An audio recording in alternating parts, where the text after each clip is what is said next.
Rebuild World, Chapter 30, The Arrival of Reinforcement Boy. Akira was on his bike heading to the nearest battlefield for his emergency request. Although he had not even ridden a bike before, he was now riding one at a high speed despite the fact that the ground in the wasteland was not suitable for a high-speed driving. Actually, it was Alpha who was driving the bike by controlling Akira's augmented suit. Because of that, Akira was able to ride the bike that he just got as if he had ridden it numerous times before. Alpha was floating beside Akira. Or to be more precise, Alpha was projecting such an image in Akira's vision. She was producing a highly realistic image through a complex calculation right to the flailing of her hairs, thus she looked like she was floating to Akira. Although this is a small-sized foldable bike, it's equipped with a lot of features since it is made for exploring the wasteland. And one of them is that it has a control device that can be connected to your information terminal. Thanks to that, it's pretty easy to control the bike. Akira, you got a pretty good bike, you know. Although, if I were to be greedy, I wish that it at least had a machine gun equipped. Akira looked surprised. A machine gun on a bike, huh? I do understand about the control device though. It's a device to help me control a vehicle or a tank, right? That's right. But it's not only limited to helping you drive them. It can also work together with other installed devices and equipment to help in aiming and reloading. A control device is very important even for a bike, you know. It also has a lot of other functions like preventing a sleepy rider from falling off, autopilot mode to run and stop safely. It can even prevent the bike from getting flipped over when driving on rough ground. Although, all of these functions depend on the type and quality of the installed control device too. That's not the point, I'm talking about the machine gun. Isn't it impossible no matter how you see it? What would you do about the kickback? As for the kickback, while you're riding, an advanced control device would be able to handle it just fine. Not to mention that it was common during the Old World era.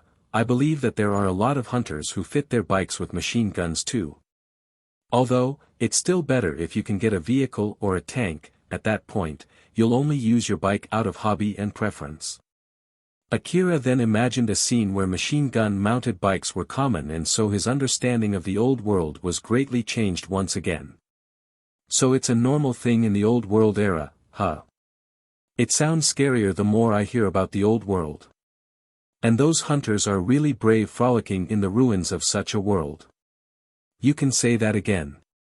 Akira just smiled when Alpha said that sarcastically. They kept on talking through telepathy to avoid Akira biting his own tongue because of the shaking from the bike as they were rushing towards their destination.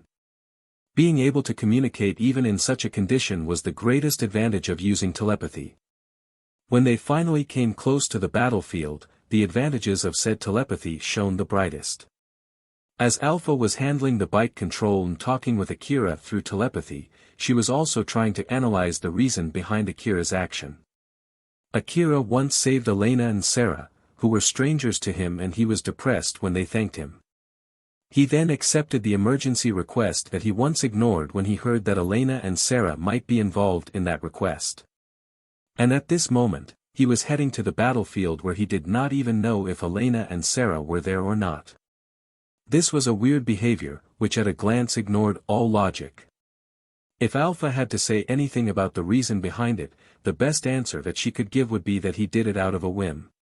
But one thing that she understood for sure was that Akira did not decide to do this at random. Alpha kept observing Akira, trying to understand the set of moral values that Akira abided. It was so that she could extrapolate, manipulate, and eventually control Akira's actions skillfully. The mood around the area started to change. Akira started to hear echoes from gunshots and explosions. He could see smoke rising from afar, and his nose picked up the smell of raw blood, burnt meat and metal. He realized that he had already entered the battlefield.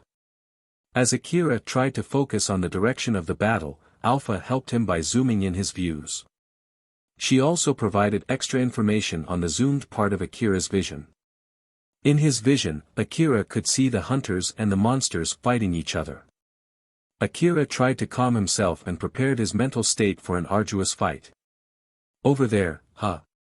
That's pretty close. Akira, this will be your first real battle in this augmented suit, so I'll be giving you my full support. Just keep in mind that I'll be actively operating your augmented suit from now on. So you're saying that my augmented suit will move on its own from time to time, right? Yep. You might find it a little bit confusing, but try to keep your calm. Just remember the sensation you had when we were having our close quarters combat, CQC, training. It's basically the same as that. Alpha was talking about their CQC training when she controlled Akira's augmented suit to help him remember the correct way to move. At that time, Akira was only matching his movements with his augmented suit's movements. He remembered the feeling from that training where it was not clear whether it was him or Alpha who was controlling the augmented suit. It was that weird feeling when the augmented suit felt like it moved before Akira actually tried to move it. That feeling, huh? Okay. In order to take out those monsters in the most effective way, I'll be controlling your augmented suit rather forcefully. To be honest, it'll put your body under an immense burden. If you're not going to back down, then just grit your teeth and endure the pain. Are you ready now? Akira answered back with a serious face. Okay, after all, resolve is my responsibility. Alpha smiled to embolden Akira's resolve. Alright then, let's go. Akira grabbed his AAH gun with his right hand as his left hand was still on the handle. After that, Alpha took total control of the control device and accelerated the bike to its maximum speed. The bike blasted through the wasteland and quickly reduced its distance to the battlefield. Akira lowered his gun and aimed its muzzle at the monsters that he could see from afar. Of course, he was not in a condition where he could aim properly, but since Alpha was adjusting his aim through his augmented suit, he was able to shoot accurately as if he was on stable ground. Akira pulled the trigger and held it, countless bullets flew out from the gun's muzzle. Sound of gunshots echoed throughout the area. All the bullets that Akira shot hit the monsters in front of him, not even a single bullet was wasted. And so one by one, these monsters fell down and died. The kickback from the continuous shots shook Akira, and so his augmented suit exerted its power to keep Akira in place and preventing him from falling off the bike. Because of that, the shaking from the kickback was transferred into the bike and Alpha adjusted its two wheels to absorb the shakes. With that, Akira continued blazing through the wasteland while shooting. He just kept on riding, passing through the corpses of dead monsters on his right and left. Whoa, this is amazing. Akira voiced his amazement towards all the sensations that he was feeling. His ability to ride the bike and his accuracy when shooting, all of them felt like impossible feats to him. Alpha smiled smugly. It seems that you once again got to experience just how great my support is. Akira, be sure to follow my movements. Roger that. Akira and Alpha charged right into the battlefield just like that, asterisk, asterisk, asterisk. There were two trucks that stopped deep in the battlefield. The trucks were surrounded by corpses of biological monsters and wreckages of dead mechanical monsters. It was a proof that the hunters were trying to fight back desperately, and those hunters were still in the middle of the battle. Normally, a big group of monsters that came out from the Kuzusuhara ruins would head to the city in a straight line. The center part of the group would clash with the main defense force of the city. Compared to that area, this area was away from the main group, thus the number of monsters around here was smaller. So just to be safe, the hunters in the truck decided to meet up with another truck to boost their fighting power. The hunters thought that they should have enough fighting power at that point. But their luck was not all that great. Among the monsters that they encountered, most of them were mechanical monsters that housed powerful firepower inside their body frame. Those mechanical monsters looked like big cannons that grew countless small legs. It was as if someone made them just to screw around. These monsters then used those small legs to hold the kickback. They shot rounds at the truck with the appropriate firepower for those legs to handle the kickback. Although their shots were not that accurate, most of the cannon rounds managed to hit the truck. Even worse, it destroyed the control device and driving device of the truck. So these hunters were stuck in the middle of the wasteland while frantically trying to repel the incoming monsters. But it was worth it so long as they were able to somehow repel all the mechanical monsters. Unfortunately, the hunters could not be sure if they managed to destroy them, or if the monsters just left them alone, or if the monsters only temporarily withdrew to refill their ammo. And thus, at this point in time, they were fighting the monsters that had left from the group that previously attacked them. They were also not in a situation where they could leave the truck and walk back to the city. It was because the trucks were their cover from monsters with long-range attacks and they were a good landmark to notify any incoming reinforcements. Other than strategic placement, they already had heavily injured hunters who just could not leave that place. Every time they spotted a ferocious and strong monster charging at them, they would concentrate their shots at that monster and kill it. Although they were only fighting the leftover monsters, some of those monsters would creep under the corpses of their fellow dead comrades or circled the trucks while slowly closing in on the hunters, as if they were looking for an opening. The hunters were having sporadic battles against those monsters while keeping their eyes peeled open for any monsters creeping close. But these hunters were slowly getting cornered. One of the hunters, who took cover in the truck, was watching his surroundings.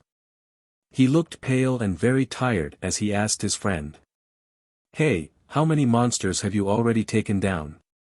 His friend said with exhaustion, "No idea.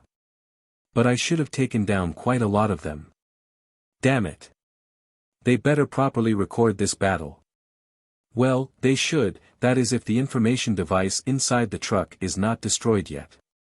But if it did get destroyed, then the reward will only get shared equally among all the other hunters.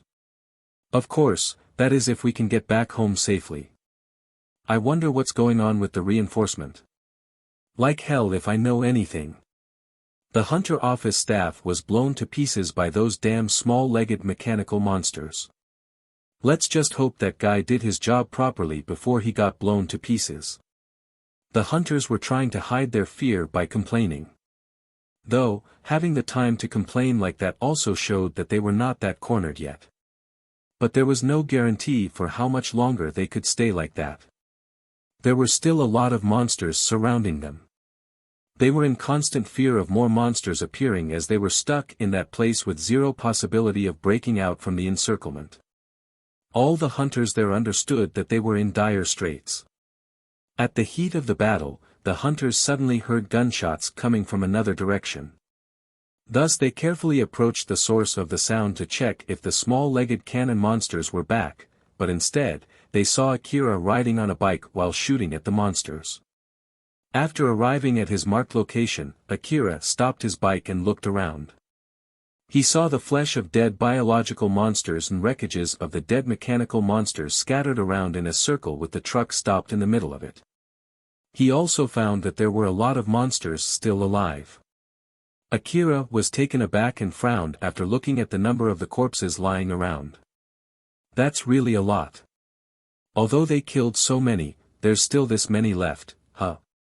In contrast to him, Alpha looked calm and relaxed. I wonder if they're a part of the bigger group.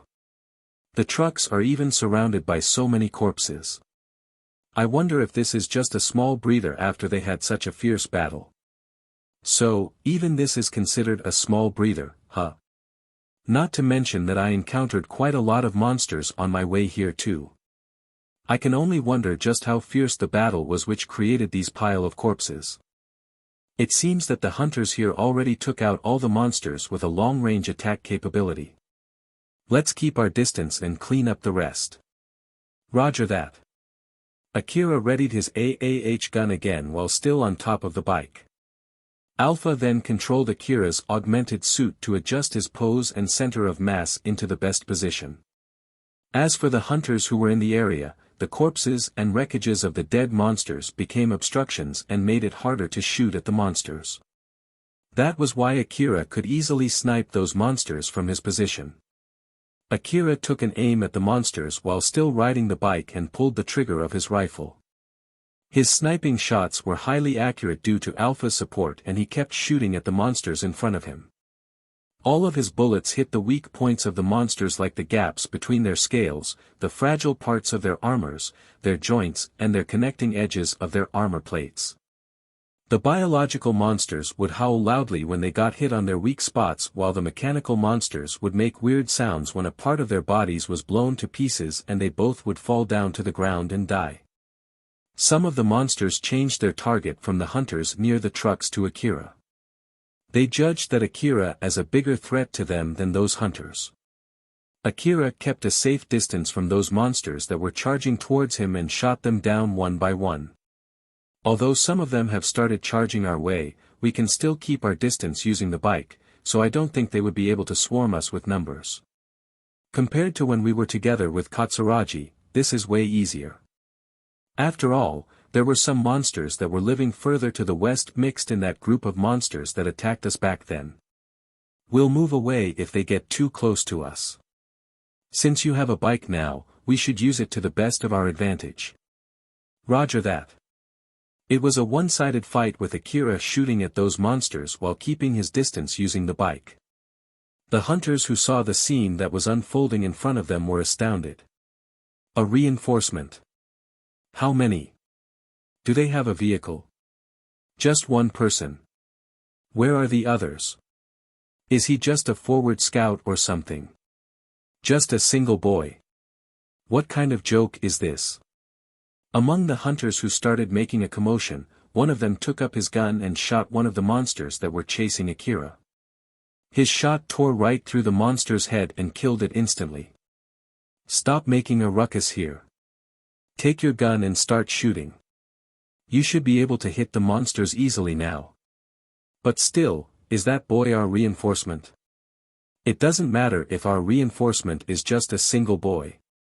We just need to kill the rest of the monsters. I don't care whatever it is so long as it can help us go back home alive. The other hunters hurriedly picked up their rifles as they heard such fierce encouragement. The hunters started to help Akira. And due to Akira's position, he got a clear shot at some of the monsters while the hunters got a clear shot at the rest of the monsters. The hunters shot and killed the monsters that went out from their cover to chase for Akira, who was moving on his bike, while on the other hand, Akira could get a clear shot from behind the monsters that were charging towards the hunters. All of those monsters were eradicated in this pincer attack. The hunters had powerful firepower, thus they were able to make quick work of the monsters. As Akira rode his bike towards the trucks, one of the hunters stepped up to welcome him. When that guy got a closer look at Akira, he was obviously surprised by the fact that it was a single boy who helped them, but he did not look down at Akira at all. Age had nothing to do in Hunter's profession. Or at least, he thought that only amateurs would judge other hunters by their age. There were cases when hunters disguised themselves as a small kid to lower their opponent's guard. Some of them used their childlike figure to disguise themselves, while some of them used medicine from the old world to turn back their appearance to their younger self. Either way, only good hunters would do something like that. After witnessing Akira's skill in bike riding and monster shooting, that hunter assumed Akira to be one of those skilled hunters. Thank you for the help, you really saved us. You came as our reinforcement, right?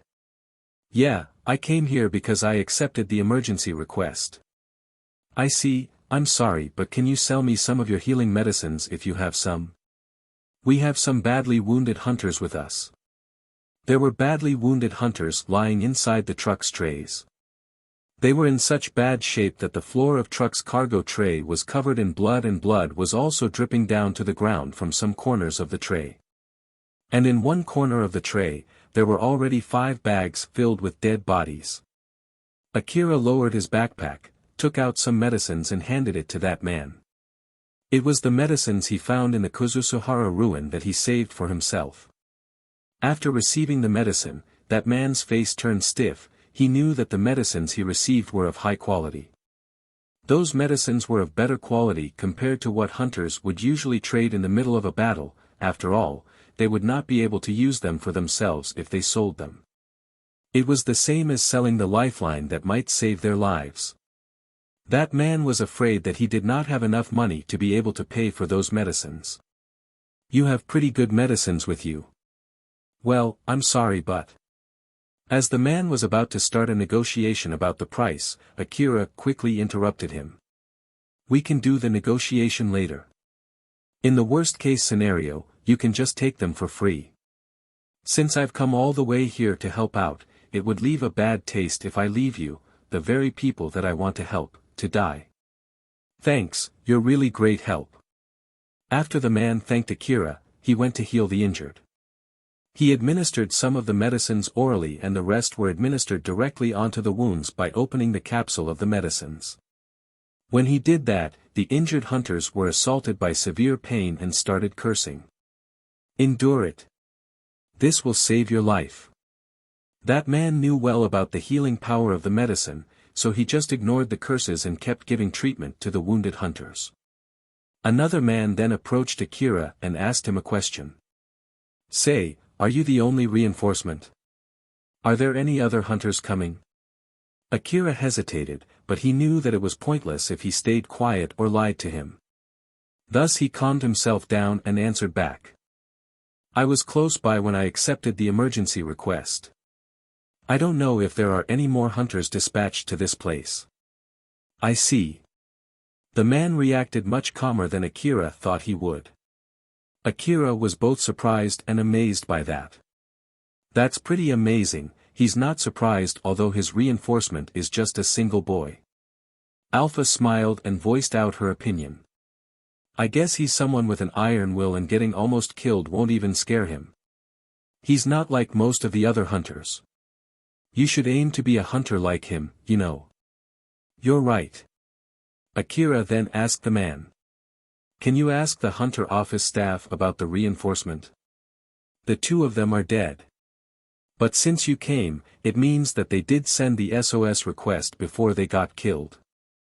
Although, it's too bad that the SOS senders are already dead when you arrived. Is there any reason why you guys can't move from this place? It's because the truck got badly damaged due to those monsters.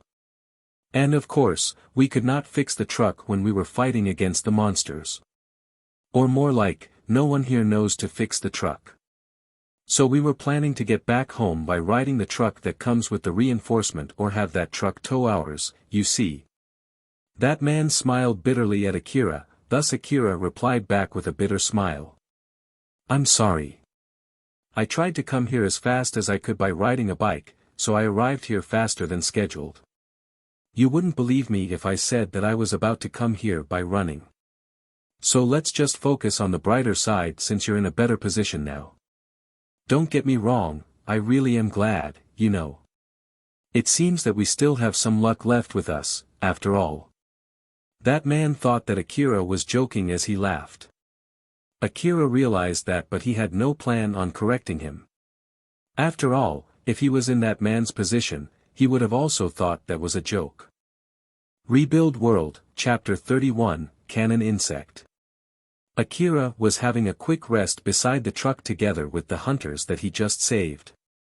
Then, something suddenly came up in his mind. Alpha, now that I think about it, what should I do to complete this emergency request? The subject of the emergency request is the city defense. I think it'll not end until the city is completely safe. Of course, it depends on how the situation develops, but I don't think it'll be the end of the request even if more reinforcements come to this area. I think they'll just send back the injured hunters to the city and send the rest to another area. So it depends on how the situation develops, huh? Alpha then smiled teasingly and said. Not to mention, you did receive that bike as an upfront payment, so I bet they'll make you work hard. Akira looked doubtful as he said. I did save the hunters here though. Is that not enough? Unfortunately, it's not for me nor you to decide whether it's enough or not.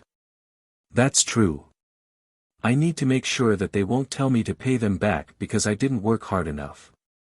Although the truck was bombarded to a point where it could not run anymore, the detection device installed to it was still operational. The hunters would take turns to monitor their surroundings using that device. Thus the rest of the hunters could rest easy without fearing any surprise attacks. Akira had also lowered his guard as he was talking with Alpha. Suddenly, the hunter who was on watch duty shouted. We got incoming signals from the 2 o'clock direction. The tension in the area suddenly raised.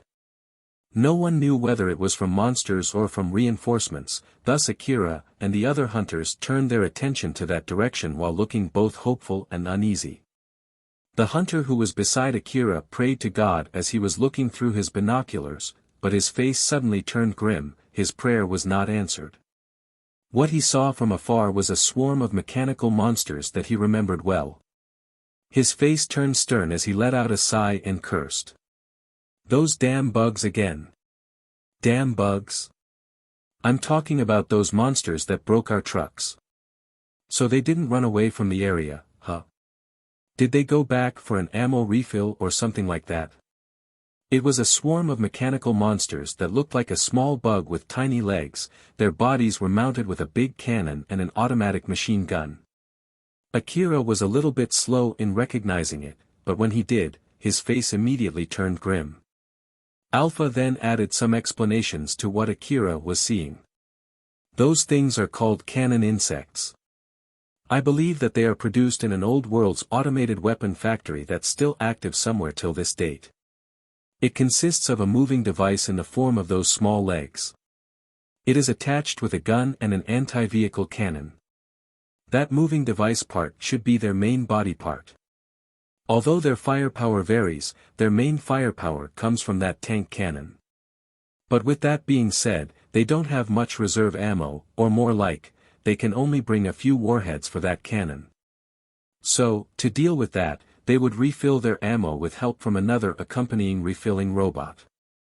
If they are produced by a weapon factory, why do they have that insect-like form? I think their information receiver malfunctioned and received weird data instead. Or maybe, the AI was so bored that it decided to make something weird. Bored. Is that even enough of a reason? Akira looked puzzled the moment he heard such unexpected reasoning. The cannon insect was a separate machine from its weapon. Some of them were equipped with a big cannon not suitable for its size, and some of them carried a small cluster of countless tiny cannons. There were also differences in the size or the number of their legs. Despite all the differences, all the cannon insects were effective soldiers. They came close enough to the truck, stopped, and then used all of their legs to support their body as they blasted their cannons. The swarm then released a volley of cannons together with banging sounds. Cannon warheads showered the area around the truck like rain. They exploded and blasted all the monsters' corpses in the area into small bits and pieces. Charred and in pieces, smoke rose up from the aftermath. Of course, the hunters started shooting back in retaliation. But due to their guns' effective range, it did not do much damage to the monsters. Damn it, although they attacked from a closer range last time, those bugs are keeping their distance from us this time. The cannon insects were keeping their distance from the hunters. They stood right outside the hunters' shooting range. By sacrificing their accuracy, they continued bombarding the hunters with warheads from afar, and it soon turned into a one-sided fight. The hunters also noticed that these monsters would not run out of ammo anytime soon, since they were accompanied by other machines that refilled their ammo.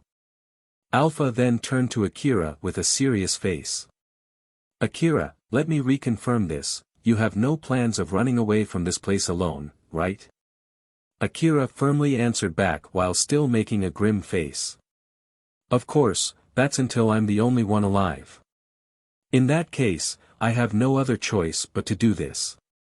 Your AAH rifle can inflict enough damage to them, but you need to move close enough to get them into your shooting range. Of course, I will give you my support, but you'll need to do something pretty reckless. This will subject your body to immense stress, thus I recommend you to take your medicine beforehand so that it'll immediately heal your body in case your bones start cracking or your flesh starts tearing. After all, if you don't take your medicine now, your body won't be able to hold out what you're going to do from now on. But we will only do this if we really have no other choice. Are you okay with that? Seeing how Alpha was giving out a warning with a serious face, Akira remembered when she used the augmented suit to forcefully move his body during the augmented suit training. He remembered that he could not move for a while right after that due to the fatigue and the pain. Akira knew well that his body would be subjected to something worse compared to that. He completely realized that fact as he reached deep into his rucksack, took out the medicines, readied his resolve and swallowed a big dose of medicines. Alpha, who saw that, just let out a small sigh before smiling invincibly. "Are you ready now?" Akira smiled back and replied in a firm tone. "Well, maintaining resolve is my responsibility." After he finished all of his preparations, Akira took his gun and got on his bike before shouting to a guy near him. "I'll go and shoot them from up close, give me some support." The guy was surprised when he heard that, but he understood that the situation would only get worse at this rate, thus he did not stop Akira. Instead, he asked Akira while making a serious face. "Are you sure you're going alone? I'm the only one with a bike here, so I think it's better if we don't make any clumsy move. This will at least divide their attention and reduce the pressure from their bombardment. Moreover, if I keep moving, they won't be able to hit me." "Maybe. Well then, I'll be counting on you for the follow-up support." After he said that, Akira blazed out on his bike. As he passed by and made eye contact with the other hunters, they immediately understood what Akira was thinking and moved. "We should scatter out and approach those bugs too. Put down the injured hunters from the truck's trays and use the truck as a shield. To everyone with grenades, reserve your grenades." In the middle of the raining warheads, the hunters too made their resolve and started running towards the monsters as well. Akira rode his bike and cut through the wasteland as he was heading straight towards the monster swarm. Although he was fast enough to be considered as attempting suicide, he accelerated his bike even more. The area was littered with wreckages and bloody corpses of the dead monsters. Even with wheels specially designed for exploring the wasteland, it was dangerous as muddy ground filled with obstacles were enough to flip Akira's bike. But thanks to Alpha's advanced support, Akira just blazed through it with no problem at all. The violent shaking of the bike did not stop Akira from pulling the trigger on his AAH rifle. Although some of the bullets hit the monsters, they just ricocheted off the monsters' bodies. It was a common characteristic among mechanical monsters like the cannon insect to have a very hard body, and not to mention, Akira was shooting outside AAH rifle's effective range, so it was not surprising. But as those bullets hit them, some of the cannon insects changed their focus from the other hunters to Akira. Due to their big cannons that were too large for their legs to support, the cannon insects had to turn their whole body to aim their cannons at Akira. Then they were thrown back by the blasts when they shot warheads from their cannons.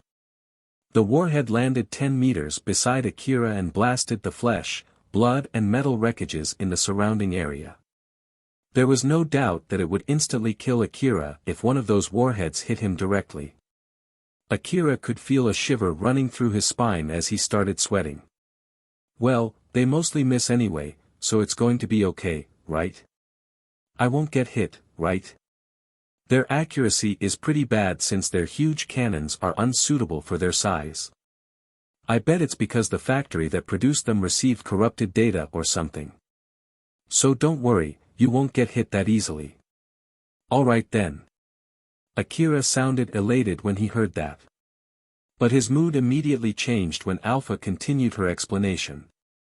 "But because of such level of randomness, it's kind of hard to accurately predict their trajectories. Even with my superior computing skills, I can't guarantee that they won't hit you at all. So in the end, it'll still depend on your luck." Akira frowned. "Don't say something scary like that. I've used all of my luck, you know. Just hope that your luck is only bad to the point that I can offset it with my support. That aside, remember that you got into this situation because of your own decision, okay? And it does not depend on luck." "I see. If that does not depend on my luck, then it'll be your fault if I get hit, right?" Akira laughed sarcastically, to which, Alpha just smiled invincibly. "Are you sure you're going to say that? In that case, I'll increase the level of my support so that you won't get hit. So you should give your best too, okay? What do you mean by that? In order to avoid getting shot at, Alpha increased the speed of the bike and made a slalom move.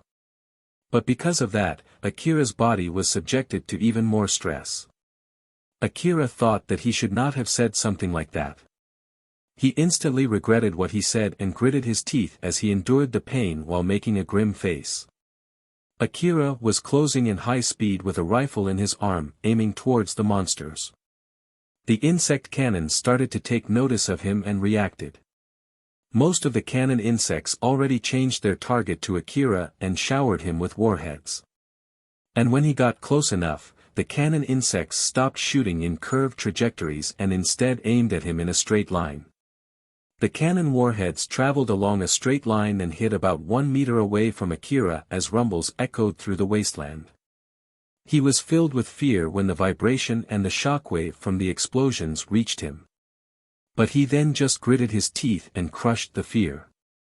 When Akira had gotten close enough to cannon insects, Alpha smiled and said to him, "This might be a bit painful. But just endure it. All right." There was a trace of desperation in his voice when he replied. Alpha made the bike turn 90 degrees. It tilted so low that Akira's left leg grazed the ground in order to resist the leftover momentum from throwing him off the bike. As for Akira himself, he was held in place by the augmented suit. The reason why the bike did not flip over or get thrown off was because Akira was applying an optimal amount of pressure with his right leg to keep the bike's wheels on the ground. Thus he was able to decelerate rapidly without falling over or getting thrown off. Akira gripped his AAH rifle tightly in that leaning position as he pulled its trigger. The augmented suit helped him stabilize his arm as the kickback sent by the rifle transmitted through his body and into the bike. Akira's body was subjected to an intense force. His bones started to crack and his flesh started to tear open, thus the medicines that he consumed beforehand immediately activated and started healing his micro-wounds and injuries. But even before his body could be completely healed, he was subjected to even more burden and new wounds started to open up again. He had to endure the pain as his body went through that cycle again. When his bike suddenly decelerated to make a sharp turn, all the cannon insects around the area immediately turned to Akira. But when the bike decelerated enough, it suddenly accelerated again while still keeping its tilted position before the cannon insects could shoot at him. As countless warheads hit the ground where Akira was just a moment ago, he just kept pacing his bike alongside the swarm in a tilted position while keeping his finger on the trigger of his AAH rifle. Since the cannon insects had no pivot to rotate their guns, they had to readjust their whole body when they aim at something. As they were reorienting their position, Akira released countless bullets towards the swarm. The bullets spewed from Akira's AAH rifle hit the robots that were resupplying the cannon insects. If he was able to destroy the machines resupplying the cannon insects, then all the cannon insects would only turn into moving target practices once they depleted their ammos. That was why Akira prioritized destroying them first. Due to Alpha's advanced target support, most of the bullets hit the weak points of the mechanical monsters. The monsters that got their leg connections destroyed, struggled to keep standing. While the resupplying robots that had a magazine-like body exploded and they got hit and took out the monsters within its explosion radius. The cannon insects pushed the ability of their small legs to their maximum as they turned with a speed that was not befitting of their size and immediately blasted their cannons. Warheads flew past Akira's side and landed not too far from him, throwing rocks and dust into the air. Akira puckered his face from the pain assaulting his body and the shockwave from the explosions. Alpha. That one was really dangerous, you know. But thanks to that, you didn't get hit at all. And that's all that matters, right? That aside, is your left leg okay? It hurts like hell, feels like my bone will break or my flesh will tear off if I do that again. Then that means we have to do it with your right leg next time. Is there any options where I don't have to do that? Of course there is. You just have to buy a bigger and better gun. Now that you have an augmented suit, you should be able to handle those guns easily. So in short, I don't have any other choices at the moment, huh? Akira looked annoyed as he sent his gaze at Alpha, but she just smiled. Of course I'll try to avoid such a situation as much as I can, but you'll have to do it when you are left with no other choice. Remember that it was your decision now that we're in this situation, right? So don't start complaining, okay? Yeah, I get it already. Although Akira did not regret his choice, painful stuff was still painful to him. But he tried to forget the pain by answering back in an annoyed tone. After that, Akira used his AAH rifle to prioritize shooting down the resupplying robots. Although the AAH rifle did not inflict much damage to the cannon insects, it was able to somehow destroy the relatively weaker resupplying robots. The resupplying robots looked like a big magazine with small legs attached to it, and they resupplied the cannon insect by connecting to their backside. Akira realized that and noticed that they would blow up together with the cannon insects if he shot them. Akira's mood got better and better every time he blew up one of those monsters. Alright then, next. We already took down most of them. This is going very well. The other hunters are also working hard, we can win this battle at this rate. Once most of the resupplying robots were taken out, the bombardment from the cannon insects started to weaken. The hunters had also closed their distance to the swarm. Since most of the hunters had bigger firepower than Akira, they wiped out the swarm in no time. The last few cannon insects were only standing in their place without doing anything. They already ran out of ammo and there were no more resupplying robots around them. The hunters just walked to them and crushed them in order to vent all of their pent-up frustration and stress. Eventually, all the cannon insects turned into wreckages and the battle had come to a closure. Akira let out a big sigh, he was very tired. It finally ends, huh? Avoiding warheads while shooting at monsters. Although we somehow pulled it off, I don't want to do that ever again. That would have been a hard fight if it was not for this bike. As I thought, it's still too early for you, Akira. Is it because of my equipment? Or my skill? Both. Or more like, you lack everything. Although I have an augmented suit now and your amazing support, I'm still not that good, huh? Akira was a bit depressed. He thought that he got a big power-up ever since he got his augmented suit. But now it was as if his incapability was thrown right at his face. Alpha smiled and tried to cheer him up. If you can get strong in one night, then we won't be doing all of those training up until now. So let's keep on working hard in the future too. Akira just changed his mood and faintly smiled back. You're right. There's no other choice but to work hard, huh? That aside, I wonder how they are going to distribute the reward from this. We worked really hard this time, so I'm looking forward to a big reward. Although to be honest, I don't really know how they are going to decide on my reward. Well, I suppose it'll be at least enough for you to stay in a room with a bath. So you can look forward to having a good rest today. That's true, I guess I'll just do that. Akira took a short rest before returning back to the truck. When he arrived, the other hunters who went back to the truck before him welcomed Akira. That was amazing. I thought you were planning to be a decoy since you went out only with an AAH rifle. But that was really something. Well, it's the famous AAH rifle after all. Although Akira was half joking when he said that, the guy looked convinced with the answer. Are you, by any chance, an AAH fan?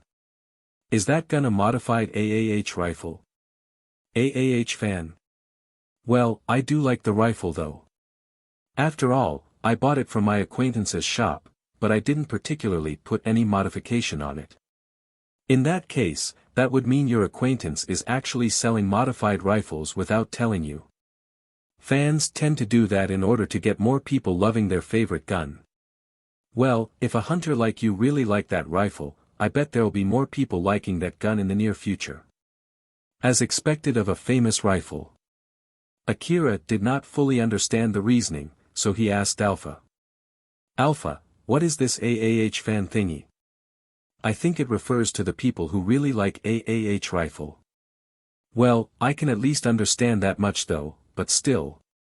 If you're curious about it, you should investigate it later by yourself. It's also a type of training, after all. Alright. As Akira was still wondering about the meaning of those words, another hunter came up to him. He looked hesitant when he spoke to Akira. I'm sorry, but we got more injured hunters. We already used all of our medicines. If you have some to spare, can you sell some to us again? Sure, I should still have some left. As Akira lowered his rucksack and gun, pulled out a box of medicines, and was about to hand it over. He suddenly had a really bad feeling. As a matter of fact, it was the worst one that he felt that day. Suddenly a monster appeared near Akira and the other hunters and it was running straight to them. It was a relatively big-sized biological monster with a powerful and durable body. It ignored bullets that were flying towards it as it shoved aside corpses and wreckages when it ran towards the truck before it was knocked down by a powerful blast. The hunters thought that it was dead, but it actually was only knocked unconscious. During the fierce battle that just happened, they did not have the time to check if all the downed monsters around them were really killed. Thus they left this monster alone thinking that it was dead. Once the monster regained its consciousness, it followed its bestial instinct to attack the nearest human, and the nearest human was Akira. Akira moved to shoot that monster, but he realized that he had no gun in his hands. He quickly tried to reach for his gun that he dropped on the ground. But that sequence of thinking made his reaction slow down even more. Akira's late reaction turned his situation for the worst as the monster was already right in front of him with its big mouth wide open. I won't make it in time. I'm really dead now. As the world felt like it was running in slow motion, Akira could feel the death that was creeping onto him. In the next moment, Akira's augmented cloth moved on its own. His whole body rotated with his left leg as a pivot as Akira raised his right leg at the same time. The augmented suit ignored its user's safety and mustered all of its strength, thus for a spare second, Akira's strength and ability broke through the limit of a mere human and transcended into the realm of a superhuman. Akira's right leg sliced through the air and drove into the head of the monster that was right in front of him with enough power that it would be able to easily send metal wreckages flying. But even with that much power, it was not able to kill the monster. Although it recoiled back from the kick, it did not fall to the ground. The strong shock on its head only stopped its movement momentarily. During that opening, Akira's arm quickly reached for his AAH rifle on its own. Although he was still very confused, Akira quickly regained its composure as he immediately shoved his gun into that monster's mouth and pulled the trigger. As he held the trigger of his gun, the bullets spewed out from its muzzle tore through the monster's head from the inside. But even so, it was only enough to fatally injure the monster and not enough to kill it. Akira firmly held the trigger and emptied his magazine into the monster's mouth. There was a moment of silence after which the monster's large body fell down to the ground and never moved again for the second time. Akira was breathing roughly. Was that you who moved my body, Alpha? Yep. You should quickly treat your wounds before your augmented suit stops working. Stop working? Is it broken? It's running low on energy. Although I was able to increase its power output above its limit for a few seconds, it consumed a huge amount of energy in that short amount of time. I didn't have any other choice back then, you know. But since I pushed it past its limit, it might be broken. We should make a thorough check later. Akira sat down. His whole body was pulsing in pain, especially his right leg. My right leg, I wonder if it is broken. Well, I did harden the augmented suit as hard as it could, but since it's not designed with user protection as one of its main functions, there was a limit on how hard it can go. If you don't heal your leg, you won't be able to walk back home, you know. So you should quickly treat your leg. Akira quickly picked up his rucksack and took out some medicines. I just need to swallow them, right? Since it's a broken bone, it's not like I should open up my leg to apply the medicine directly onto my broken bone, right? In the worst-case scenario, you have no other choice but to do that, you know. For now, You just need to straighten your broken bone and swallow the medicine. It might take some time to fully heal your broken bone, but I think that will be fine at the moment. So, should I help you straighten the broken bone? Yes, please. After that, Akira's hands started moving on their own and grabbed his right leg. Alpha then partially turned off some parts of the augmented suit, thus the augmented suit regained its elasticity and weight. And with that, the whole augmented suit forcefully straightened Akira's broken bone. Intense pain immediately assaulted Akira. He gritted his teeth and endured the intense pain. After that, Akira took his medicine box and poured all the medicines inside that box into his mouth. As he swallowed all of those medicines, the analgesic inside the medicine immediately dulled his pain, but even so, he could still feel the healing nanomachines quickly gathering around his right leg. As he strongly squeezed the empty medicine box, Akira's eyes met with the eyes of the guy from before. He quickly grabbed his rucksack and confirmed that he did not have many medicines left with him. He hesitated for a bit before he decided to hand over one box to that man. That hunter received the box, stopped for a moment and then returned the box back to Akira. Akira looked puzzled when that hunter did that, but he just smiled and said to Akira, "There's no way I can accept that box when someone who's as good as you make that face. Not to mention that you already gave me a box before." "Are you sure?"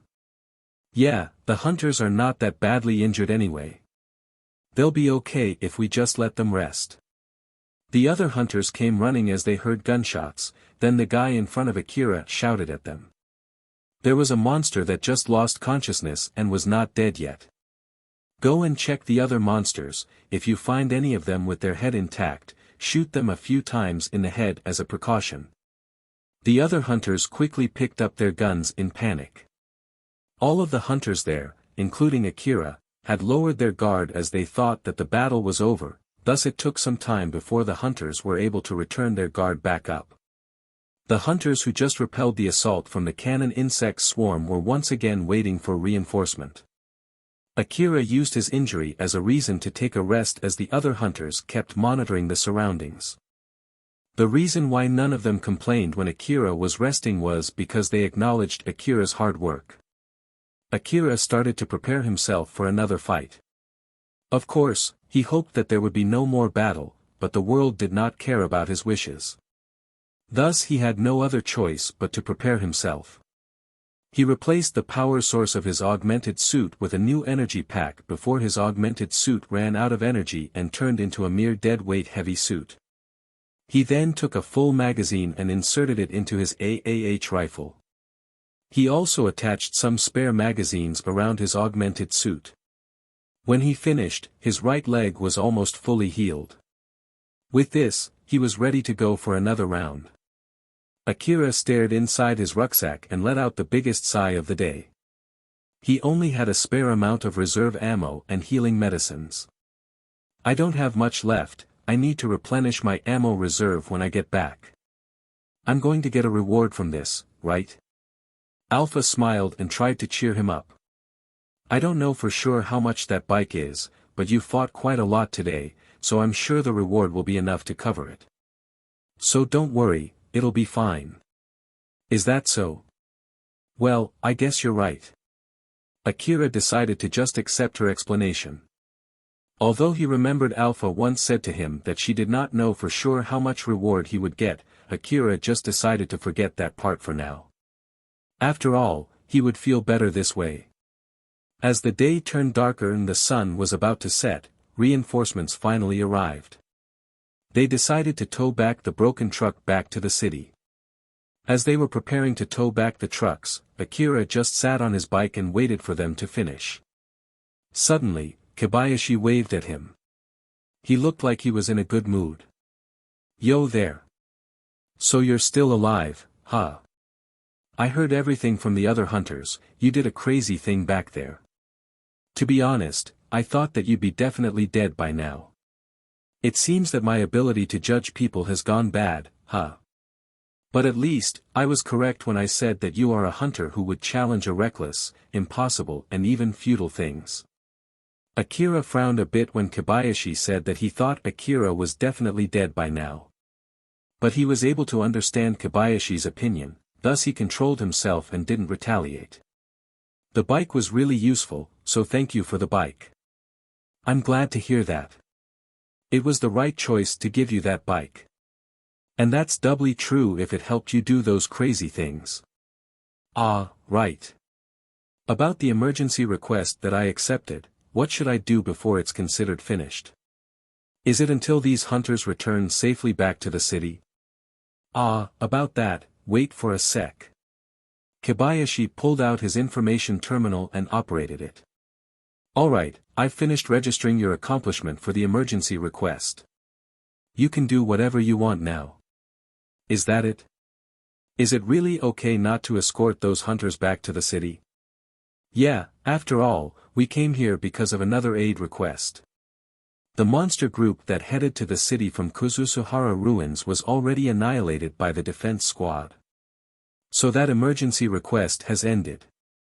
Because of that, we have the leeway to send some people to help other hunters now. Oh, I see. Now that you mention it, do you want to take the aid request too? If you want to accept that request, I'll help you with the registration here and now. Akira looked so tired as he shook his head. No thanks. Since I'm done with the emergency request, I'll go ahead and return back to the city first. After all, I already used most of my ammo reserves, and not to mention that I'm really tired now. Well, that's just too bad. I was actually hoping to see what kind of crazy things you would do if we get attacked on our way back, you know. Hahaha, give me a break already. Well then, I'll head back first.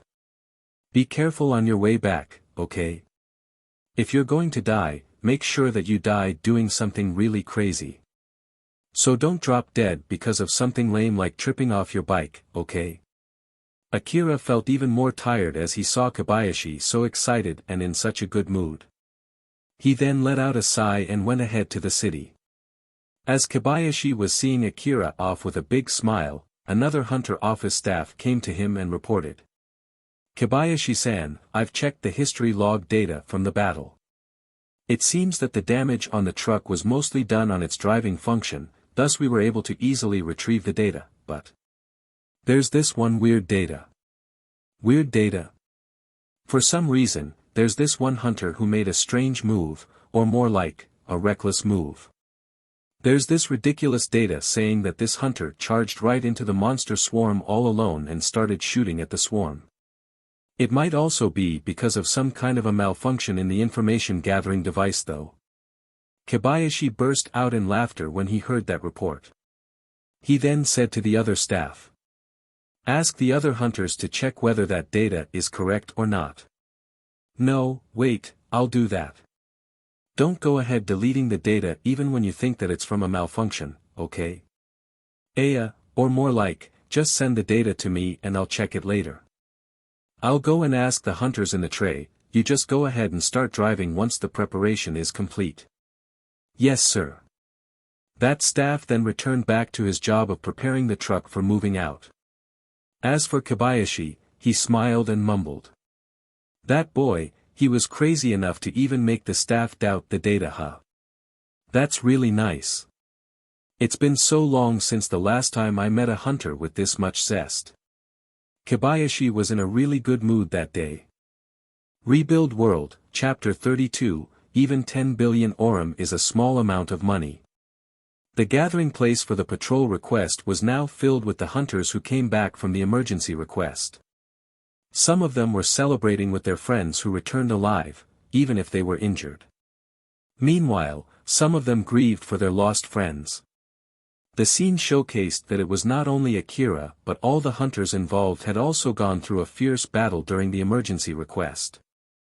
But for now, Akira was just glad that he was able to return back alive. Everything is fine as long as it ends well. Although a lot of things have happened, it is finally over. Alpha smiled and said to Akira. Good work for today. Let's take rest for the remainder of the day. You're right, I'll take a good long bath today, after all, I couldn't take one recently at all. Akira was beaming as he was looking forward to his bath time. But Alpha just smiled bitterly and destroyed his joy as she said. Akira, I have bad news. What is it? The reward is still not transferred yet, so we don't have any money to rent a room with a bath for today. Akira looked surprised and confused at the same time. What do you mean? It seems that since there were a lot of hunters who took the emergency request, it'll take some time before they finish calculating the reward distribution. You can check your request history to see all the details.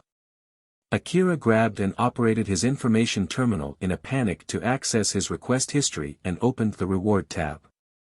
He found out what Alpha said was really written in his terminal monitor. But I worked super hard in this request. Looking at how Akira was so dejected, Alpha smiled and tried to cheer him up. I bet they'll transfer it by tomorrow. And even if you take a long bath today, there's a good chance that you'll fall asleep in the bath, which is really dangerous. So with that in mind, let's refrain from taking a bath today. Alright. Akira knew that it would be pointless to complain, thus he decided to just obediently accept her reasoning. Akira, putting that aside, what will you do with this bike? We don't have enough money to rent a room in an inn with a parking lot, but if we just leave it in a random place, someone will steal it. Or do you want to sleep on the bike tonight? Akira frowned at Alpha's logical suggestion. He was exhausted and wanted to avoid having to sleep in the back alley at all cost. But he also did not want someone else stealing his bike. And if he folded the bike and brought it back to his room, he might get scolded at by the innkeeper. Akira took some time thinking about his options before he came up with an idea. Alright then, let's leave the bike with Cheryl. She told me to visit her from time to time. She could lend me a parking spot. So I can visit her every time I go there to take my bike. Akira then rode his bike to Cheryl's place. Cheryl was trying to sleep in her private room when she heard someone knocking on the door of her room. She could not help but quickly get out of her bed and run towards the door, annoyed. Since she was about to sleep when she heard the knock, she shouted with irritation. What? I'm about to sleep here, you know. Boss. Akira is here. Cheryl immediately woke up from her half-sleepy state. She also understood very well why the other members of her gang woke her up. All the children there were too scared of talking to Akira without her around. Cheryl immediately tidied up herself and hurried to meet Akira. She stopped right beside Akira, who was waiting on top of his bike near the entrance, and took a deep breath before speaking. I'm sorry for the wait, come in. Thanks, but it's okay. Sorry for coming in this late, I have something that I want to ask you. Please feel free to ask anything. I'll do anything so long as it's something that I can help with. Akira felt weird as Cheryl was smiling at him the whole time. He thought that her behavior should have gotten better since the last time he met her. But looking at this, it seemed that Cheryl's behavior had actually gotten worse. Or this might be her real personality, and this was how she would behave in front of Akira from here on out. As he was pondering about that, he decided to just drop the subject and go straight to the real reason why he came. He was already exhausted to think about anything else. Can you keep this bike here for me? I'll come here again to take it when I need it. I understand, I'll take good care of the bike. Is there anything else? If there's nothing else, would you please come in for a bit? You can go back after having a cup of coffee at least. As she spoke, Cheryl casually reached for Akira's hand and stared into his eyes. She looked very happy for some reason. From her smile, the way she looked at him and grabbed his hand, how casually she invited him in. Akira thought that she was being a bit pushy. So he immediately pulled his hand back while being flustered and said, Nah, it's already late today, so I'll return back to my room. A lot of things happened today and I'm really tired right now. Cheryl looked disappointed as she said. I see. Although I wanted to talk a lot with you because it has been quite a while since the last time you came, it is really unfortunate. I'll come again soon. I'll be waiting for you. Cheryl smiled as she saw Akira off. There was a shred of loneliness in her face. Akira was a bit taken aback by what just happened, but he thought that it was still better than the last time. Plus, he was very tired at the moment, so he just decided to forget about it and headed back to the inn. Cheryl told the young boy who was on the guard duty to put the bike inside the base. I don't think I even need to tell you this, but be really careful when you move the bike. Tell the other kids not to mess around with the bike and also tell them that it's Akira's bike. I'm sure they know what would happen to them if the bike is stolen or broken. So be very careful with it, okay? Okay, I understand.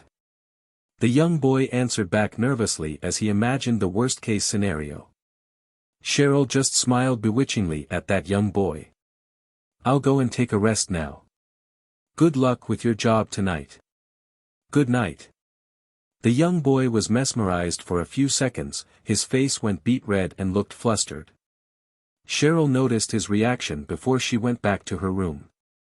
When Cheryl got back to her room, she looked at her smiling face in front of a mirror. But after that, she immediately stopped smiling. It's actually working. But why is it not working on Akira? Or is it that I just didn't notice it? Cheryl knew that she had a good face and body. And she understood how to use it to coax other people. Smiling, holding hands, staring right into other person's eyes, she knew that all of these would increase the effectiveness of her coaxing. But it hardly affected Akira, that was why she tested it on the young boy who was on the guard duty. And just made up gentle smile full of charm caused the young boy to react as she expected. Her execution should have been flawless, but even so, Akira did not react at all and she was extremely disappointed by that. I still have to work hard, huh? Cheryl mumbled those words before she prepared herself to go back to sleep. On the next day, inside a cheap small room without a bath, Akira was sleeping like a log. He was dead tired after what happened the day before. Eventually, he opened his eyes. He was still in a daze as he looked around and saw Alpha smiling beside him. Alpha, good morning. Good morning, Akira. Reward from yesterday has already been transferred. You can check it if you want. Akira was still sleepy, but he immediately got up when he heard the word reward and operated his information terminal while still being half asleep. But when he clicked the reward tab in the request history page and looked at the notification, all his sleepiness was blown away. 12 million Aurum. Akira could not believe his eyes as he took another good look at his information terminal. He finally understood that it was indeed 12 million Aurum. He was so surprised that he felt like he would faint. The details of his reward payment were written on the page. It included the basic reward for the emergency request, plus a reward for fighting against 2 swarms of monsters, plus the money from the number of hunters that he saved, plus the payment from the medicine box that he gave to the other hunters, minus the price of the bike that he got as an upfront payment. But Akira did not read all the details. Well, this amount of money might not be that much when compared to the risk that you had to take for earning it. When Alpha spoke, it was as if she was not fully satisfied with the amount of the reward. This caused Akira to quickly come back to his senses. But still, well, it's true that I risked my life for the request and I almost got killed back then. Not to mention, we spent a lot of ammo just like the other hunters, but still, you know. Akira started to doubt the worth of the reward money. But he was not familiar with both the difficulty of yesterday's battles and the amount of money, thus he could not make any conclusion. But his confusion was cleared when he heard what Alpha said next. I guess we should get some equipment with this spare change for today. Spare change. Akira, stop getting surprised for every single thing. Ah. Even if you tell me not to get surprised, that is just impossible in this situation. If 12 million Aurum is still just spare change, then how much does it take for it to not be considered spare change? As long as it's in Aurum, even 10 billion Aurum is nothing but spare change. Although Akira was confused and did not understand the meaning of Alpha's words, he calmed down and asked her. What do you mean? It will take a lot of time to explain everything. When you go to Shizuka's shop to restock ammo and buy new equipment later today, you can ask her about the equipment that you can't buy using Orem. I'm sure she'll tell you about the equipment that you can't buy with spare change. We'll go there once you finish preparing yourself. But for now, how about you eat your breakfast? The moment Alpha mentioned breakfast, Akira immediately noticed that he had an empty stomach. He then remembered that he went straight to sleep without eating dinner last night because he was tired. You're right. Filling an empty stomach took the highest priority. So Akira just put aside all the questions he had and started preparing his breakfast. Once he finished all of his preparation, Akira headed to Shizuka's shop. And as usual, Shizuka was waving at him from the counter and welcomed him when Akira entered her shop. Akira, welcome, how's the augmented suit? Is it useful to you? Yep. It's better than I imagined. Shizuka looked glad as she saw Akira in a good mood. The press reported news about a huge swarm of monsters heading to the city, a swarm that was big enough for the city to gather and send a defense squad to intercept it. The report also said there were hunters who joined the battle. Shizuka had a feeling that Akira also joined that battle, so she was worried about him. But looking at how he was doing fine today, she thought that it was a needless worry. That's good to hear. I was worried that you would get killed because I picked up a bad augmented suit.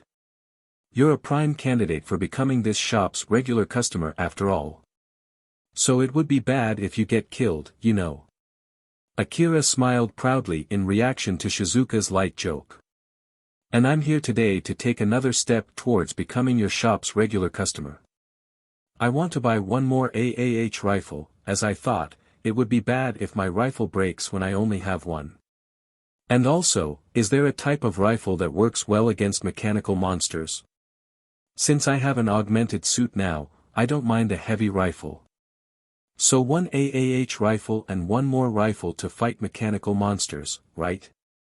Well, there are a lot of rifles that you can use though, and all of them have a different price range. So how much is your budget? Including the AAH rifle, I'm planning to spend no more than 10 million Orem. Shizuka, who was smiling at Akira, looked so surprised that she stood in a daze for a while. She then looked a bit troubled as she said to Akira. I'm sorry to ask you about this, but how are you going to pay for it?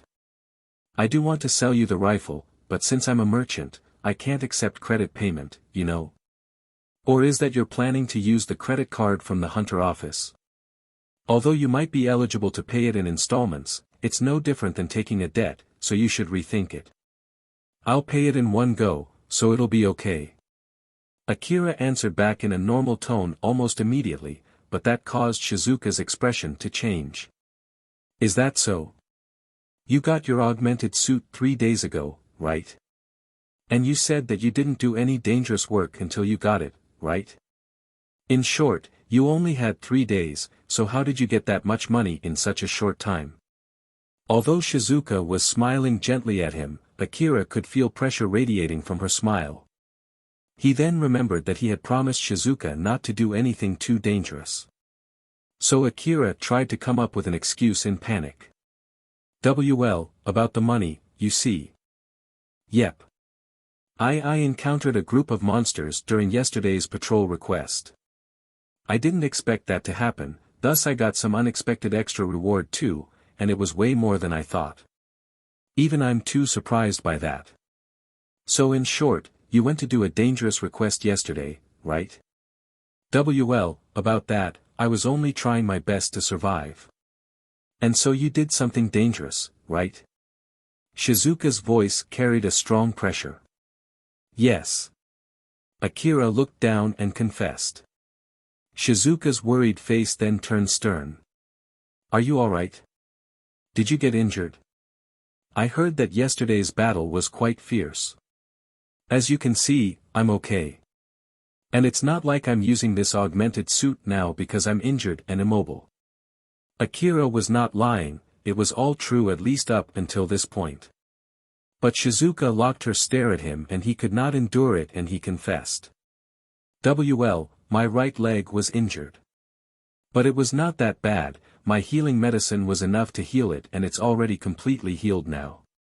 But even after he confessed, it still looked like Akira was hiding something important and Shizuka noticed that.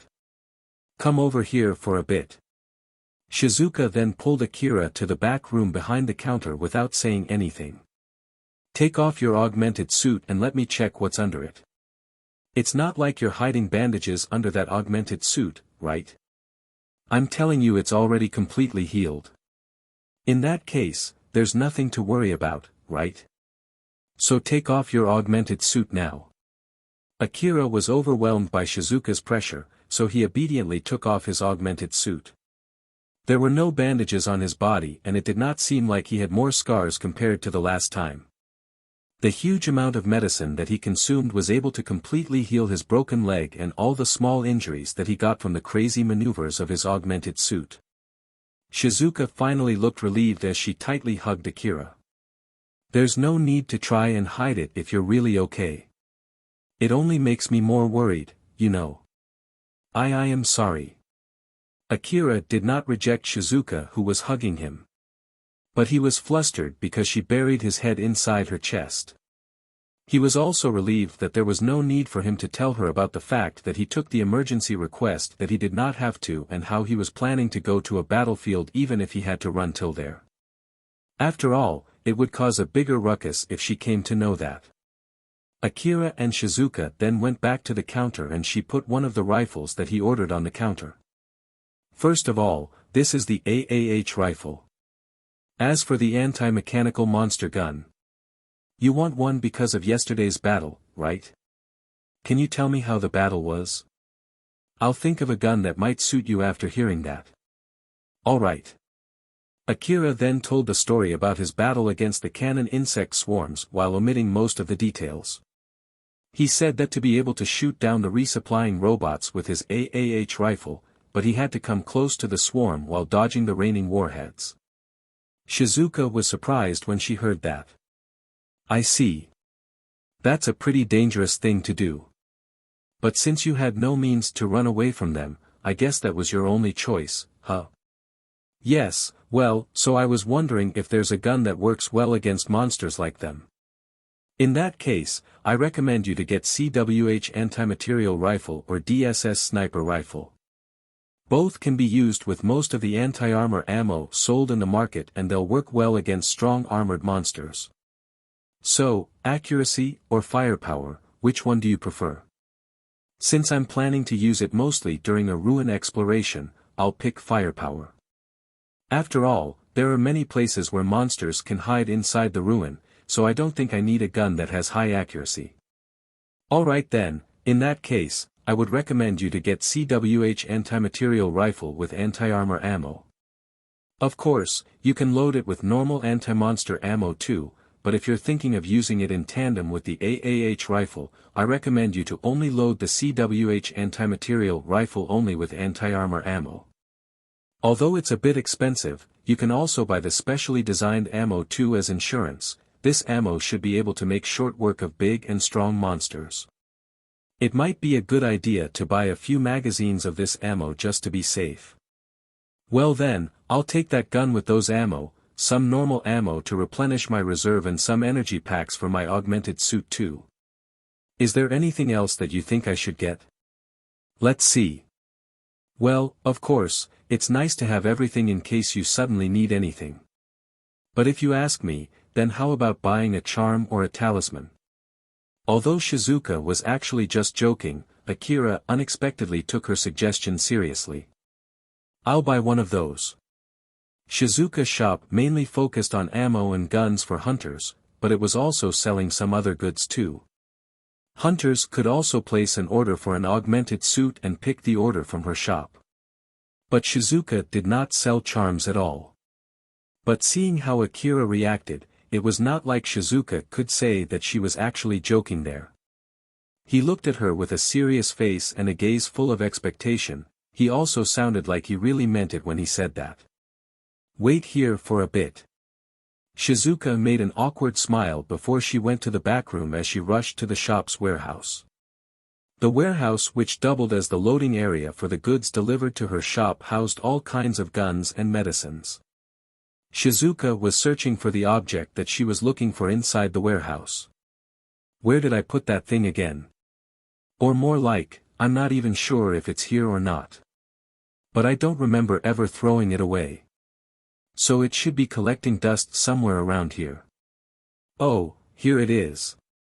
What she was looking for was a cardboard box that was left deep inside the warehouse. Looking at how much dust was blanketing it, it seemed that it was left there for a very long time. Shizuka lightly blew off the dust and opened the box. Inside, she found a collection of small objects. There were small objects like an aiming device or medical products that could not be recreated using the current technology. Those were goods that were created using old-world technology. But among them, there were also other goods that did not hold any financial value. For example, there was an artistic painting, a bunch of inks and papers. These things did not have any technological value at all. Thus the Hunter office deemed these goods as worthless. Those goods were normally thought as worthless in the market, so the hunters who came back with them would bring them to other places hoping that they could sell them somewhere with a high price. Some of them would be given to their acquaintances as a souvenir from the ruins, some of them were used as a chip in negotiation, and some of them were given to random people thinking that it was better rather than just throwing them out. Shizuka got quite a lot of these goods. She gathered the goods that did not interest her and put them in the warehouse. That was the origin of the goods inside this cardboard box. She went to look for the box since she remembered that there was something that could be used as a charm inside it. She then picked some small objects and went back to Akira. Sorry for the wait. I don't have much though, but do you need any of these? Akira was looking at the small goods that were lined up on the counter with a serious face. But he did not know which one was good as a charm and which one was not. Do you have any recommendations which one is good? Well, charm is outside my speciality. But all of these goods were found in the ruins. I have no plan of restocking them and I can't guarantee their effectiveness. In the end, a charm's just an object to make you feel calmer after all. That's why I think it's best if you choose one yourself. Akira nodded while still looking confused, but then Alpha suddenly pointed to one of the objects on the counter. I think this one is good. Is there any reason why you picked that one? It has a lucky number carved on it. I think it's some kind of a charm to increase luck used by someone during the old world era. After all, exploring the ruins also relies a lot on your luck. So I think that one will be a good choice. Akira then pointed at the object that Alpha recommended. I'll take this one. Alright. Since I can't give you insurance for its quality, I'll give it for free. Wait here for a bit, I'll bring the rest of your order here. As Shizuka was gathering all the goods that Akira ordered, he was staring at his new charm. He looked genuinely interested in that small object. Alpha, you said it has a lucky number, right? So what exactly does this number mean? People usually get a load of money when this number comes up. That's why it's a lucky number. I see. Akira thought that people in the old world also needed money so much that they would even get a lucky charm like the one he was staring at. It made him interested in the fact that there were actually more similarities between the old world era and the current era. Shizuka returned back with all the ordered goods. Sorry for the wait. If you have the time, I can explain the details of the goods if you want. Yes, please. Alright then. The CWH anti-material rifle is mainly used to fight thick armored mechanical monsters.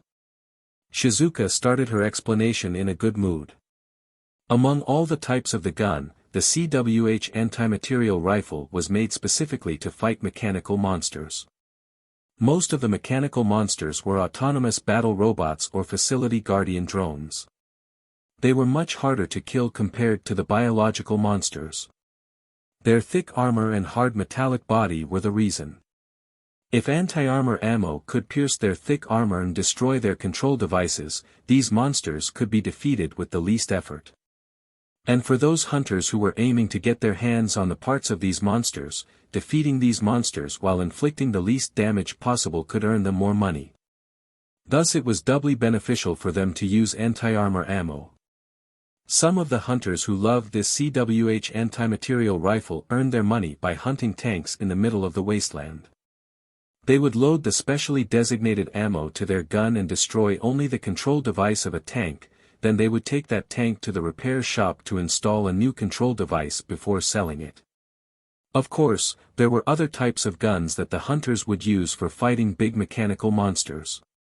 But the CWH anti-material rifle was a staple gun for such situations. That was just how good this gun was. The specially designed ammo for the CWH anti-material rifle might be expensive, but I can guarantee its efficiency. If you have enough knowledge about the inner part of the mechanical monsters and have the confidence to snipe their inner part, this ammo will work very well.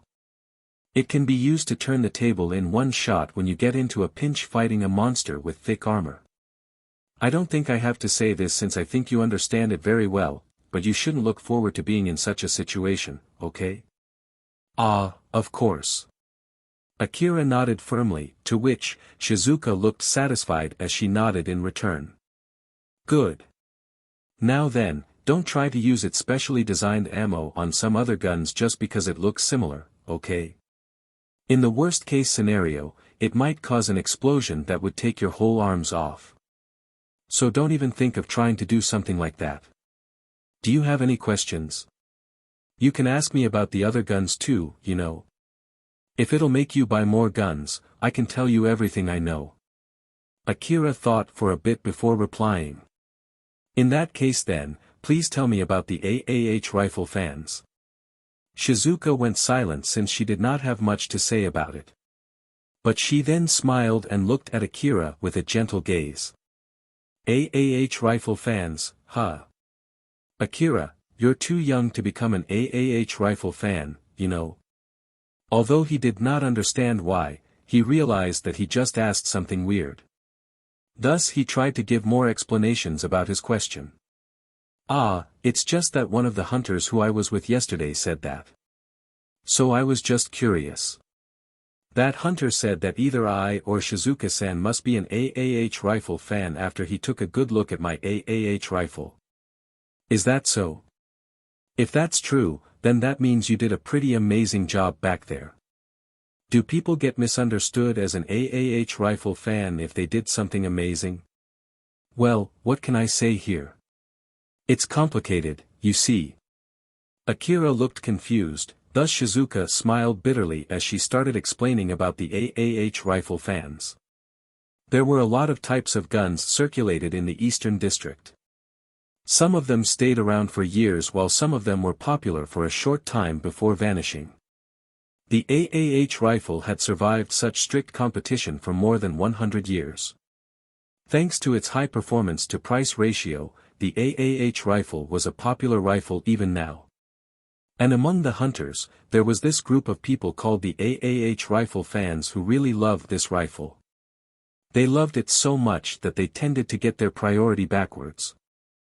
They would try to defeat every monster using the AAH rifle because of their love for the rifle. They would even try to kill monsters that normally could not be defeated with AAH rifle's firepower just to showcase the greatness of the rifle. Some of them would heavily modify their AAH rifles to increase its performance and firepower. In short, these people would do all kinds of things for their beloved guns. There were a lot of factions among the AAH rifle fans. Some of them despised any form of modifications and aimed for effective tactics using the basic AAH rifle. Some of them allowed modifications as long as it kept its basic design. Some of them allowed modifications as long as the core parts of the AAH rifle were still kept intact. Some of them would add extra functions on the rifle by adding extension parts. And finally, some of them did not really care about the inner parts as long as it still had the appearance of an AAH rifle. They would fight and help each other and spread the popularity of the AAH rifle. One thing in common among the AAH rifle fans was that they were very zealous people. Although some of them were great hunters, one might get swept and turned into an AAH rifle fan if he or she was not careful. That was why some people have trouble handling them. There were a lot of AAH rifle fans among the merchants too, but I'm not one of them, okay? I heard that people like them would strongly recommend buying the AAH rifle, and they secretly sell modified AAH rifles with increased firepower. And among all the guns that they sell, some of them were jackpot guns. I'm sure that's the reason why that hunter said that to you. Akira then remembered what he did yesterday. He did say that the AAH rifle deserved its popularity, and he destroyed the mechanical monster cannon insects using only his AAH rifle. So it was to be expected if that hunter mistook him as an AAH rifle fan. Once they get a jackpot, these hunters would buy a big number of AAH rifle hoping that they would be able to get another jackpot. Although, normally, they would not be able to get the same amount of firepower unless they use a gun that is sold in chrome. Some people even say that its level of firepower comes from the old world technology that is utilized in the rifle. But seriously though, I wonder who would spread such a rumor. There were cases where hunters who mistook a merchant as an AAH rifle fan ordered a huge amount of AAH rifle. It might give that merchant a temporary financial boost, but if that merchant ever got obsessed with it and by chance had bad luck, he would end up with a warehouse full of unsold guns which might even cause their business to crumble. There were times when hunters came to Shizuka's shop because of something similar. But Shizuka always made them pay the full price of the guns up front before placing their order for the guns. There was once a time where someone bought a truck full of AAH rifle from Shizuka, and of course, Shizuka was dumbfounded when that happened. Shizuka-san, what is that chrome? Is it something different from Orum? Shizuka was a bit surprised when she found out that Akira did not understand what chrome was. She looked sorry for a split second, but she immediately replaced it with her usual smile. Akira, do you not know what chrome is? No. This is the first time I heard that word. It will take some time to explain everything. Is that okay? It's all right. Shizuka then started explaining about chrome to Akira. There were two kinds of currency in the Eastern District. The currency issued by the corporate and chrome. Orum was a currency issued by Sakashita Heavy Industry, one of the 5 biggest corporations in the Eastern District. The corporate currency was mostly used in the regions under the management of that corporation. Orum included, there were 5 types of corporate currency, each issued by the 5 biggest corporations in the Eastern District. And anyone who bought and sold stuff using one of the corporate currencies could be thought of as someone who was under that corporation. The spread of the currency depended on the sphere of influence of that corporation, and it was the pillar that supported that corporation. The very act of trying to counterfeit the corporate currency could be treated as a declaration of war against the corporate government.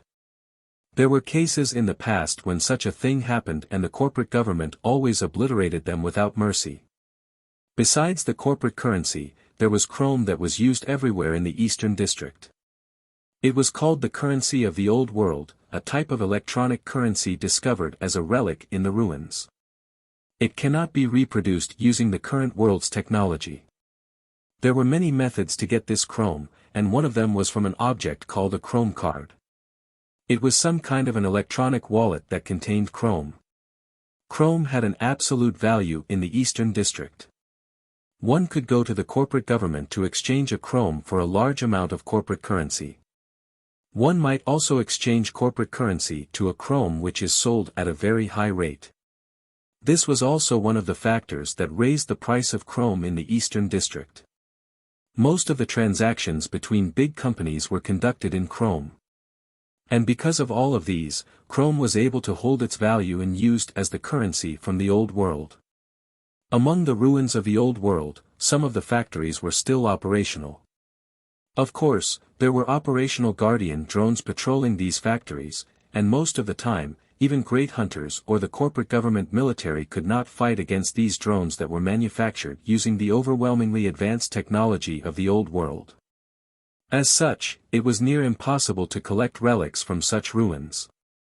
But it was possible to negotiate with the advanced AI that managed such a facility to get the extremely invaluable and extremely hard to create goods that were manufactured in such a factory.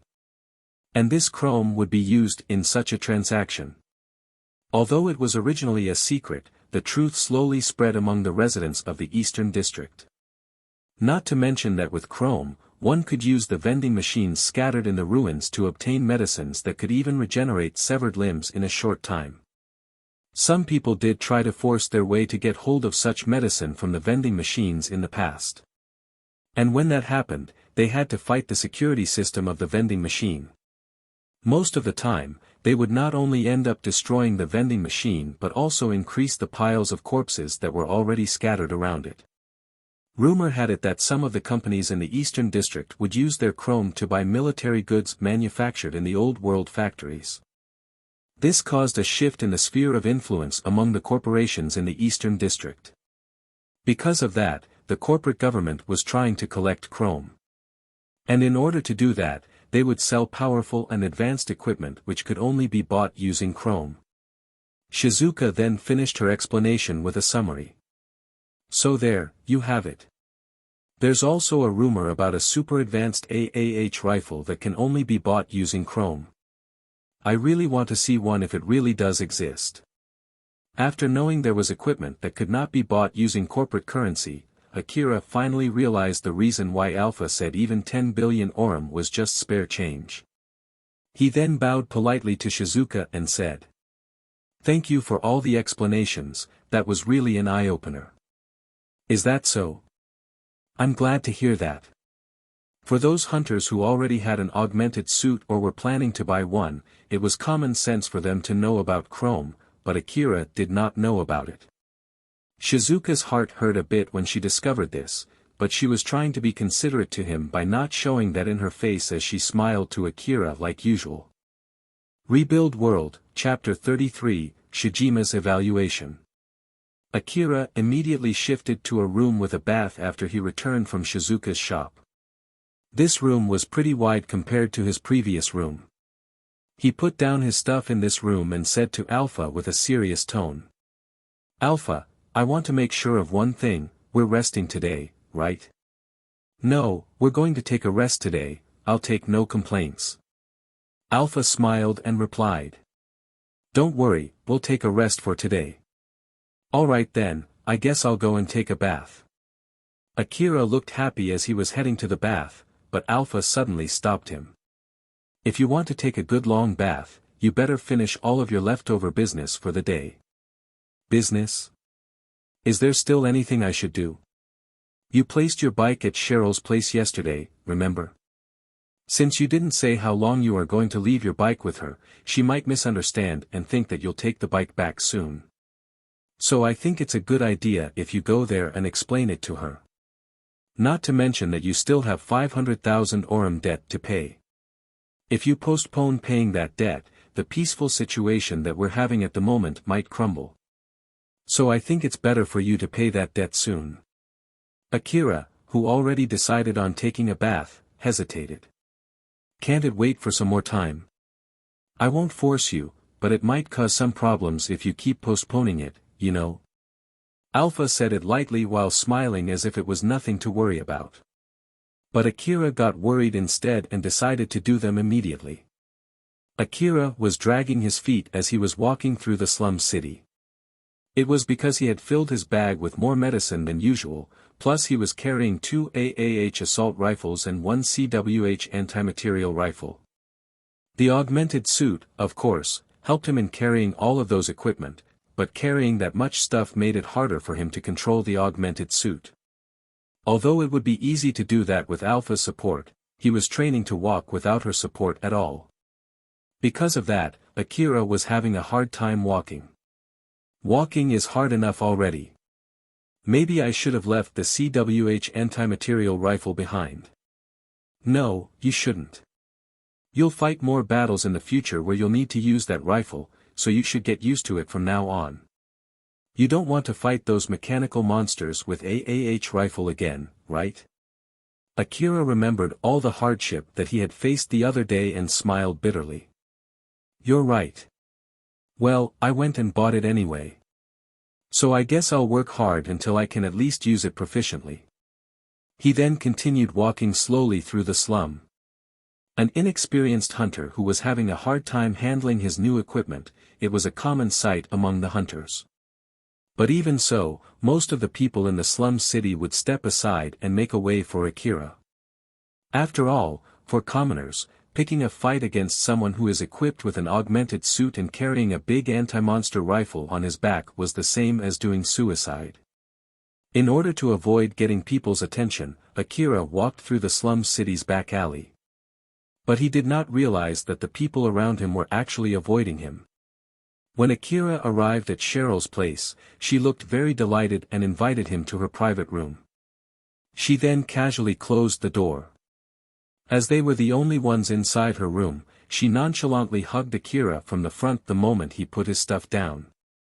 Akira, who somehow expected this, just let out a sigh and said, "Can you just get off me for now? It's fine, isn't it? Yesterday you left as soon as you arrived, so it's from yesterday's portion too. I don't understand what portion you're talking about, but I'm here because I have something to tell you.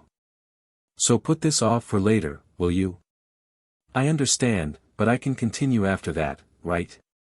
Cheryl then got off from Akira and stared at him. She looked contented as she got Akira's promise. As Akira realized that he might have to keep dealing with this behavior of Cheryl from now on, he started to look at her as a troublesome girl. After resetting the mood, Akira took a seat across the table from Cheryl. He reached out for 500,000 orum from inside his rucksack before casually placing it on the table. "This is the rest of the payment for Shirjima. So take this money and give it to him."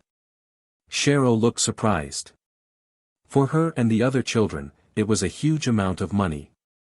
She was worried whether he had to do dangerous stuff in order to get this money, so she could not help but ask Akira. Are you alright? They haven't asked us to pay the rest yet, so I thought there'll be no problem delaying the payment for later. I got quite a lot of money from yesterday's work. Compared to the total reward, this is just a small amount, so there's no need to worry." Akira felt a bit strange when he said that so casually. According to Alpha, even 12 million orum was just a spare change. Thus 500,000 orum was, even more, a spare change to that. So, Akira felt that the money in front of him right now was not a big amount. Akira realized that the boy inside him who was shaken at the sight of 12 million orum had disappeared completely. But whether it was a sign of growth or a sign that his sense of money had dulled, or whether it was a good or a bad thing, Akira did not know for sure. Cheryl smiled while still looking surprised. "I understand, I'll give it to Shirjima. And also, about the bike, since the inn that I'm staying has no parking spot, I can't bring my bike over there. So for the time being, is it okay for me to leave the bike here? You can leave it here anytime you want. We'll keep it safe for you no matter how long it is. Not to mention that if it makes you come to this place more often, it'll help with the security of this place too. Is that so? Well, thanks." Cheryl looked very happy from the outside, but inside, she was thinking a lot of things. The last time she met Akira in his room, it was a small and cheap room, and now, Akira even called 500,000 orum a small amount. But even so, he was staying in an inn where he could not bring his bike with him. Cheryl tried to deeply analyze Akira's words. "That's all I have to tell you today. Do you have anything you need to report to me?" The moment Akira said that, Cheryl just shelved all of her questions for now. "I have nothing to report for now." "Will that be all?" Cheryl made an alluring smile to Akira, who saw that was taken aback and did not know how to react. As he was still at loss on what to do, Cheryl already changed her seat beside Akira as she snuggled to him and circled her arms around him. She looked like she was having the time of her life as she said, "That's quite a hard cloth. It's an augmented suit after all. So it's normal that it's harder than a usual cloth." "I see. Won't you take it off?" "No thanks. It's fine, isn't it?" It's not like you'll lose anything anyway. No, I will. If I take the augmented suit off, my physical ability will decrease. But at this rate, we will have to stay like this longer, you know. Ha. Why?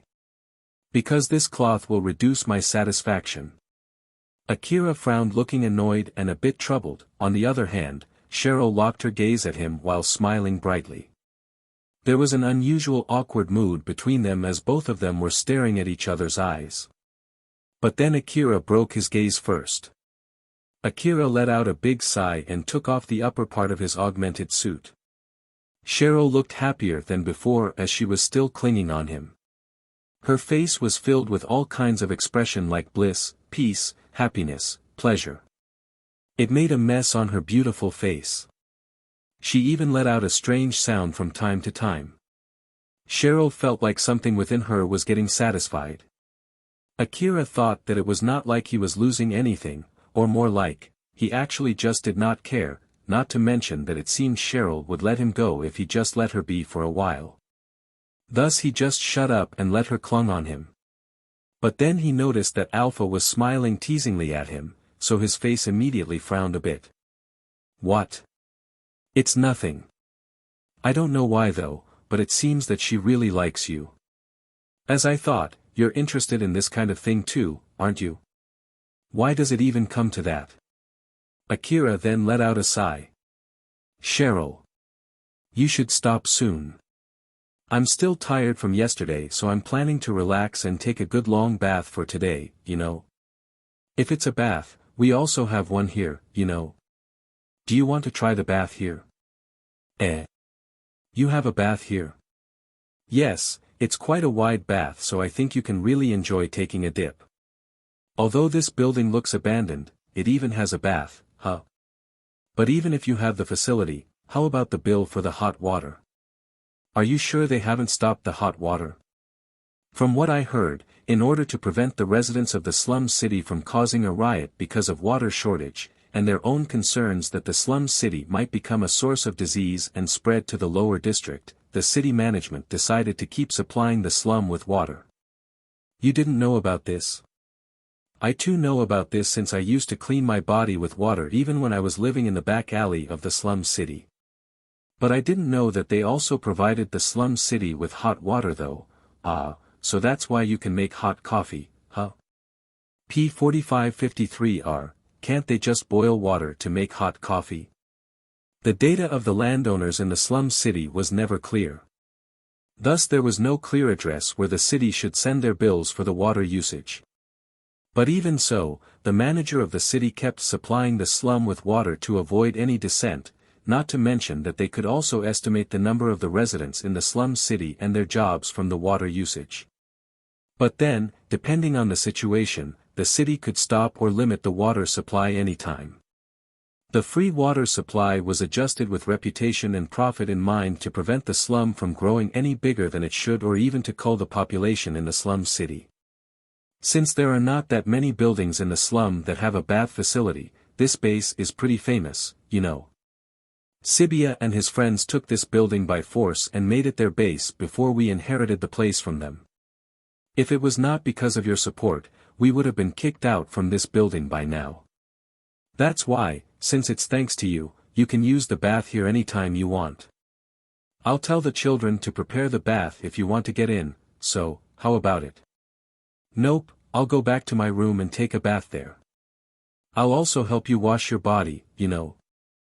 I did rent that room because of the bath, so I'll be taking a bath there. Not to mention that I want to relax in my own room too. Is that so? That's such a shame. To be honest, Cheryl was really planning to get into the bath together with Akira. But she noticed a small shift in his behavior which triggered her wariness, thus she stopped pressuring him. Akira refused her offer simply because he could not trust her completely. After all, he could not get into the bath in his augmented suit or while carrying his rifles. Even right now, the reason why he could take off the upper part of his augmented suit was only because he was sure that he could handle if a fight suddenly broke out here. Cheryl understood this, that was why she backed off. He still can't fully trust me, huh? Although Cheryl understood that it was only to be expected, she was still a bit frustrated as she tightened her arms around Akira. Suddenly someone knocked on the door of her room. Cheryl looked annoyed and answered the knock. What? Ario flinched when he heard Cheryl's annoyance in her voice. He then answered Cheryl's question while still looking scared. Boss. Shirjima has come here with his men. He said that he wants to meet you.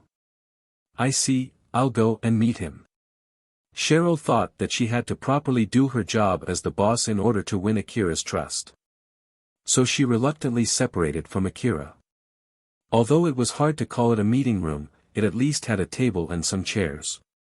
Inside the room, Cheryl, Akira and Shirjima were sitting together. The two bodyguards behind Shirjima were fully armed and looked serious but relaxed at the same time. While Ario and Alicia who were behind Cheryl looked very nervous. A small kid from Cheryl's gang came in and placed the coffee on the table before quickly retreating out of the room thinking that his job was finished. Ario and Alicia felt betrayed as they were glaring at that kid. Cheryl smiled at Shirjima and said, I'm sorry that we can't bring out any snacks, after all, we don't have the resource to do so. No problem. So then, what business do you have with us? What? It's nothing serious, just paying a visit.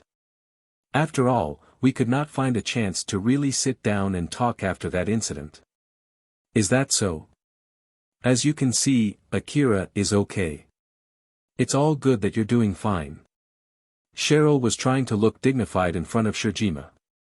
Both of them were smiling at each other and their smiles were saying that both of them understood why the other party was here. On the other hand, Akira still did not notice the real reason why they were here as he made a puzzled look. Alpha, what's with this conversation? It seems that Shirjima came to visit Cheryl by himself to check how you are doing. After all, there were a lot of dead hunters after the big battle yesterday. I bet he thought that you were killed in that battle. If Cheryl was in a panic right now, it could be inferred that you were killed yesterday, which would mean that she had lost her only support. That's why she just said that you're doing fine. And I think that's the reason why Shirjima replied back as he did after confirming that you're really alright. Akira understood the situation a bit after he heard Alpha's explanation. That's really sly, or more like, isn't that just too much work? It's one of the responsibilities of a gang's boss. Cheryl placed the 500,000 orum that she received from Akira not too long ago on the table. This is the rest of the money. Very well then, this means that the previous incident is resolved now.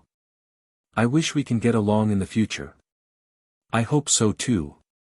Shirjima was observing Akira and Cheryl while talking to them. Shirjima took a good look at Akira. Most of the hunters who could not move up the rank could not equip themselves with augmented suits due to their economic situation. But even so, Akira was already using an augmented suit, and he even was carrying a big-sized gun that only people with an augmented suit could use effectively. Shirjima assessed the total worth of Akira's complete equipment and approximated his ability to earn money, and thus he became warier of Akira. I thought that he was just a normal boy, but he got all of this equipment in such a short time, huh? I guess I should give myself credit for not antagonizing him back then, or maybe I should despise myself for not killing him back then before he could get all of his current equipment. Well, either way, I guess it's useless to think about that now. Shirjima then looked at Cheryl. She looked calm as she was smiling at him, she looked like a completely different person compared to the last time he met her. The little girl who was trembling and looked so nervous when she visited his base together with Akira had completely vanished. Even when she put the 500,000 orum on the table, she looked completely calm. This accompanied with that fact that it was a big amount that would normally warrant some raised eyebrows when shown in front of the residents of the slum city. And she was also very calm even after seeing his fully armed men. It would be much more understandable and much more normal to be very nervous just like Alicia and Ario. But in contrast to them, Cheryl's smile did not even waver. Why is she this calm? Is it because she understands that Akira who's supporting her is actually a skilled hunter? It's understandable that I can't mess with her gang, but that doesn't explain her calm reaction towards such an amount of money. The two kids behind her are nervous in this situation and shocked, and they saw the money. So why in the world can she be this calm? There's no way someone could change that fast. Seriously though, what's going on with her? Shirjima then reassessed Cheryl's gang, considering the future prospect of her gang, its power, the region under its control, and the new information that he just discovered about Akira and Cheryl. After he finished all the calculations inside his head, he looked at Cheryl with a smile that he would never use to someone under him. He had recognized Cheryl as someone that he needed to seriously negotiate with for the future of his gang. Well, now, I want to talk about our future. We might be able to come to some deals that bring profit to both gangs. This might take some time though. Are both of you okay with that? Since I'm the one who is suddenly asking for negotiation here, if my timing is bad, feel free to say no. Cheryl noticed that Shirjima suddenly changed how he was treating her. If he did not look down on her, it meant that he might come full force at her to crush her instead. But even after knowing that, her smile did not waver at all. It's alright, we can do that now. Then, about the area under your management, which is also the real cause of the last incident. Suddenly Akira interjected. Can I say something before we start? Do I really need to be here for this negotiation?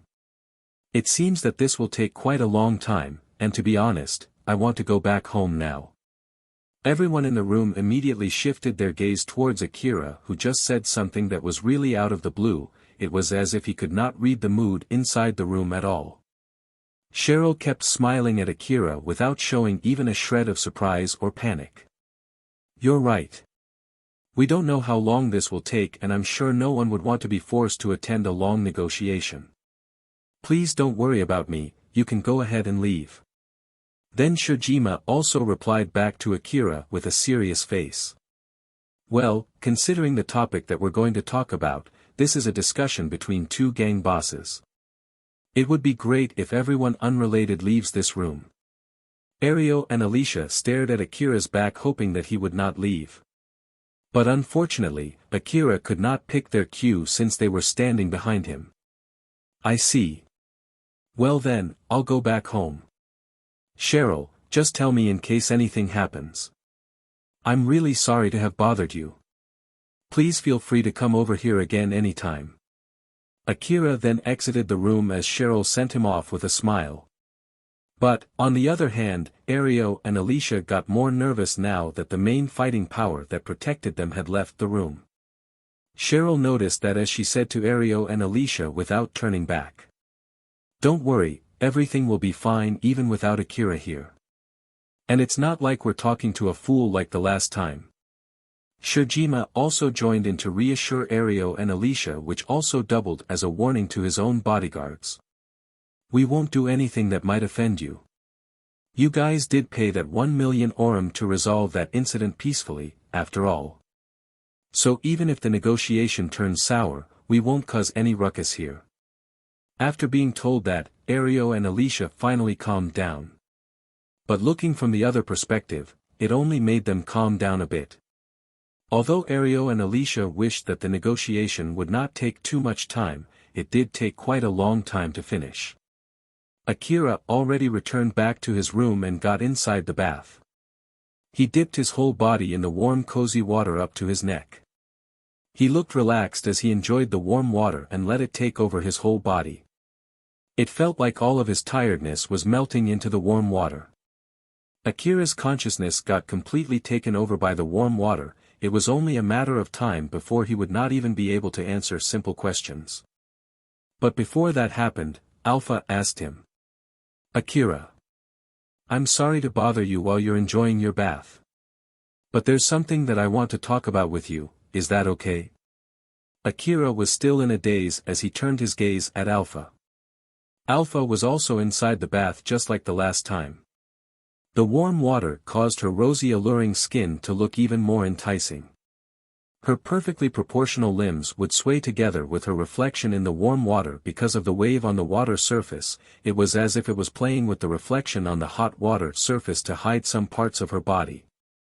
Sweat and hot water droplets would form and slide down her beautiful skin before getting sucked into the valley between her glorious chest.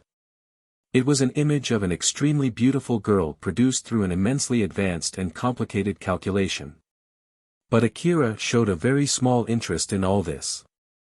It was because he was already used to it, and not to mention that Akira was completely absorbed in enjoying his bath. Akira felt that he did not want to talk about anything annoying at the moment.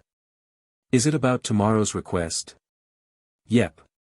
To be more precise, it's about getting yourself ready to take that request. Getting myself ready, huh? Do I have to do anything else other than doing it carefully and with vigilance just like usual? Alpha made a serious face as she warned Akira. You have a lot of preparations to make. From now on, you need to be very careful. Try to think that even the slightest injury will kill you. Not to mention that we already used most of the medicines that we got from the ruins, so we don't have many left. Thus it would be difficult to do a crazy stunt like last time. So you really need to be careful, okay? Akira realized the seriousness of the situation from the way Alpha warned him. He then asked her. Is the medicine that we bought from Shizuka-san not good enough? Their healing ability is completely different. Remember that you broke your leg yesterday? With your usual medicine, you can completely heal in 5 minutes, but with the medicine that you bought yesterday, it will even take 2 hours, you know. Akira was obviously surprised. Their healing abilities are on a completely different scale, huh? In that case, I should just buy the same healing medicine as the one that I usually use, right? That will be extremely difficult. Even if you can find a place to buy it, it'll at least cost 1 million orum per box, you know. Akira was blown away by this new information. I was chucking something that expensive all this time. Although it saved you so many times, it was indeed very expensive medicine. Akira understood the gravity of the situation. If he kept getting himself injured like usual, he would have to spend a lot of money on the medicines that would greatly affect his daily lives. There was a limit on how much he could use the augmented suit to help him move with broken bones, and in the worst-case scenario, he might even get killed. Ah, that's right, we can go to the ruins to gather more of those medicines, right? I think there should still be more of those medicines scattered in the ruins. Akira looked proud as he thought that he came up with a very good idea, but he quickly returned back to his usual self as Alpha shook her head and shot his suggestion down. Because of the big battle from yesterday, I believe that the distribution of the monsters in the ruins has changed greatly. The monsters that you would normally find deeper in the ruins might have come out to the outskirts of the ruins. If the current you go to the ruins now, you might end up dead even with my support. So it won't work, huh? Alright then, I'll try to be cautious. That's good. I'll also give my best support too. Akira tried to get into his serious mood, but the warm bath was too strong to fight against. And so he could not help but let out a long moan. Akira's eyes met Alpha's. I can't help it, you know. Well, it's your way of doing things carelessly and getting hurt, after all. I'll force you to walk even if both of your legs are broken, you know. So you should be extra careful that you don't have to go through something like that.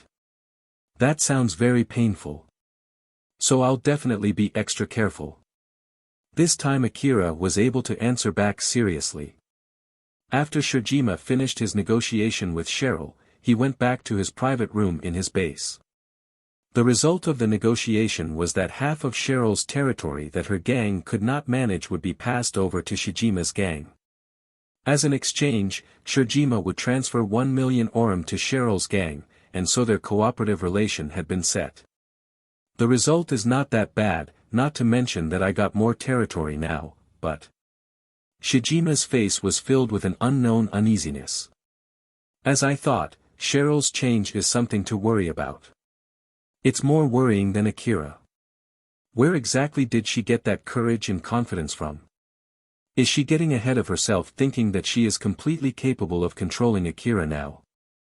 But I don't think that's the only reason. Shojima thought that Cheryl might have come to realize something annoying and he just could not shake off his worry. Rebuild World, Chapter 34, Various Outcomes of the Battle.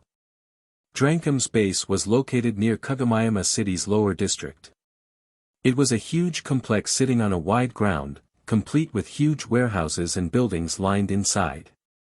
It even had a large shooting ground inside it. The Hunter office also built a branch in the complex. This displayed the power and influence of the gang. Katsuya was undergoing his shooting training inside the indoor shooting ground while making a serious face. His face was clearly showing the frustration he was feeling due to his lack of strength.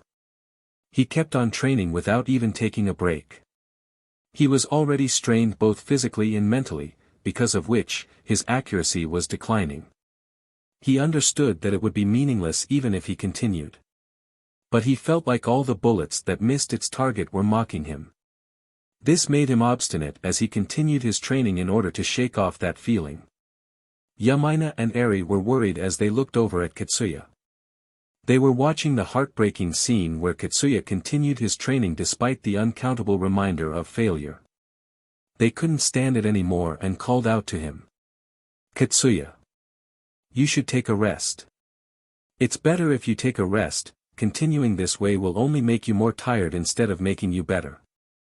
But even so, Katsuya kept on persisting in his training. Yamaina then walked over to Katsuya and placed her hand on his gun. As Katsuya turned and met her eyes, she shook her head. Katsuya finally placed his gun down, he hung his head low and mumbled in frustration. If only I was stronger.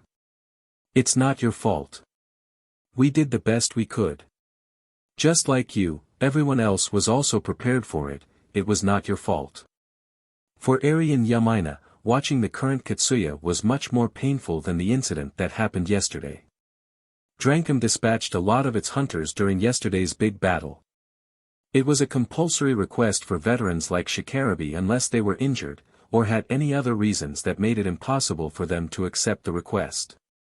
But most of these hunters thought that it was a nice chance to earn a lot of money, thus they took the request voluntarily. Even Shikarabe was excited as he prepared himself and left for the request together with the other hunters. Young hunters like Katsuya may join the battle, but it was not compulsory for them. As for Drankum itself, the gang wanted to avoid sending inexperienced young hunters to a battle against a swarm of monsters that even warrant the city to send its defense squad. But of course, the city welcomed any extra firepower, and it was also an emergency request coming from the corporate government. But, because of that, the hunter gangs could prohibit the young hunters from taking the request. In the end, they took a stance where young hunters were allowed but not forced to join the battle. But the young hunters thought that it was a nice chance to make other hunters recognize their ability since they were often despised due to their young age. So a lot of young hunters opted to take the request. Katsuya was the first one to raise his voice and so did a lot of young hunters, who were sent to the battleground. The young hunters were sent in groups of 10. They were stationed a bit further away from the main battleground where the city's defense squad clashed fiercely against the main monster swarm. Katsuya and the other hunters had a hard fight against the smaller groups of monsters that detached from the main swarm. They were able to test their ability in that battle. As a result, 7 of them were able to return home with the glory and money that they earned from that fierce battle, while the other 3 were claimed forever by the wasteland. All the dead hunters in his group were Katsuya's close friends. They had gone through the hard training together and shared the dream of becoming great hunters. But after that fierce battle, Katsuya was only able to return back with their dead bodies. Katsuya blamed himself and drove into a corner, thinking that he could have saved them if only he was stronger. Yamaina gently hugged Katsuya from behind. Let's grow stronger so that we can protect everyone next time. I'll also help, so let's take a rest now, okay? Eri also conveyed her will to help Katsuya. I'll help too. Because of that, Katsuya was finally able to cheer up a bit, although he was still in remorse. He then tried his best to put up a smile as a gesture of gratitude towards Yamina and Eri. You're right. Sorry to make you worry. The three of us were at least able to return alive. I'll give my best so I can protect you two next time. I'll be looking forward to that. That would be great. Seeing how Katsuya was finally cheering up, Eri and Yamina were finally able to smile again. While at another site, Shikarabe was called by his friend Arabe, who was also one of the officers in Drankum. It's kinda rare for you to call me like this, do you need anything? If it's about that debt from the battle, I should have repaid that with my contribution in the front line. Or is it that I'm here for another lecture? The defense squad that clashed with the main monster swarm consisted of a private army equipped with tanks, humanoid weapons, heavy-armed cyborgs, and hunters with a powerful augmented suit. In short, each of the monsters in the swarm was so powerful that only soldiers with those kinds of equipment could stand a chance against them. In the last battle, Shikarabe's squad was positioned near the main battleground. Despite the danger, he was able to earn quite a lot of money. So it was not like it was a bad thing for him, but he did not like the reason why he was positioned there. Although he only got to know it later, he was actually positioned in such a dangerous place as punishment after making that ruckus arguing with Katsuya during the patrol job. In such a dangerous place where he could be blown away by the shockwave from the main battleground, he did so well that it would definitely bring fame to the gang. So if he got another scolding after doing so much, he was planning to give Arabe a piece of his mind. Arabe smiled bitterly and tried to calm him down. I was not even included when they made that decision, you know. So don't vent it on me, will you? Well, due to the gang's policy, we prioritize getting more young hunters. So, it's understandable for something like that to happen. Although it's not like I did this as a form of an apology, I just adjusted the assignment so you don't have to look over those children again. So calm down and cheer up, okay? Very well then. Sorry I was venting on you. Don't worry, I can understand. I too don't want to get assigned to watch over children anyway. Shikarabe cheered up after the friendly banter. So then, if it's not for small talk, then why did you call me here? Ah, well, it's about those children that you don't have to watch over anymore. Those guys were assigned in a group of 10 and sent into a quite dangerous place, but then I heard they did very well, you know. Even without someone to watch over them, only 3 of them were killed. Looking at their achievements, they are pretty competent. Not to mention that they already had some brushes with death and returned back alive. Don't you think they've graduated from being conceited young hunters? As Shikarabe heard those words that sounded as if Arabe recognized their abilities, he replied back with strict critiques. Well, I'm not really sure. Looking from the other perspective, it can also be said that they had to sacrifice 3 people to be able to get back alive. I think it's too fast to approve their abilities. I'm sure Katsuya's thinking that he would have been able to protect everyone if only he was stronger. That's just stupid. Even if he gets 1 billion times stronger, he'll just get sent to a place that's 1 billion times more dangerous and he'll lose some of his friends there again. What he really needs is the ability to know his own capability. So, does that mean that he has no talent for being a hunter? Shikarabe went silent for a moment after hearing that before he answered the question with a serious face. Talent-wise, he's more talented than me or you. It's extremely rare to be able to find someone as talented as him. He'll be a great hunter if we train him well. If we keep polishing him and sending him to dangerous battlegrounds, there's no mistaking it that he'll be an extraordinary hunter. Arabe looked very surprised. That was quite a compliment. I thought you hated him. I'm not a fool that I would let my personal feelings cloud my evaluation. Even you know just how talented he is, right? Isn't that why you're prioritizing him? Am I wrong? Well, I wouldn't assign you to watch over him otherwise, you know. I originally thought of having you to train him, but it seems that you can't get along with him. Can you at least endure it for a bit more? It's worth making him indebted to you while you can, you know. Shikarabe looked annoyed as he lashed back. No thanks. First of all, that's only true if he's really going to be a great hunter in the future. I did say that he would be one if we keep training him, but there's no way I would be his grinding stone. I have no plans of becoming a stepping stone for his bright future. Not to mention that there are already 3 people that died because of him, you know. If he did not stir them up, those young hunters would not even think of going to that battle in the first place, right? Having people close to him dead would make him more disciplined and make him grow up as a man. But it is all over for the people who died. So what I'm saying here is that I have no wish to die just to make him grow as a hunter. As Shikarabe's mood turned worse, Arabe let out a big sigh. You always find something to critique about, that's exactly why we can't decide the next young hunter to be assigned under you. Yeah, I can understand that. I don't want to be assigned to watch over any young hunters after all. Arabe was originally thinking of assigning Shikarabe back to Katsuya's group after letting him off for a while so that he could calm down. But seeing how much Shikarabe despised Katsuya, he completely scrapped that plan and changed to another. Do you know anyone that might happily watch over him?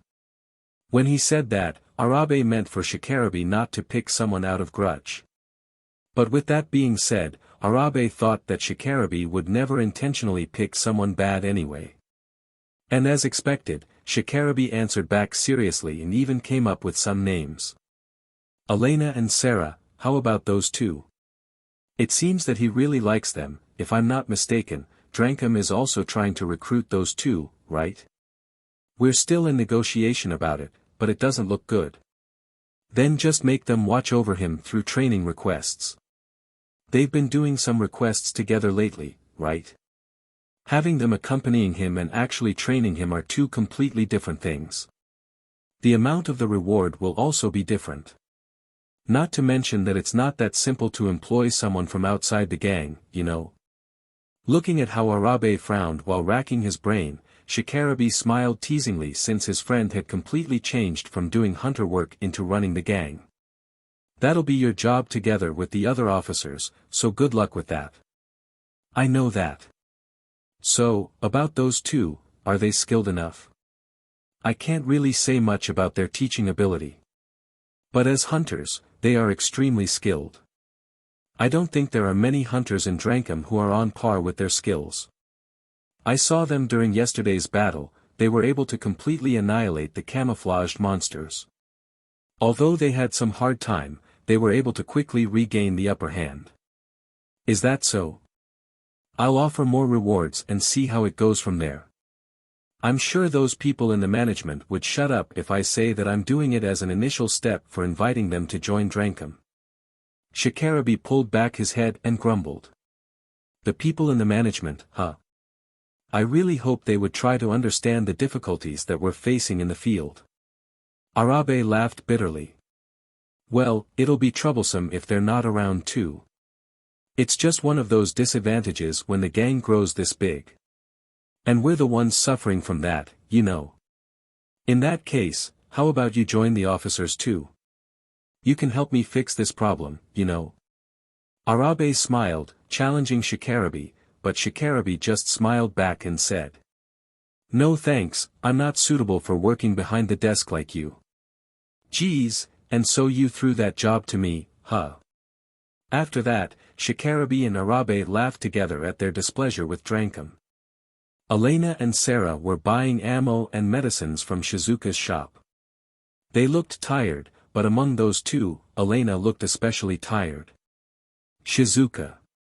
We're taking the usual, but triple the amount. That's a lot. And you look very tired too, was the battle so worse? Shizuka shifted her gaze from Elena to Sarah's face before sliding down to Sarah's breast. Sarah's suit could not hold back her glorious breasts the last time Shizuka met her, but this time, her suit was able to hold them in. Yep, it seems that it was a hard fight, huh? As Sarah was the main firepower among the 2, she would spend quite a lot of nanomachines when she used the heavy and powerful gun which had a strong kickback even if it was used only for a short period of time. Not to mention, Sarah would die if she depleted the nanomachines inside her breasts. Elena understood that well, that was why she always strategized such that Sarah would not use too much of her nanomachines. But, even so, Sarah spent a huge portion of her nanomachine reserve in the last battle. It showed just how brutal and chaotic the battle was. Shizuka was able to understand that just by looking at Sarah's breast size. Sarah just smiled bitterly. I really hope you would stop coming up with such a conclusion from my breast size though. Well, the reward was worth all the hard work. I think they distributed extra rewards for the hunters who came back alive in order to avoid any complaints. Elena joined the conversation and grumbled. There were monsters which could camouflage, you know. All the hunters with investigative devices were suddenly sent near the main battleground. It was hell, you know.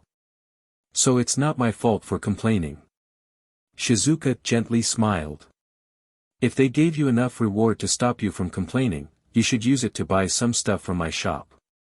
Let's see, if it's for you, Elena. Shizuka, who was about to recommend some of her goods to Elena, looked closely at Elena's equipment and found something weird. Now that I think about it, Elena, you don't use an augmented suit, right? Even Akira who just became a hunter bought one not too long ago, you know. So how about you buy one too? Augmented suit, huh? Well. Elena let out a long before she smiled faintly and said. I thought that I can still go on for a while without an augmented suit though, but I guess it's better if I buy one soon, huh? Those from the Eastern District had higher physical abilities than most of the common people. Although there were individual differences, they were able to attain superb physical ability with enough training. But from time to time, some people with abnormally high physical ability would appear. There were also people who had gone through long and hard training in order to have a strength equal to the people with an augmented suit even without equipping an augmented suit themselves. These people were called superhuman and they were able to destroy a tank with their bare hands. Even right now, no one knew for sure why such a thing happened. There were many theories floating around like they were descendants of the people from the West who could slay numerous monsters with their bare hand or just a sword. Some even thought that they were descendants of physically enhanced humans using the technology of the old world. The reason why Elena was able to carry all of the heavy information-gathering devices without an augmented suit was because of her training and not because she was a superhuman. For Sarah, who nearly had the same power as a person with an augmented suit, Elena was relatively weak. There was no precise way to measure the physical strength of a person. Those who aimed to be superhuman had no other choice but to believe they were superhuman and keep on training. Not to mention, there was a rumor saying that using an augmented suit would stop your physical ability from improving because training would be meaningless at that point. Because of that reason, plus they were in an economical problem until recently, Elena did not have the leeway of buying an augmented suit. But the money problem, or to be more precise, Sarah's nanomachine reserve problem was already solved. Thus Elena thought that it might be a good chance to renew her equipment and give up increasing her physical ability through normal training. Well, it's true that this is a good chance to do that. Shizuka, can you pick something good for me? Shizuka looked troubled. Both she and her shop were not specialized in an augmented suit, after all. Stop that, you should go to the right shop for it. Go ask an expert about it and buy an augmented suit from them. I'm sure you can buy one with the reward money that both of you received, right? Well, it's fine, isn't it? I heard that you picked Akira's augmented suit, you know. So you're already experienced in choosing one, right? I want to buy all my equipment from the same shop. Not to mention, I don't like the measuring device in the specialty shop. I just don't feel comfortable with that measuring device which measures my body up to the tiniest detail. I can understand that if one wants to get a custom-made augmented suit that fits perfectly on their body, but it's not like I'm planning to buy something that expensive. In that case then, you pick an augmented suit, then I'll put the order for it. Gathering and analyzing information to come up with a conclusion is your specialty after all, right? I'm asking you to choose one since you usually have a good intuition, you know. And not to mention that nothing you suggested has gone wrong up until now. So, won't you do that for me? Just think of it as a service for your frequent customers.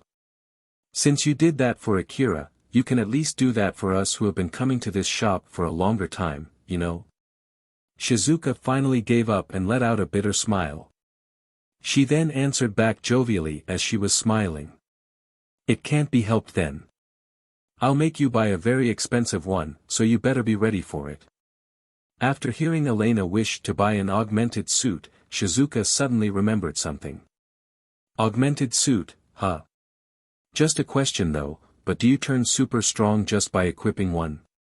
Sarah answered Shizuka's question. Of course not. An augmented suit is nothing more than a piece of equipment. You can't be strong unless you train. It's not a rare occurrence for a hunter to have difficulties in performing simple movements because of the sudden increase in strength, you know. But well, if we're talking about an augmented suit from the old world, I guess it's to be expected for you to suddenly become strong without any additional training.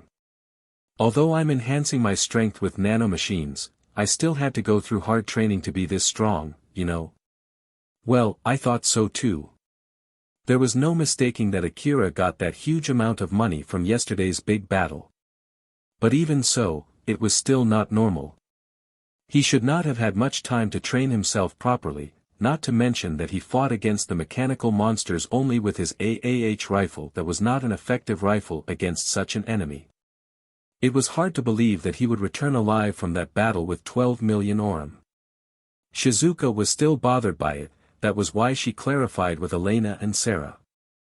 And Sarah's answer confirmed that it was indeed a weird situation. But as she was looking at Sarah, she remembered what she talked about with Sarah not too long ago. And suddenly, everything made sense. As I thought, Akira is someone who can connect to the old world domain. But his augmented suit should have nothing to do with it. After all, I was the one who picked that augmented suit for him. Ah, now that I think about it, he did ask for some specific functions.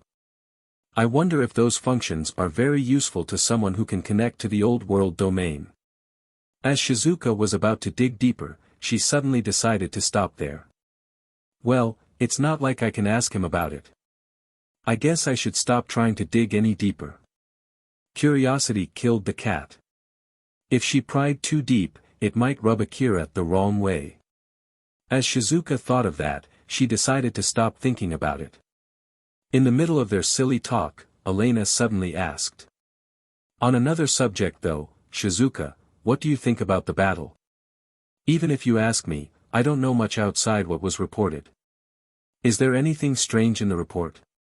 There was a big wall display in Shizuka's shop. It was set to mainly show information about the corporate government, the city, the hunter office, or any other hunter-related information. As Shizuka turned the display on, it was showing the news about that attack. A woman from the corporate government was delivering the news. The corporate government had come into conclusion that yesterday's monster attack from the Kuzusuhara ruins was a terror attack instigated by the nationalists. There were already a number of confirmed statements from some terrorist groups. They were saying that this is a holy war against the Eastern District ruled by the corporate government that's treating them unfairly. The corporate government immediately took action in response to this statement in order to protect the people from the terrorist group which disrupted the peace in the Eastern District. Sarah then worded out her opinion about the news. The nationalists, huh? I bet that's the reason why the request dispatcher was the corporate government. If they had that information before the incident happened, I really hoped they would do something about it. Well, it's not like I have anything to complain about the reward though. It was a big thing in the Eastern District and the corporate government was the one issuing the request, not to mention that the reward would also be abnormally huge. After all, if the reward was too small, it would hurt the corporate government's reputation, and it was even more important when it came to requests regarding the nationalists. The nationalists aimed to form a nation. There were a lot of them in the Eastern District so the corporate government could not afford to just ignore them. They also received help from the Federation of Nations in the Central District, which worsened the situation in the Eastern District. These nationalists often invaded and occupied a city and declared independence from the corporate government. When that happened, the situation often developed into a full-blown war. Because of that, a lot of cities had turned into a mountain of wreckages, which ended up as a big expenditure for the corporate government. Elena could not agree with the news. To be honest, I don't think this city holds so much influence that the nationalists would aim for this city. Baiting monsters from the deeper part of the ruins like that would definitely need a lot of sacrifices from the nationalist side.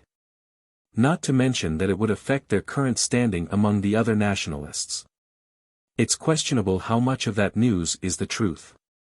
What do you think, Shizuka? Shizuka spent a bit of time thinking before answering. They're not lying. The story fits the situation. But there's something that still bothers me. But again, about that part. It's not like we can do anything about it, right? No matter what was actually happening behind the scene, it was not like it would cause any loss to them. At least that was what Shizuka's intuition was telling her.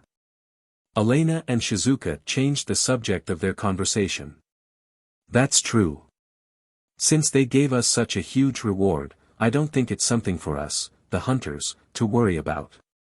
Rather than talking about that, let's focus more on how we are going to spend the reward money. Shizuka, with that being said, I'm counting on you for the augmented suit, okay? Sure, remember that you're the one who told me to choose, okay? No matter what I pick, you'll have to use it, okay? Don't come running at me crying later, alright? Shizuka smiled fearlessly while teasing Elena. Shizuka's intuition that day was on point like usual. An armed squad was marching to the deeper part of the Kuzusuhara ruins. Their guns were on a different level compared to the common hunters around the Kagomayama city, and their coordination showed that they were trained soldiers. The squad was commanded by a guy who goes by the name Yanagisawa. He was marching at the front of his squad, leading them deeper into the ruins. Captain Yanagisawa. Are you sure that this is all right? Yanagisawa laughed as he replied. As I said before, it's not a problem. The corporate government has given its permission. But still, to bait a swarm of monsters to the city. Not to mention that the news blames the nationalists for the incident too. In the worst-case scenario, they might think that we're one of those nationalists, you know. The one who really baited the monster to the city and died doing that was really a nationalist. He was a member of Alfred's squad. So it's not wrong to say that the nationalist did it. That guy did fulfill his goal in exchange for his life, so I bet he has nothing to complain about anyway. That guy is one of the Alfred squad, huh? And here I was wondering where you got that guy from. I never thought that you had some connections with the nationalists. Well, information is crucial. If you have a lead, you would be able to find them in no time with a little digging. Another guy joined in. Although the defense went well, I still wonder if it was really all right. This kind of thing would normally warrant a death penalty, you know. I don't know what you are planning, Captain. But please don't abandon us, okay? I did properly ask the corporate government to stay quiet about that part too, so don't worry. Well, the defense squad did not get any chance to spring into action lately, and those rich people living inside the inner wall started complaining about the expensive maintenance expenditure for the defense squad. Maybe it's because they spend their life leisurely inside a safe environment that they have forgotten this place is also a part of the Eastern District. This area filled with monsters is also a part of the Eastern District, you know. Safety is an expensive commodity. It's important to remind the people in the inner wall not to get too comfortable with their easy life. But then another guy joined them and asked. In that case, wouldn't monsters from the other ruins work just fine? There was no particular reason why we had to bait those super strong monsters roaming in the deeper part of the Kuzusuhara ruins, right? It has been quite a while since the last expedition was sent to scour the outskirts of the Kuzusuhara ruins. So the corporate government must be thinking that it might be the time to send a real expedition to the deeper part of the ruins. That's why we thinned out the number of monsters in the deeper part. We baited them out into the wasteland since if it's over here, we could use tanks and other weapons with huge firepower to annihilate them. That method is much safer than sending soldiers into the ruins, you know. But with that being said, it's not like anyone would volunteer to be the bait, right? That's why I went through all of these troubles. So that's why you brought Alfred's squad, huh? Yep, that's the reason. And luckily, that guy said that he would happily sacrifice his own life for something like that. And since I don't want to die, so everyone got what they wanted. Well, if they had asked for more explanations, would have explained everything truthfully. But since we're originally enemies, I have no duty to tell them everything. Some of his squad felt disgusted, some were laughing and some just ignored it when Yanagisawa said that with a big smile. They had different reactions and opinions about it, but no one there doubted his skill and ability. Another of his men then asked him.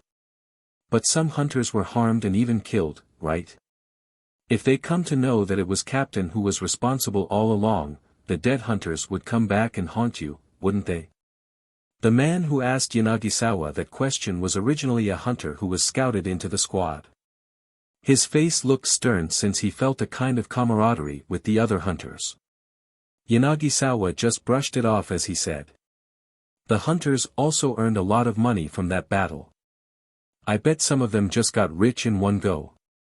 But well, I don't deny that some of them also got killed in the battle, but those people decided to be hunters even after knowing all the dangers. Not to mention that those hunters who have no luck or skill would eventually die sooner or later anyway even if that battle didn't happen. Working as a hunter means that they have to risk their lives for money. I don't have the time to listen to their complaints just because they lost their gamble and died.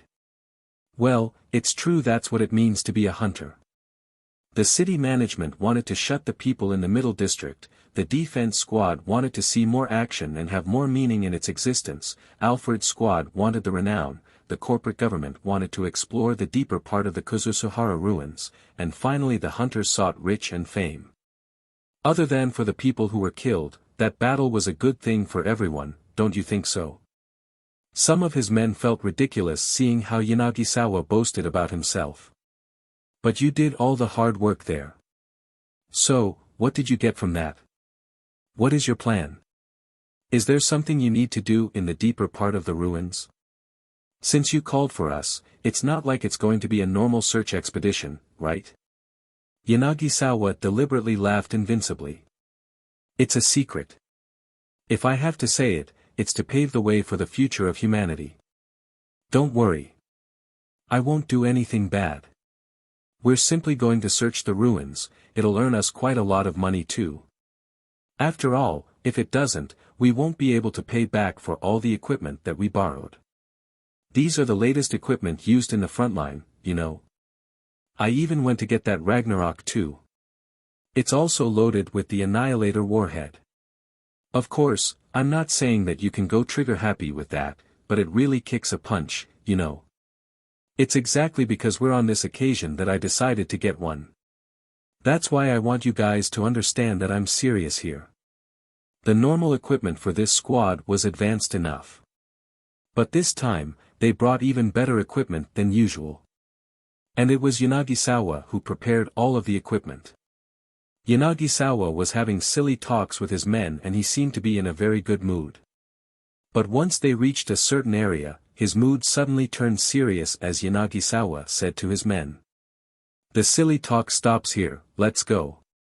And with that, Yanagisawa's squad continued venturing deeper into the Kuzusuhara ruins. Rebuild World, Chapter 35, Information Gathering Device. Akira was riding through the wasteland on a bike. He was in the middle of an individual patrol request. The bike was equipped with an onboard information gathering device that Akira borrowed from the hunter office. This device would record everything around him, the route that he took, the type and number of monsters that he encountered, and how many of those monsters he defeated. All of this data would be then exchanged for money, deducting the rent fee of the information gathering device and the rest would be paid as Akira's reward for this request. If Akira patrolled around an area filled with dangerous monsters, his reward would shoot up. On the other hand, if he only patrolled around a relatively safe area just to kill time, his reward would be so less that it might not even cover the rental fee. And if he got unlucky and encountered another swarm of monsters alone, he could monopolize the reward all for himself. Even if he decided to run away from that swarm of monsters, no one would have any complaint against him. Compared to the group patrol from the last time, an individual patrol request like this had its advantages and disadvantages, but for the current Akira, the advantages outweighed the disadvantages. Akira was speaking to Alpha through telepathy while on his bike. It was to avoid the information-gathering device from recording him talking alone. I was really afraid that I might meet another swarm of monsters. But now that I'm here, I don't even see that many monsters. It's a bit disappointing. A lot of monsters were killed in yesterday's battle. But it can also be said that there are that many monsters left even after we killed so many of them yesterday. I'm sure it won't take that long before the population of monsters in the area returns back to normal. Akira frowned. So right now is like a moment of calmness before a storm, huh? But if I think like that, it feels like there are a lot of monsters today. I wonder where all of these monsters come from. Although we periodically thin them out, they always return back to normal in no time, right? I bet there are undiscovered production facilities somewhere out there or production facilities guarded by powerful defensive devices, which makes it impossible to subjugate them. These keep producing monsters endlessly. The monsters in this area might come from a production facility near the area or come from a faraway place. That might explain the mechanical monsters, but still. That's also the case for the biological monsters too. Akira looked surprised and confused at the same time. The biological monsters are also produced in factories. They don't multiply from breeding. Alpha smiled, boasting her knowledge. That's right. It's an easy task to produce biological organisms using technology from the old world. Livestock, pet, bodyguard, biological soldiers, you can use old world technology to produce all kinds of biological creatures. But a high-quality creature can only be produced by synthesizing everything from scratch. Well, of course, it was properly maintained back in the days, thus these monsters would not randomly attack people. Moreover, some biological monsters can multiply by using their reproductive abilities. So even if the factory where these monsters were originally produced are no more, they would still multiply. The more I hear about this old world, the crazier it sounds. And you'll be exploring the ruins filled with this crazy old world technology many times in the future, you know. So be sure to work hard to get yourself proper equipment and skill to survive these deadly ruins, okay? As for training, how about you try fighting a monster on your own? There's a monster right over there, Akira. Roger that. This patrol request also doubled as training for Akira. As he spotted and confirmed his target, he stopped his bike. It was a small carnivorous monster. The burly fur hid its limbs and it did not look strong. As a matter of fact, it was a relatively weak monster. But it was strong enough to actually attack and kill a human. And since it was roaming in the wasteland, it showed that it had enough strength and ability to survive in such a harsh environment. This quality alone was enough to make anyone run away from it out of fear. Akira held his CWH anti-material rifle with the help of his augmented suit as he took an aim at that monster. But since he was still inexperienced in using an augmented suit and still not that familiar with CWH anti-material rifle, the TPL extended from its muzzle was swaying left and right. Akira took a deep long breath while making a stern stance, he gathered his focus and pulled the trigger. A bang reverberated as a bullet flew out from the muzzle and cut through the air before landing near the ground where the monster was standing. A miss, that was close though. I still couldn't hit my target even with the help from TPL, huh? It seems that I still have a long way to go before I can shoot accurately on my own. It might also be because you always shoot from a safe range during the training. No need to be nervous and do your best. That monster is heading this way now. Roger that, next shot. The monster noticed Akira and immediately ran towards him. Its huge limbs kicked the ground as it closed its distance to Akira. Through his aiming device, he could clearly see that the monster really wanted to take a chomp off his flesh. The fear that was bubbling inside Akira was telling him to either take his bike and escape or ask for Alpha support. But Akira stood his ground and suppressed his fear. Although it drew closer for every shot he missed as that monster was charging towards him, he continued shooting at the monster. Then finally, one of his bullets hit the monster's body. The monster immediately slowed down. Akira then calmly took an aim and delivered the killing shot. Alpha smiled and praised him for his performance.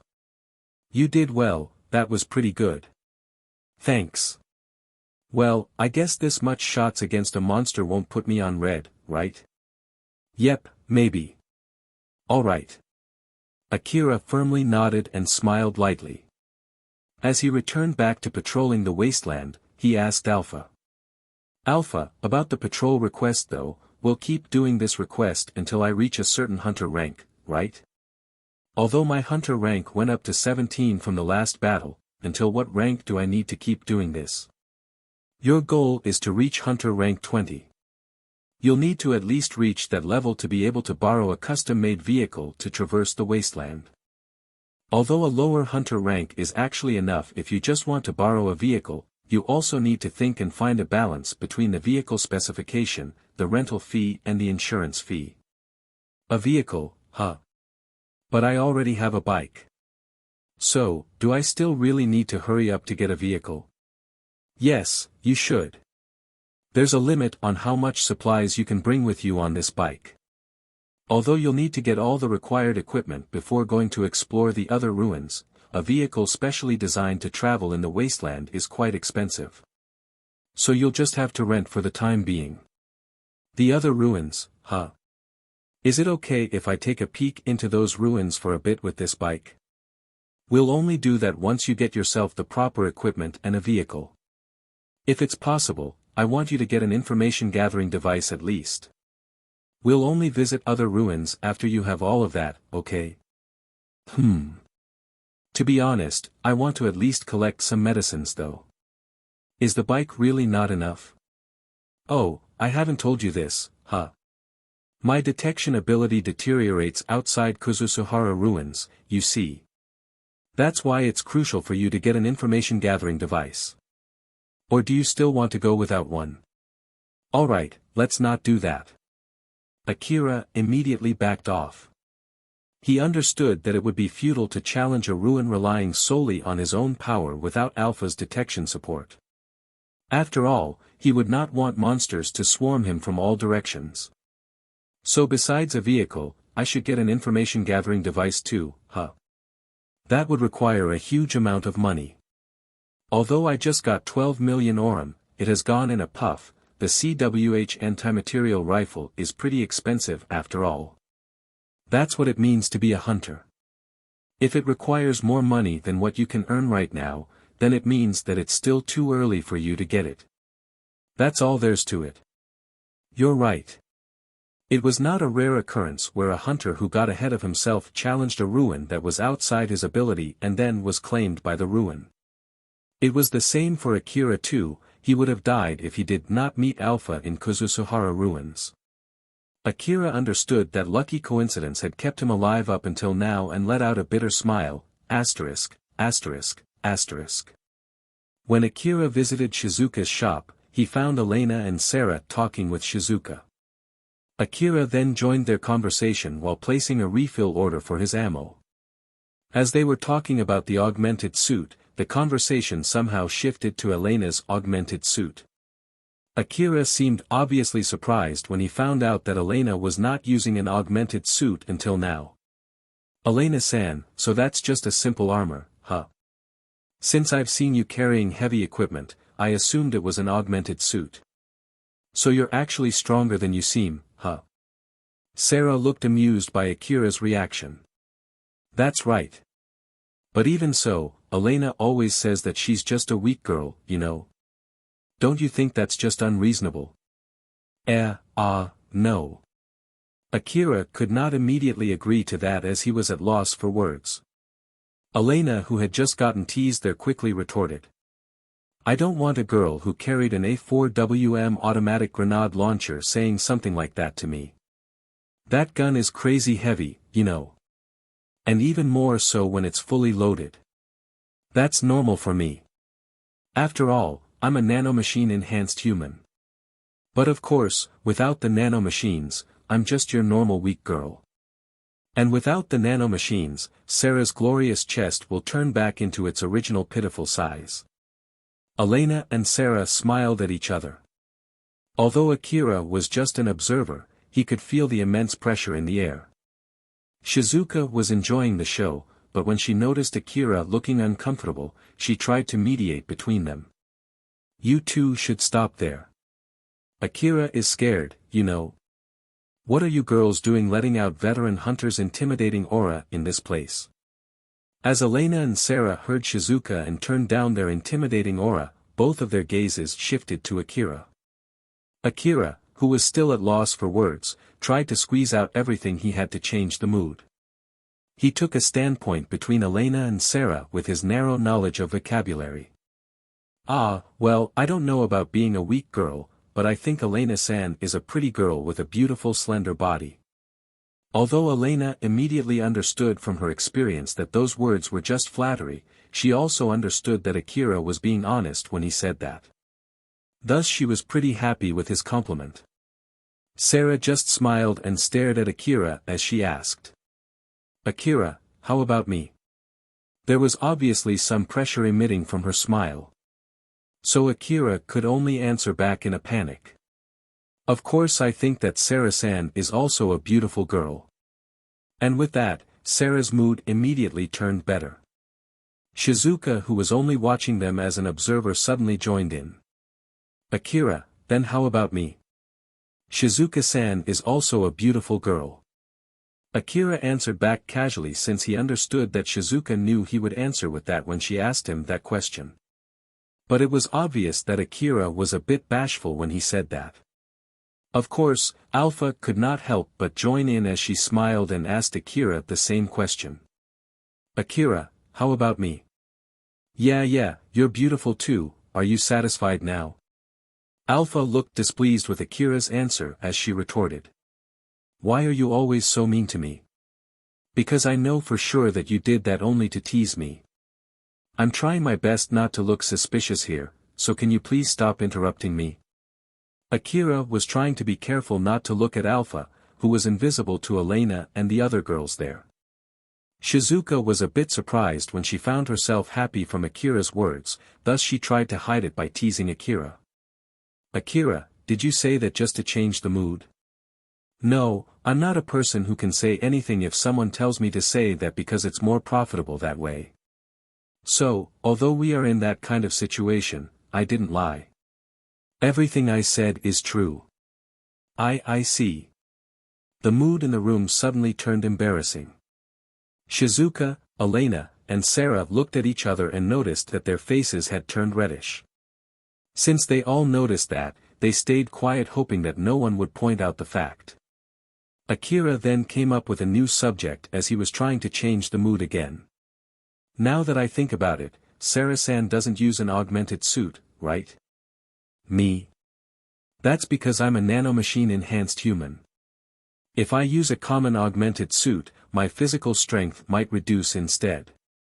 Moreover, it has to be an augmented suit suitable for someone with a nanomachine-enhanced body. Of course, I can get such an augmented suit that solves all of these problems, but it's so expensive that I can't afford to buy one. So until I have enough money, an armor that increases the efficiency of my nanomachine consumption works better than a common augmented suit. I see. So there's a lot of things to consider, huh? So then, Elena-san, what kind of augmented suit you're planning to get? Elena looked a bit flustered. Well, it's basically an advanced augmented suit. Just like in your case, Shizuka is picking one for me. I see. I'm sure an advanced augmented suit will look completely different compared to my augmented suit, right? So what kind of augmented suit is it? Ah, well, about that. Elena answered back vaguely. Akira did not mean to ask anything strange, so he was puzzled by Elena's answer. His confusion was shown on his face as Shizuka smiled. It's something hard to explain with words, so instead, you can see it for yourself, you know. It should be here by next week so you don't need to wait that long. Elena panicked. W8. Is that so? Alright then. Akira was confused as to why Elena panicked, but since Shizuka suggested that herself, he just casually accepted the offer. Shizuka just pushed that promise to Elena. She was in a panic since she could not say that she did not want to show her augmented suit to Akira at this point. Shizuka noticed that and understood the reason why Elena was in a panic as she smiled teasingly at Elena. Sarah could not help but join Shizuka and tease Elena. Akira caught a glance of Elena's information-gathering device and thought. By the way, about that information-gathering device, did you buy that from this shop too? Elena quickly answered back to change the subject. Nope, I don't really remember where I bought it, but I didn't buy it from here. Shizuka doesn't sell information-gathering device, you know. This shop specializes in ammo.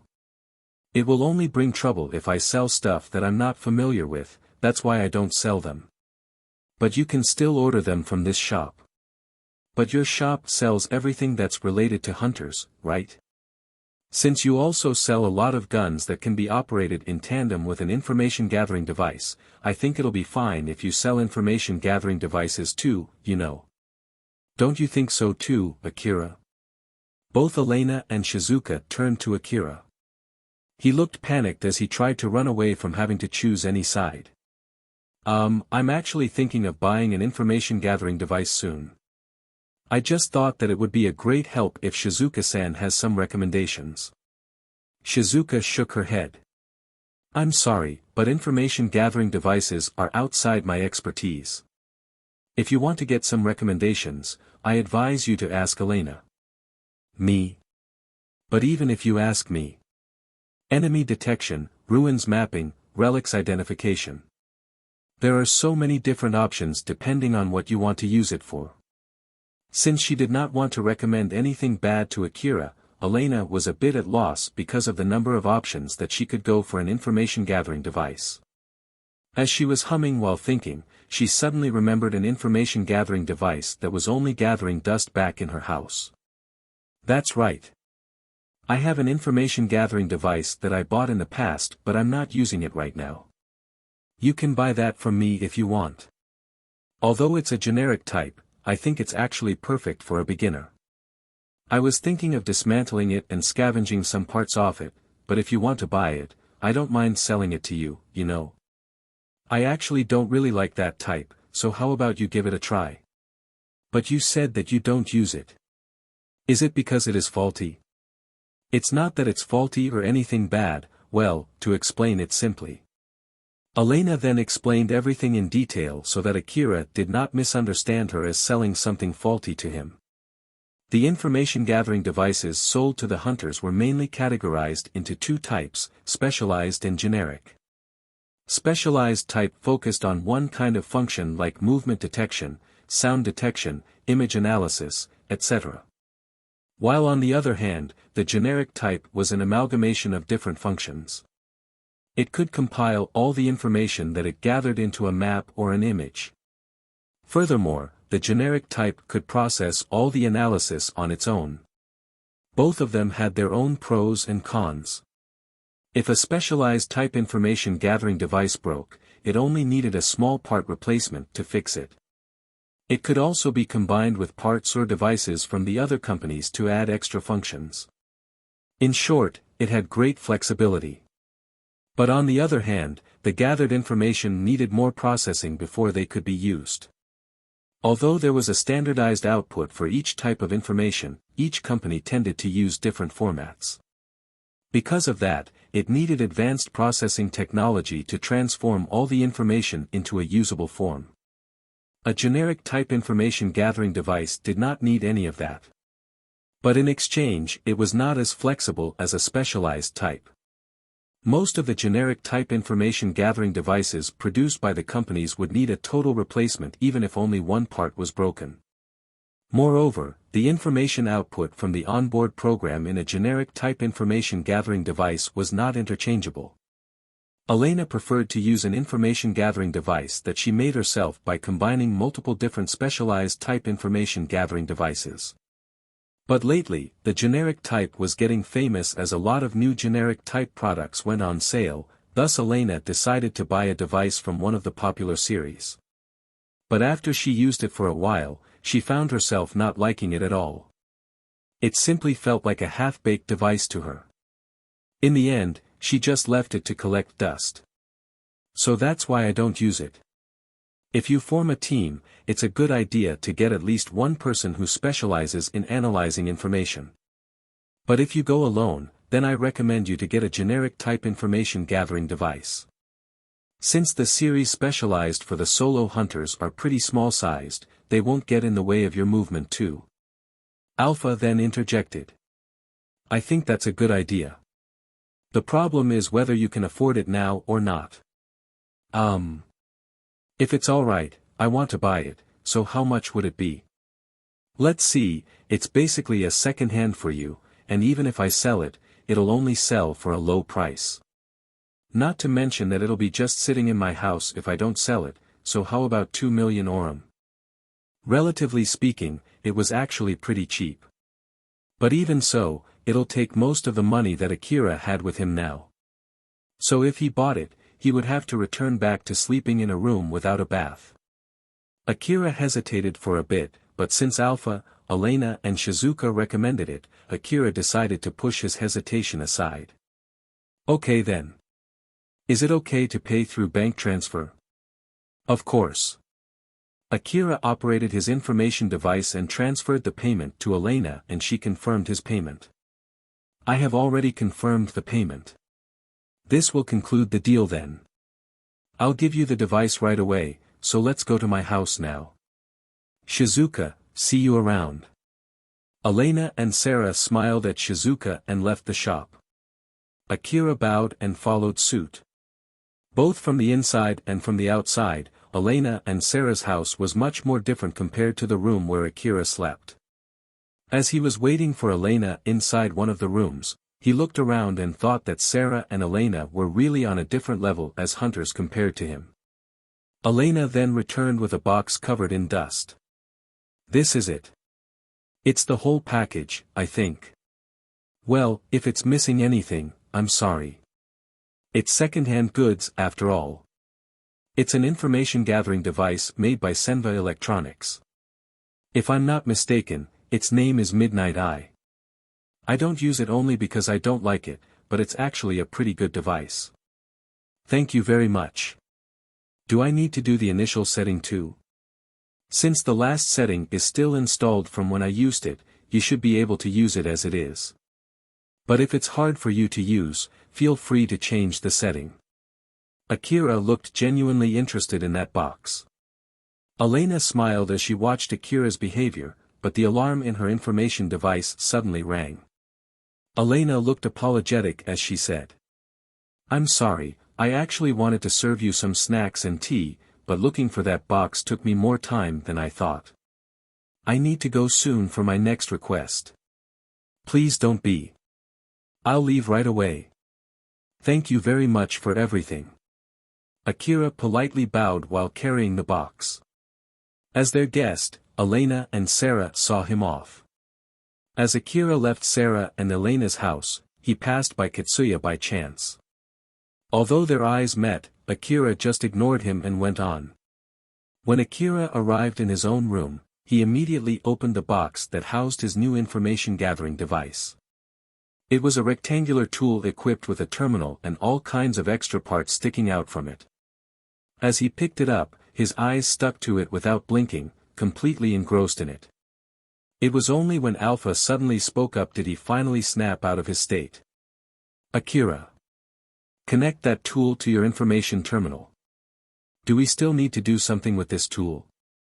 Yep, I need to rewrite the whole software so that it'll work together with my support. I see. Well, it's a good thing if it helps me use it afterwards. So, I'll be in your care. Akira then picked the information-gathering device out and connected it into his information terminal. Once the two were connected, Alpha immediately took control of the information-gathering device through the information terminal. There's some data left from when Elena used it. Is it okay if I erase it? What kind of data is it? There are some blueprints of old-world ruins around Kagomayama City, some data from the scanned monsters, there might be some other data compiled from the other information-gathering devices too. There's also individual output power setting for its parts, it seems that it's a leftover data from when Elena was tinkering with it. I see. I don't really understand it, so I leave it to you. Alright. There's also some data about Elena and Sarah's body measurement. I think it's from when they did a test run on this device. It seems like a highly accurate data since it was taken from a close range. Want me to make an image reconstruction using this data? In the next moment, Alpha used her advanced computing ability to reconstruct images of Elena and Sarah based on the data and showed those images to Akira. Akira was shocked and froze up. Especially after realizing that those two images were naked. For Elena's image, rather than just being simply slender, it was a flawless image with fats in places just where it should be to enhance her sexuality. Her skin was smooth and glossy with a healthy complexion. The elegance of a functional body and the beauty of a sensual body existed together without disturbing one another. As for Sarah's image, her body was well endowed and simply gloriously voluptuous. The perfect combination between her curvy waist, her firm skin and her glorious chest only served to enhance her beauty. Both of these images were considered jaw-dropping, although they came from two different kinds of beauty. The two beautiful bodies were fully exposed in front of Akira, and top of that, Alpha put an enchanting smile on their beautiful faces directed at Akira.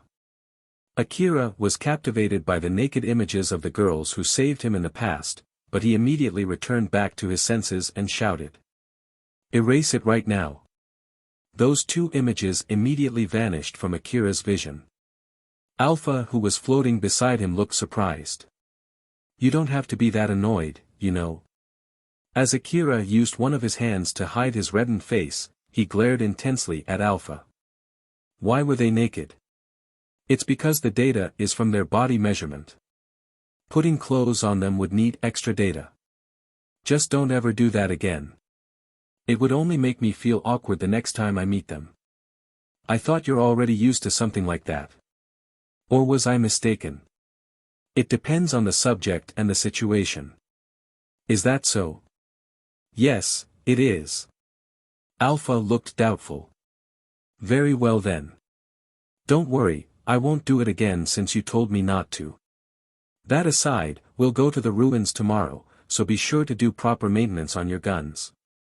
Akira asked Alpha with a reddened face. Didn't you say that we won't go to the ruins before I can borrow a vehicle?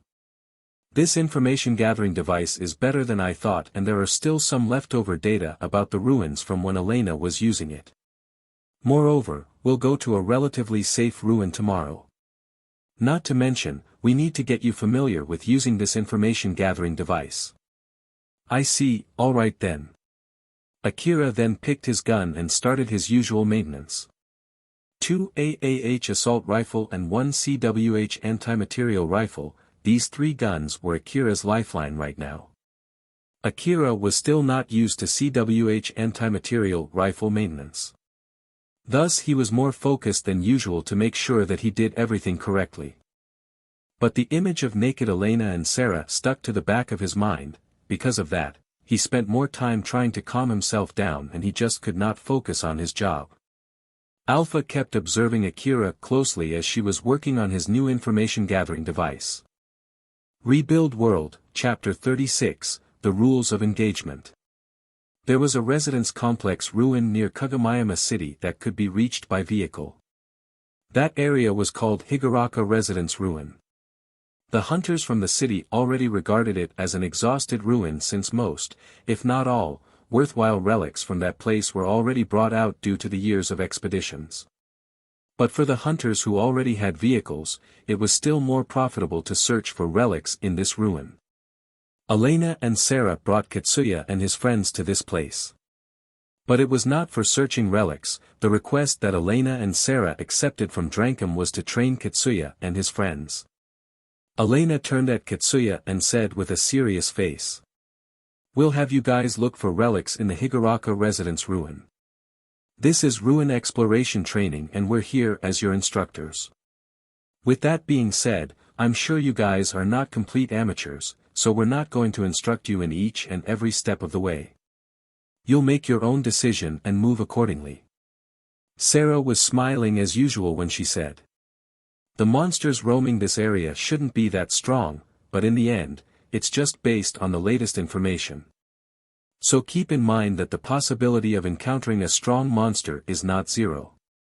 We'll still be watching over you from a distance and will immediately come to help if we judge that the situation is too hard for you to handle. And don't worry, I don't think monsters in this area can give us any trouble. But try to decide and move assuming that we're not around. Once you're done exploring the ruin, we'll give you our evaluation. Normally, we'll also evaluate the time when you decide to end the exploration and go back home. But for this time, you have 4 hours at most. So, any question? If not, then we'll start right away."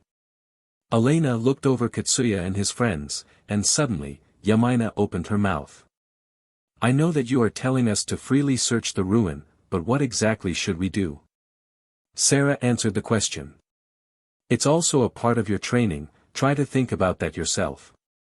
But well, you can just think that you're here for a usual ruin exploration. But, if I'm not mistaken, there's no more valuable relics in this ruin, right? You can assume that your training for today is to confirm that. After all, it's not like you can have training in a ruin with valuable relics since powerful monsters would also roam that area. The request that we took is also to make sure that you guys return back alive, you see." Elena then added, "We know very well that there's no more valuable relics in this ruin. That's why, even if you guys can only come back with cheap relics, we won't give you a bad evaluation. So there's no need to worry about that. We'll evaluate your performance based on other factors like how long you spend searching an area before moving on, or are you properly watching your surroundings and keeping your guards up, etc. So please just continue like how you usually search for relics. Of course, if you can find any valuable relics, it'll give you a big boost." "Alright." Yamaina nodded and ended her question. Eri was the next one to ask, "Is there any passing grade for today's training? We might have to change the way we move according to the passing grade." Elena answered that question. "Nope, but if I have to say anything, then it would be to get the biggest result from the least amount of work. Basically, we'll also test whether you can accurately predict how much you can earn from doing something dangerous. It's important to make the best possible choice in our line of work as hunters, you know. Originally, it's as Yamaina said, you should start from deciding whether you would search for relics in this place, but since this is only training, so let's just say that you picked this place because of a certain reason. With that being said, you can also decide to immediately go back home after a brief search. And if you do that, you just need to explain to us why you made that decision and we'll evaluate you based on your reasoning. I understand, I'll aim to do an effective exploration rather than just going back home." After Yamaina and Eri finished asking questions, the last one among the three of them, Katsuya, made a stern face as he asked, Who was that boy that I saw coming out from Elena-san and Sarah-san's house?" Sarah and Elena turned and looked at each other. While Yamaina looked worried and Eri didn't make any visible reaction. Elena then smiled at Katsuya. There was a strong intimidating pressure of a veteran hunter emitting from her. "It seems that our explanation was not enough. I meant questions about the training. It's just that it's really bothering me. So I think it might disrupt my concentration during this training." Katsuya still stood with his question though he was under pressure by Elena's gaze. So, Sarah replied back with a smile. In that case, you should experience it yourself how dangerous it is to not maintain your focus.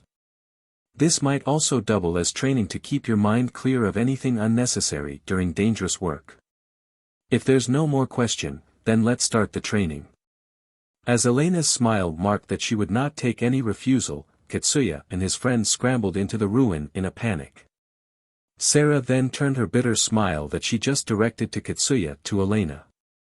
I think it's fine if we tell them.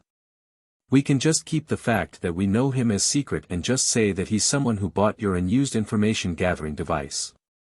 What if he has a lot of questions cropping out from that statement and starts probing further instead? I don't want to deal with that, you know.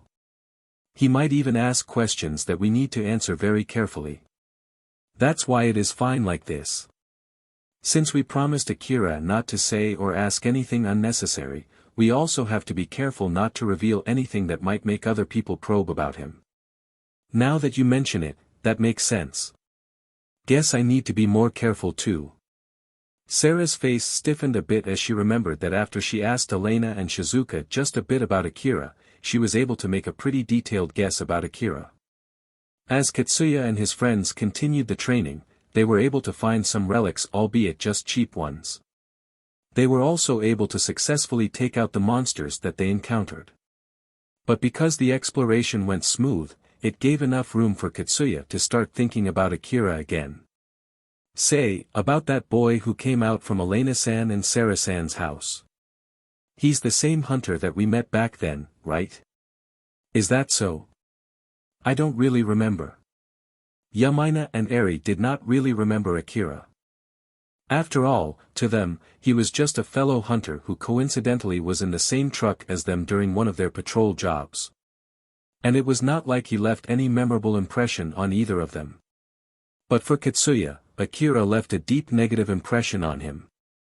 Although he was just another young hunter who was more or less of the same age as Katsuya, a hunter who was looking down on other young hunters recognized his skill.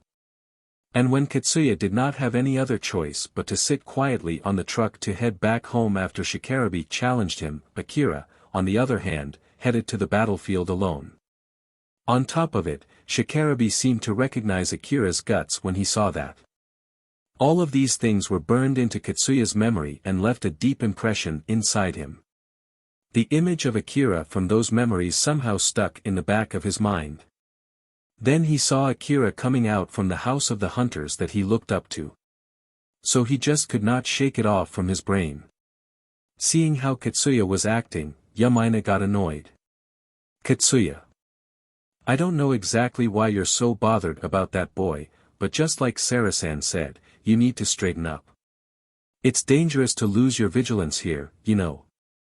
Or do you also want to make Sarah-san and Elena-san think that they're only here to protect us? Eri also joined as she gave a strict warning. If you keep troubling Sarah-san and Elena-san, they might really think like that. So get a better hold of yourself.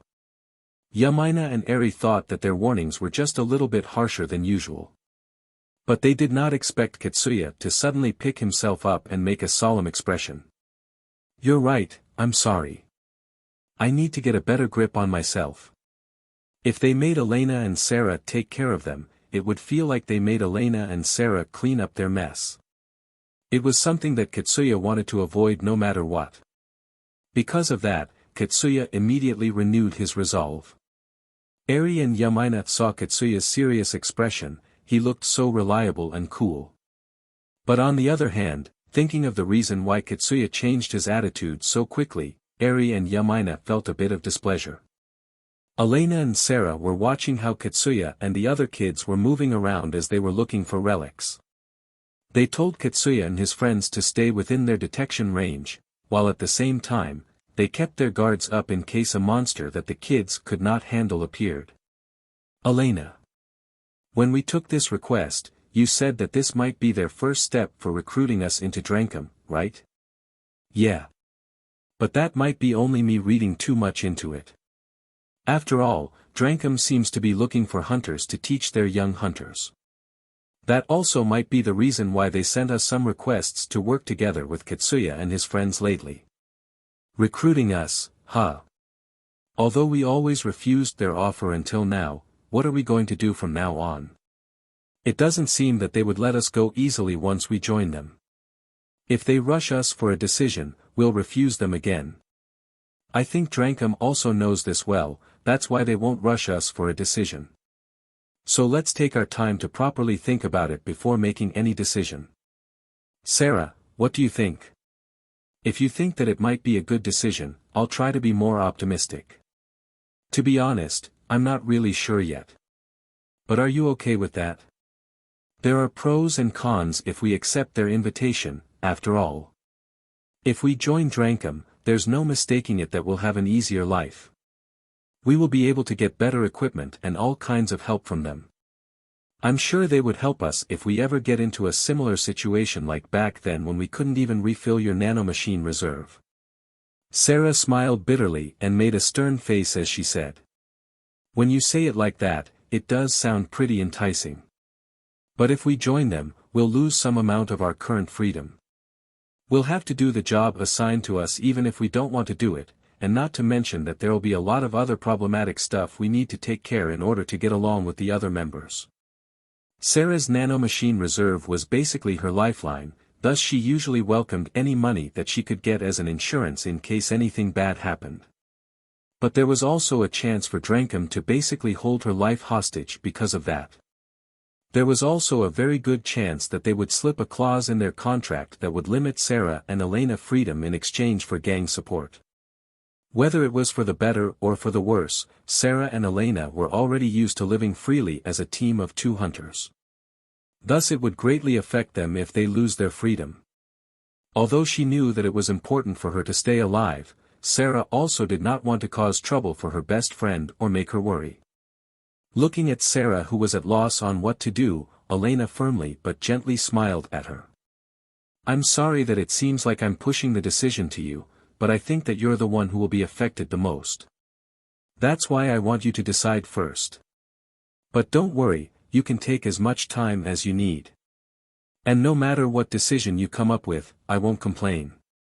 Thank you, Elena. I'll think about it carefully. Sarah smiled back at Elena as she was delighted to hear that her best friend was genuinely worried about her. There was not much time left until they reached the time limit that Elena had set. And during this time, Katsuya and his friends kept looking for relics seriously.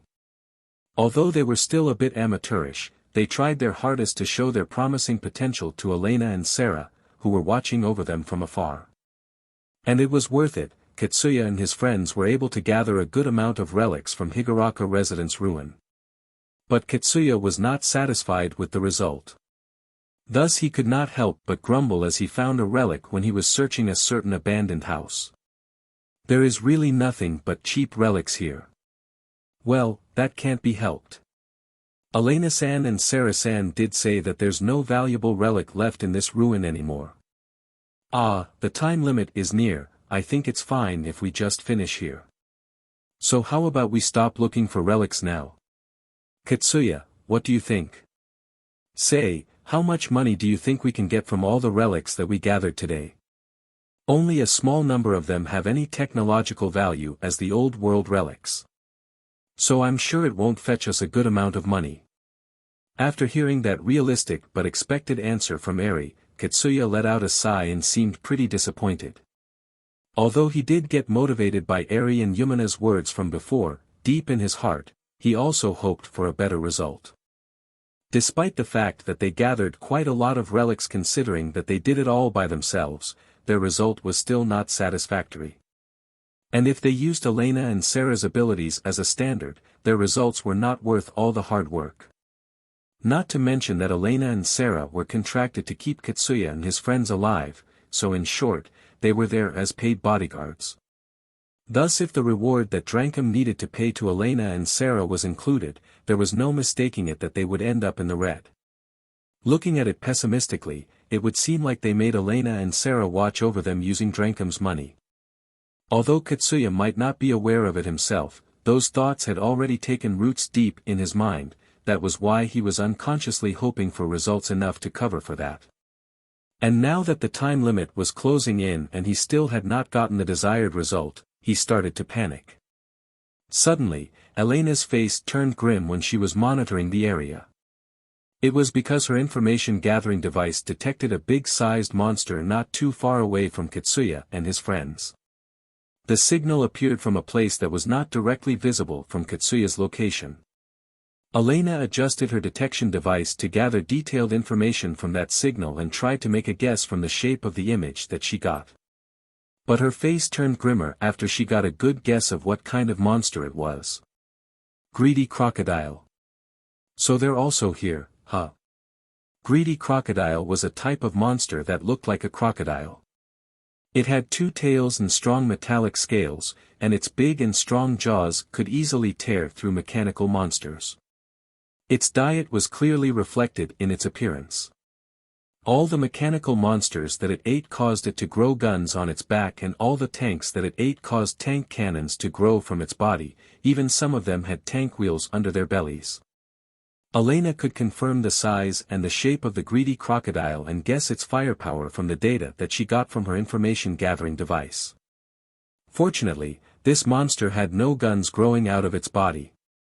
But even so, it still had its powerful jaw that could easily rip metals, powerful hard scales, and a strong vitality like the other biological monsters. Sarah. I think it's not heading this way, but just to be safe, be sure to prepare yourself if it does. I don't think Kitsuya and his friends can handle it. In that case, should we go there and kill it? Let's just leave it alone so long as it doesn't come here. It seems that it had not noticed Kitsuya's group too, so it should be fine if we leave it be. Well, there's no need to kill it if it doesn't attack us, huh? And so they decided to just keep their eyes on the crocodile for the time being. Kitsuya and his friends were about to end their relic search and go back to Elena and Sarah. He suddenly noticed a faint signal from his information-gathering device. It was so faint that normal people would not notice, but Kitsuya was able to notice that due to his rare talent as a hunter. Because of that, Kitsuya put up his guard and turned towards that direction. What he could see on the far end of his view was a greedy crocodile creeping out slowly from behind wreckage. Kitsuya then thought. That's a greedy crocodile. The relics that we gathered today are not great.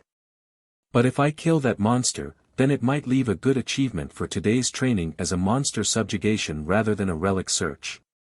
If I remember it right, the reward from killing a greedy crocodile should be pretty high. It's at least higher compared to all the relics that I've gathered today. And if I defeat that monster, maybe Elena-san and Sarah-san will recognize my skills, right? He was in a position where he had the first strike against a monster that would give him a noticeable achievement if he could kill it.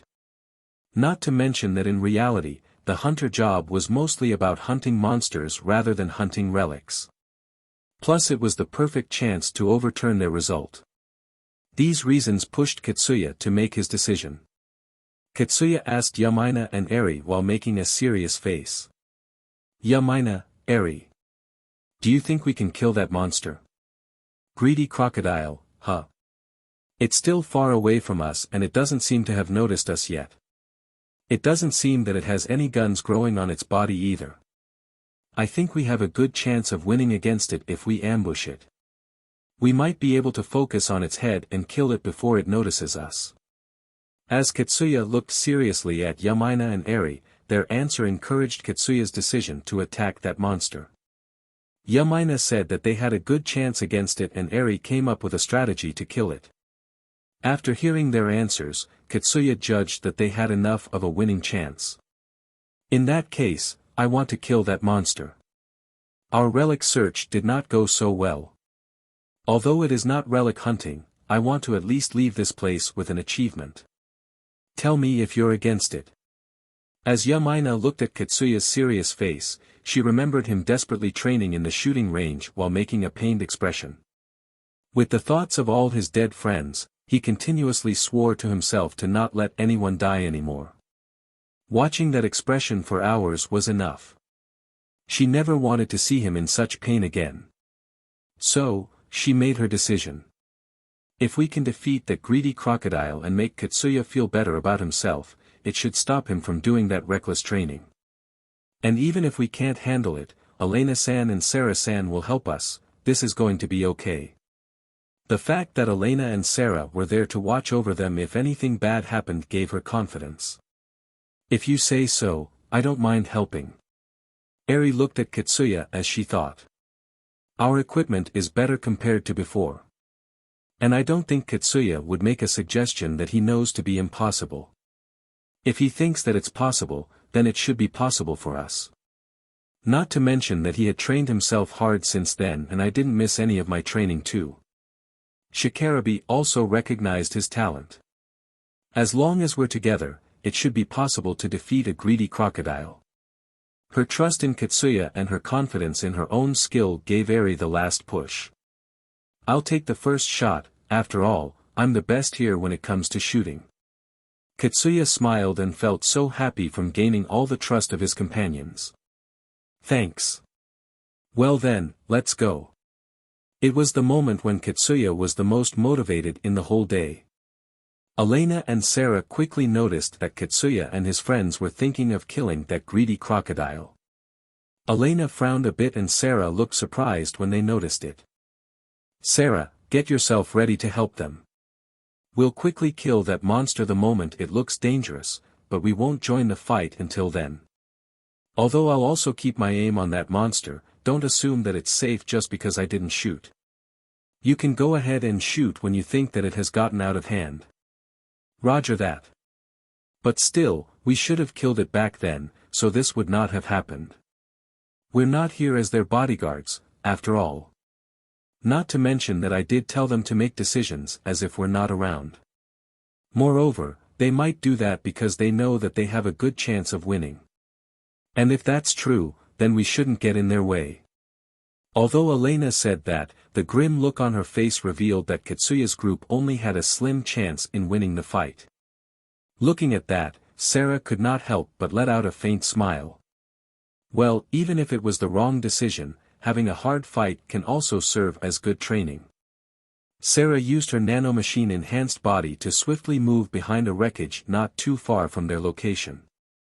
After making sure that Katsuya and his friends would not get into her shooting trajectory, Sarah readied her CWH anti-material rifle. In order not to get too much in the way of Katsuya and his friends, but to be able to quickly help them when the situation turned worse, Sarah loaded highly explosive piercing ammo that could take that monster out in one shot into her rifle and took an aim on the monster. She just had to pull the trigger to kill that monster now. Sarah then calmed her breathing and stayed there to watch how the situation would develop. As for Elena, she kept checking her information-gathering device as she readied her DSS sniper rifle. The rifle was connected to her information-gathering device to increase its accuracy and it was modified to increase its firepower. She loaded a bullet with high piercing power into her rifle.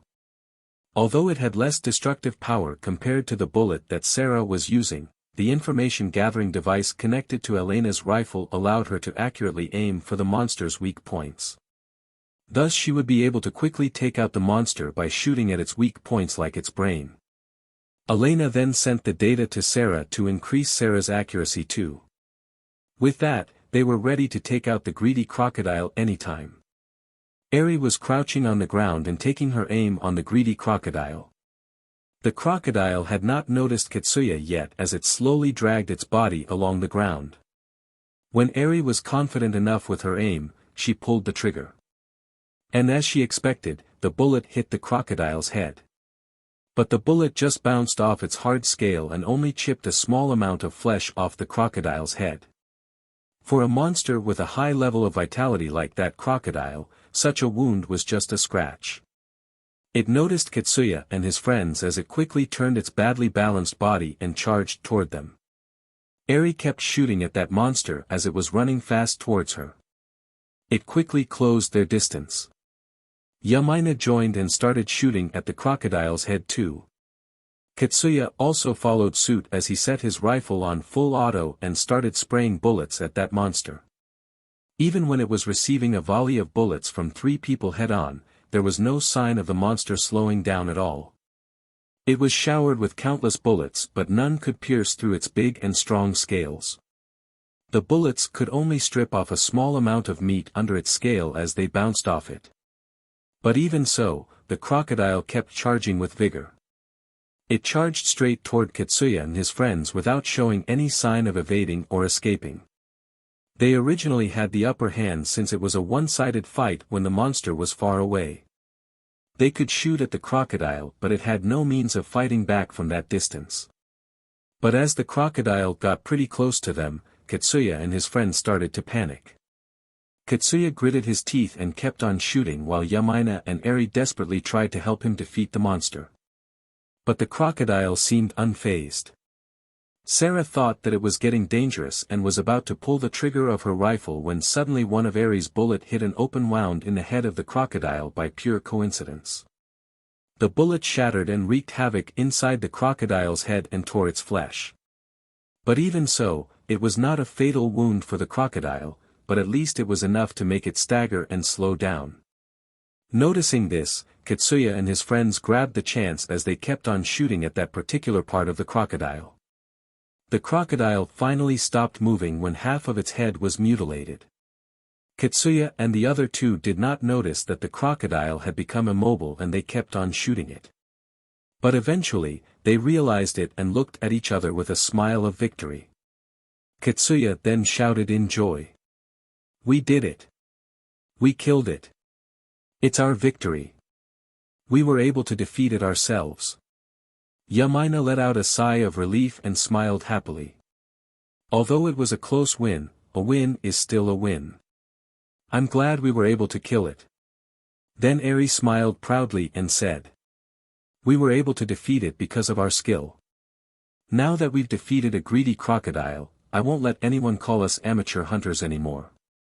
Katsuya, Eri, and Yamaina looked at each other and praised each other for their victory.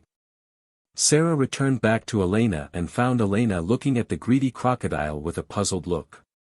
That was a bit dangerous, but they were able to defeat it on their own in the end. They're pretty good.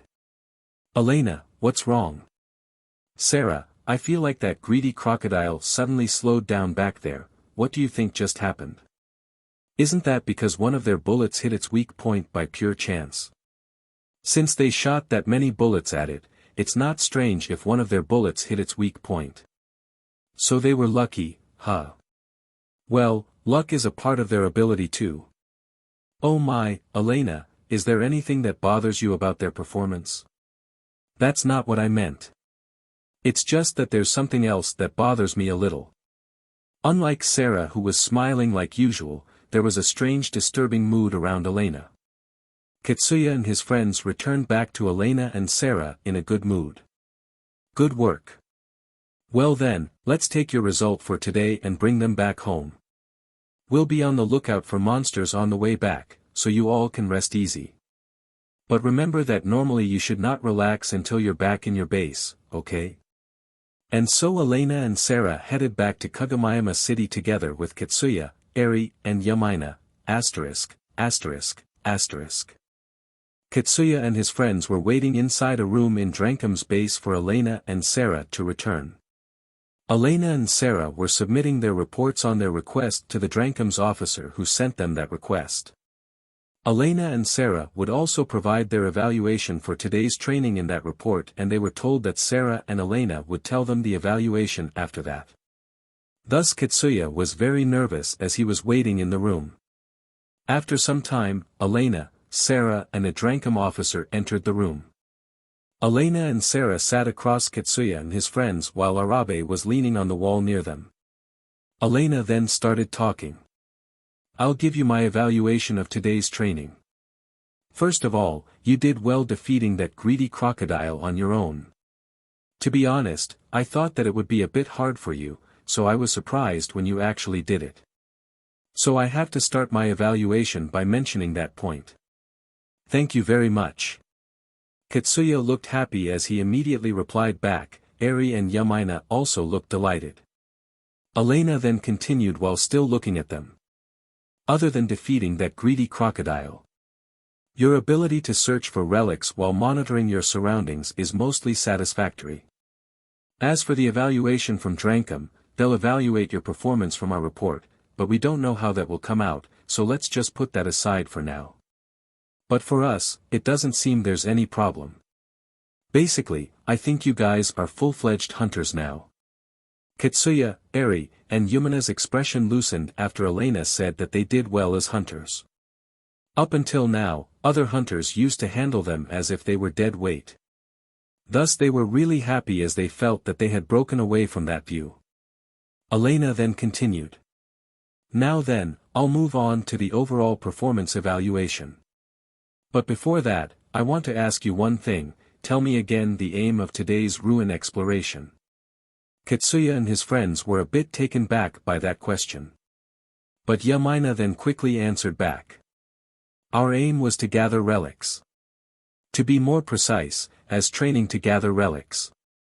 The aim was for us to be able to effectively gather relics. This is my understanding. So it's okay to assume that you did everything with that in mind, right? Yamina was confused when Elena said that. And so she added more explanation to her answer. Well, of course, that's if we ignore the fact that we already knew there were no more valuable relics left in Higuraka Residence Ruin and still decided to search the ruin despite that fact. It's okay to take that out of the equation here. If that's the case, then yes, that's my answer. Elena then looked at Katsuya and Eri to confirm Yumina's answer.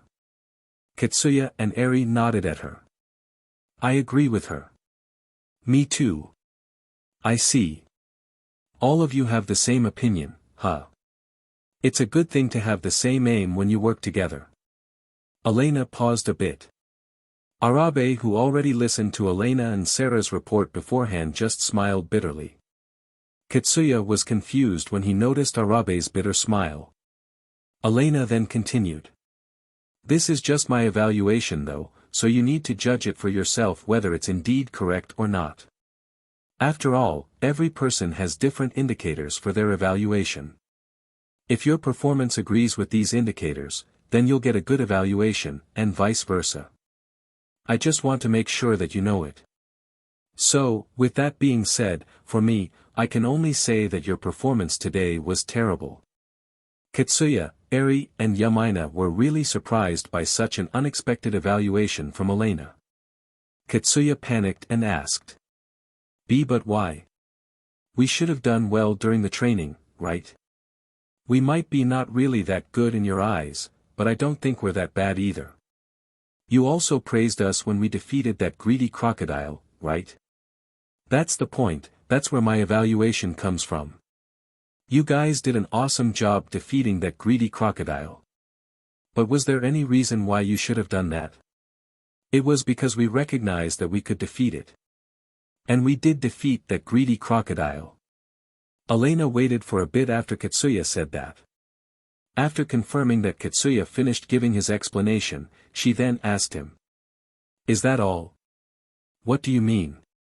You killed it because it seemed an easy target for you. Is that all? Do you really need to kill all the monsters that your detection device picks? You even had to focus all of your firepowers on it to be able to defeat that monster. You could have evaded the fight if you had just left it alone, but you decided to fight it although it could have easily killed you if you're not lucky. So, is that really all the reason you have for doing that? Katsuya could not give any answer. Elena then shifted her gaze from Katsuya to Eri. Eri paused for a bit before answering back. Our original objective of gathering relics did not end up well. So we thought that we can improve our situation by defeating that monster, and I think we did well by defeating that monster. I see. So then, what exactly did you get from defeating that greedy crocodile? Is it the reward money and points for your hunter rank? If you put that in scale with the danger, was it worth it? Or is it that you thought you should be able to defeat it easily but it turned out that it was more difficult than you thought? Or that you knew that it would not be easy and thought that the reward you might get from defeating it was worth the risk? Eri could not retort back after Elena said that. Elena then shifted to Yamina. Yamina hesitated before speaking up. We used to get despised just because we're still children. So, I thought that no one would look down on us if we can defeat a greedy crocodile and it might make us more confident in ourselves too. To be more precise, it was actually for Katsuya. Yamaina thought that it might help him, that was why she did not stop him. She did not want to see him getting depressed because of his own weakness again. I see. Well, I'm sure you have your own reasons. But even so, when you decided to do that, can you say for sure that you didn't include us in your calculation and didn't expect us to help you when the situation got really bad? And even if that's true, are you sure that the people who looked down on you would stop after hearing what you did back there? Yamaina could not say yes to that as she shut her mouth and did not answer back at all. Elena looked at the three children who could not say anything to her and continued. For me, it looks like you put yourself in needless danger. And I don't think the reward from that action could justify the danger. That's why my evaluation of your performance is as I said. As a hunter, I wouldn't want to work together with you, and if I'm assigned to watch over you, I wouldn't want to do that unless we get a lot of money from it. That's all from me. Sarah, do you have anything you want to add? Katsuya and his friends looked at Sarah with pleading eyes. But Sarah just smiled bitterly and looked sorry at them. Sarah basically agreed with what Elena said. Well, it's as Elena said. This is about the basics.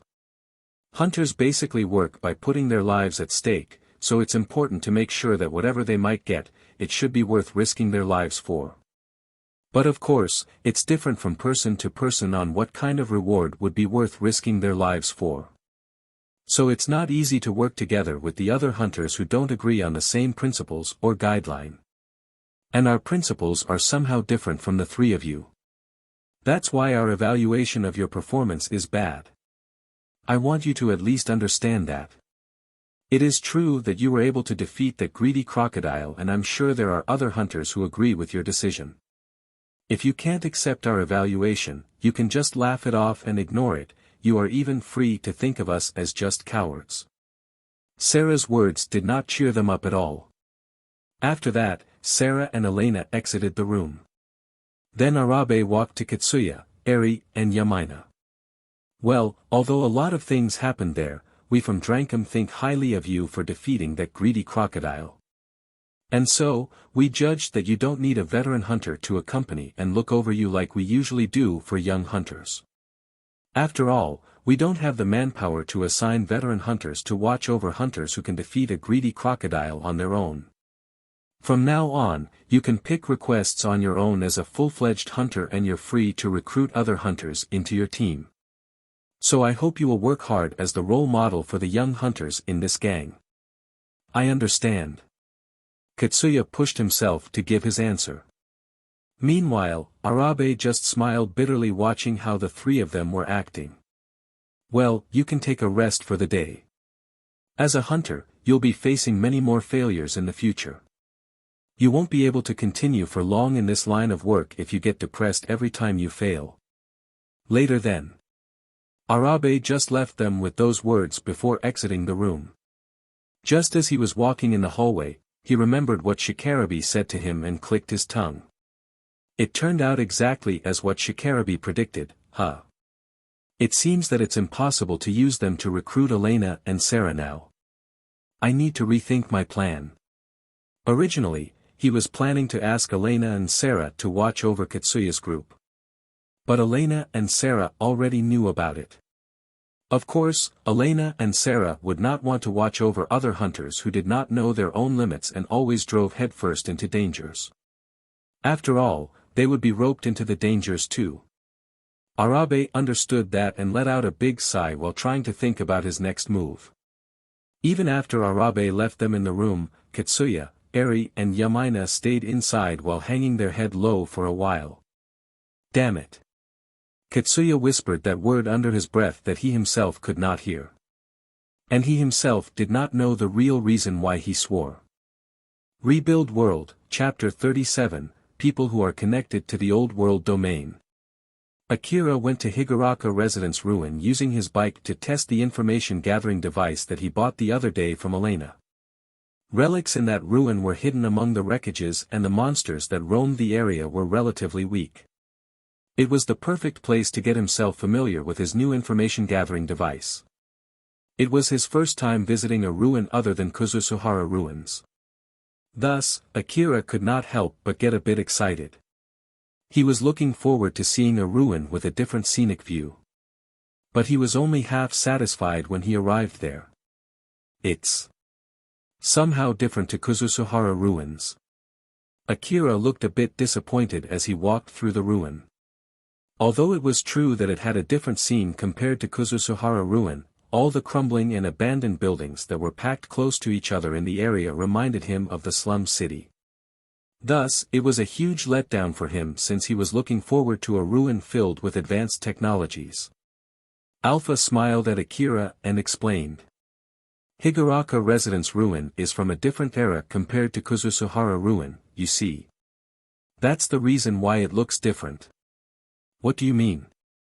Just like the people of the current era who are trying to rebuild their civilization using the technology that they retrieve from the relics of the old world, the people in the past also did the same. So the people who built Kuzusuhara Ruin and the people who built Higuraka Residence Ruin are from two different eras. Even the Kagomayama city where you live right now might be called Kagomayama Ruin and regarded as a ruin of the old world 100 years from now. I see. So it's like the civilizations in the Eastern District were annihilated not only once but many times, huh? Yep, that's correct. That's why don't expect to find the same kind of relics that you found in Kuzusuhara Ruin here. But since our main aim here is not to collect relics, let's take it easy for today. I'll be adjusting the information gathering device, so you can just walk around randomly the area. Akira then pointed his finger at a small-sized binocular-like visor that he was using. Do I really only need to put this on? The visor was a part of the information gathering device set that he bought from Elena. It was basically some sort of an information display device. The visor part was made of a clear and transparent material so that it did not reduce Akira's ability to see. Akira was also able to just lift it up if it was blocking his view. It might be because it was originally Elena's that it was relatively small, making it a comfortable fit for Akira. You can take it off if it bothers you. After all, I can just display my scan result of the area directly to your vision even without that visor. But you can also keep it on to avoid people from getting suspicious about where you get your information from. Even if you remove it, you can just say that you're using contact lens type information display. Well, it's not really bothering me, so I'll keep it on. Not to mention that I don't want to deal with all the suspicion, so I think I need to get used to it. Alright then, let's go. Akira stopped his bike under the shadow of an abandoned building in the outskirts of the ruin and put a camouflage sheet over his bike. He then started walking deeper into the ruin.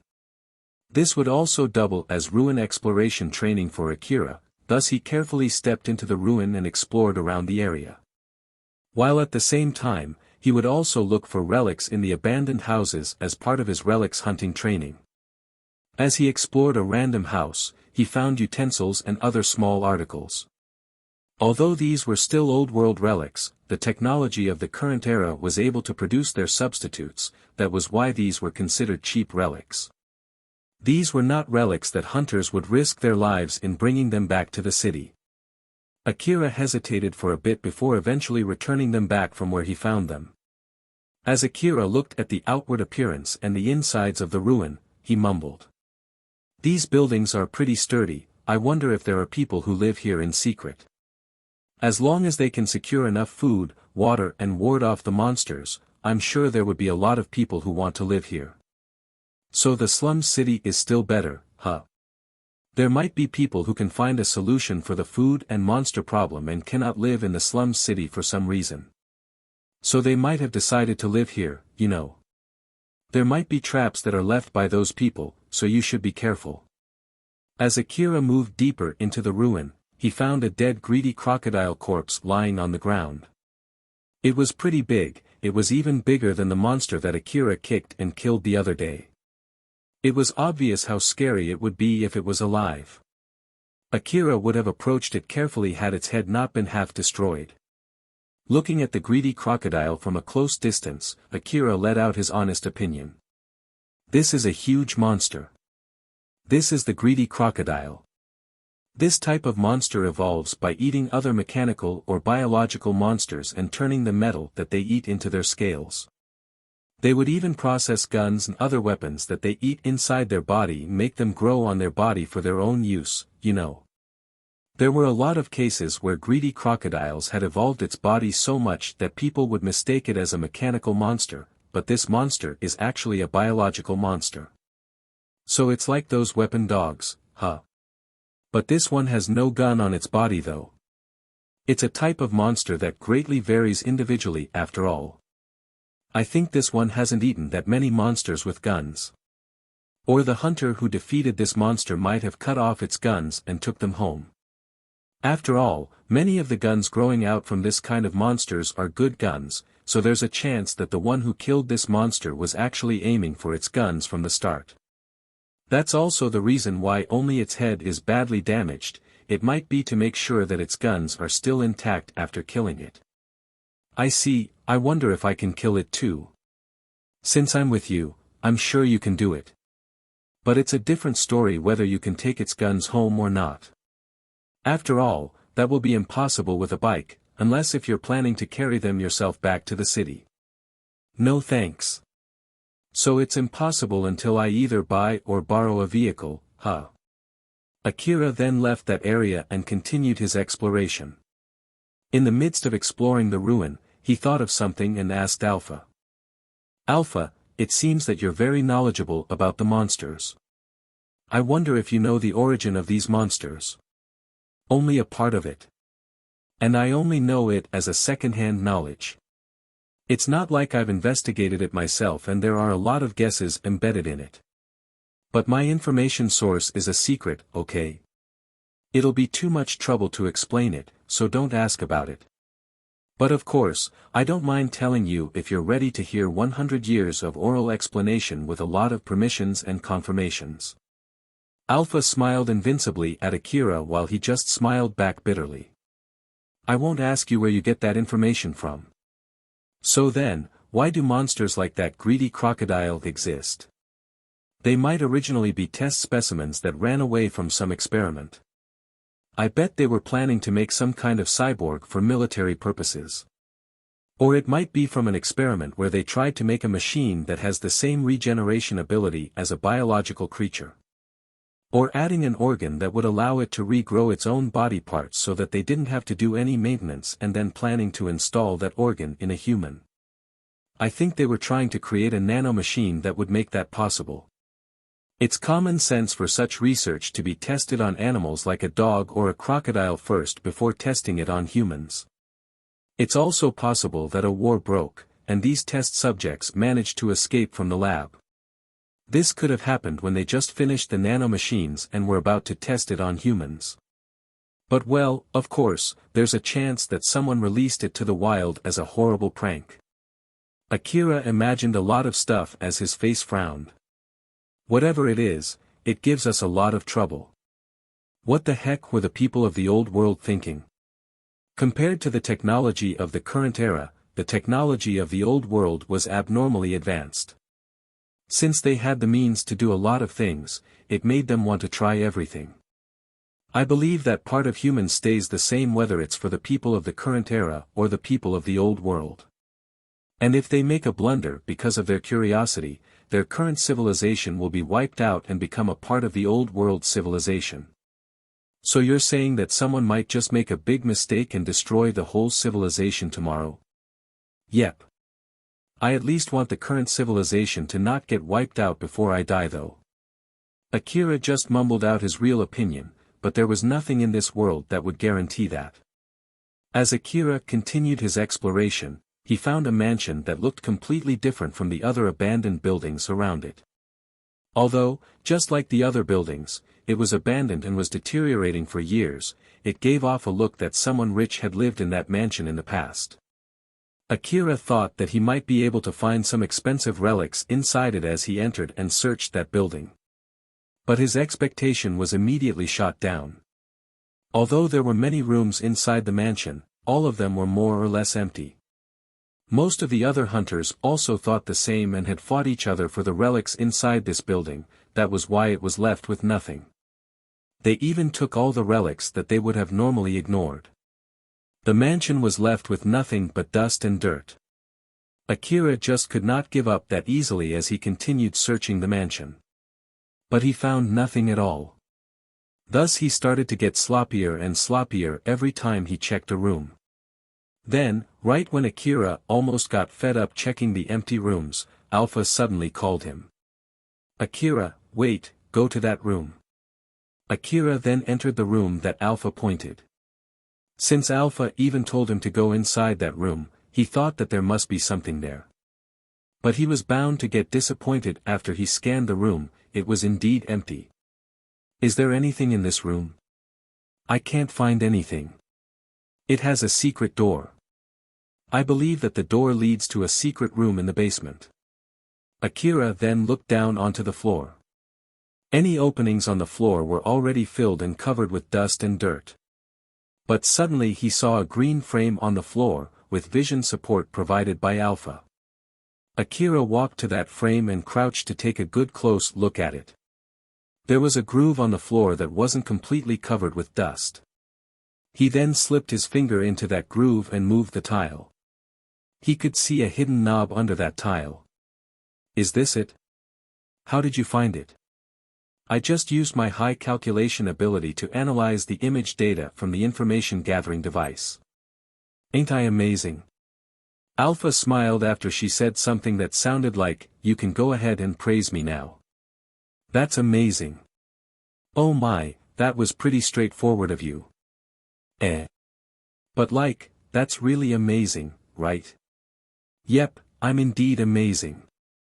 I'm glad that you find my support amazing." Alpha looked a bit surprised when Akira praised her straightforwardly, but she quickly returned back to her usual smile. She thought that Akira would ignore her just like always. That was why it was rather surprising for her. A different outcome from her prediction showed that she had not observed Akira enough and that she still had not fully understood this person named Akira. Alpha concluded that she needed to observe him more in order to make a more accurate prediction of his behavior. But as she thought of that, she did not show it on her face, which was smiling like usual. Akira grabbed the secret knob, pulled it up and entered the basement.